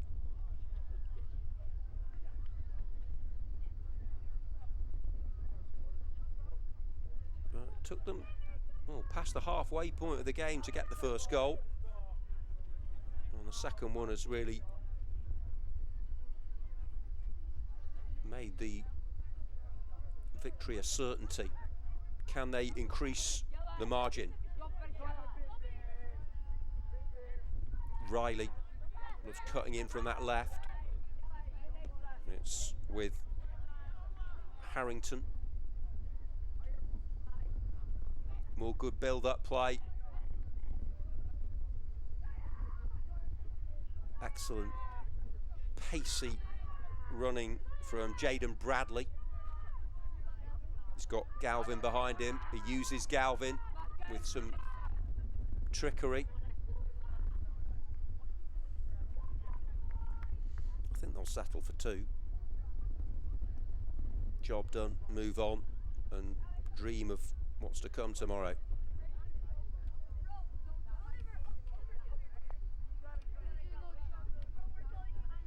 Sargent, he was the one who lit the touch paper, and here he goes again. More excellent running, but this time he is denied. However, he has the tenacity and attitude to win the ball back. Great to see from him.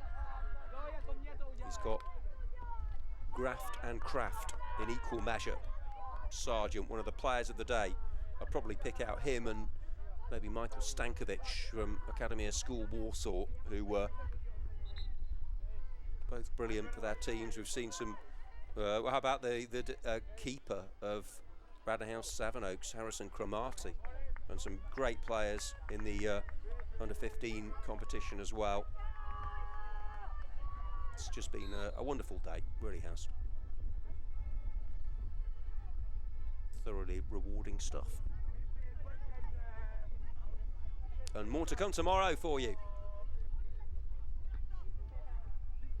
The final day, it'll be winning Sunday for so many of these teams. And a satisfying 3 days in Spain will be rounded off.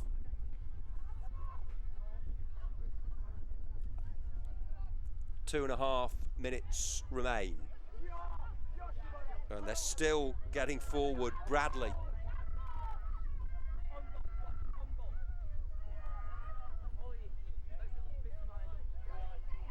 No, there's not a great deal to do. Their keeper, Sean Burt, but he's set to keep another clean sheet. Forward by Bradley. Little layoff, and Cathal Harris would love to get in on the scoring action, having entered the fray. Bradley, classy fullback, couple of minutes left. Well, can they complete a brilliant day with a third goal here? Time to rest the aching limbs. They won't ache that much, they're only youngsters. And then go again tomorrow. They'll want to go all the way in this. Will not CBS. Max Sargent, scorer of the first for Sherry. He could be the player. Sherry setting himself. Sargent tries his luck from range, and well, that was a complete contrast to the brilliance he showed for his goal. But he's at the end of a long, hard day, he's entitled to the odd laps. But what a brilliant performer he's been. And just a minute to go.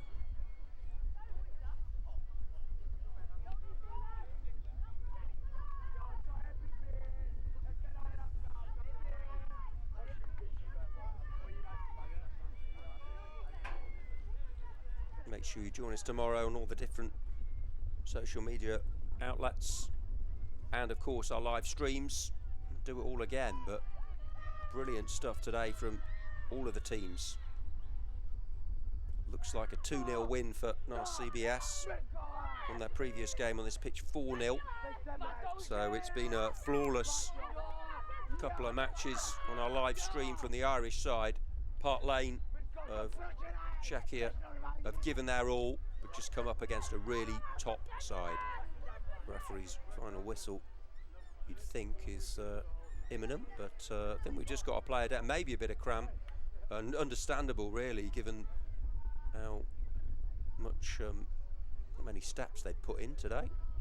But there might still just be a little smidgen of time. There is the final whistle. That rounds off a fantastic sporting Saturday at Football Salou Barcelona in the World Schools Football Cup. Here on Pitch C, Jack Woodward signing off after North CBS get the better of Park Lane by 2-0. a very good evening to you. Enjoy your Saturday night, whatever you're doing, and we'll go again tomorrow.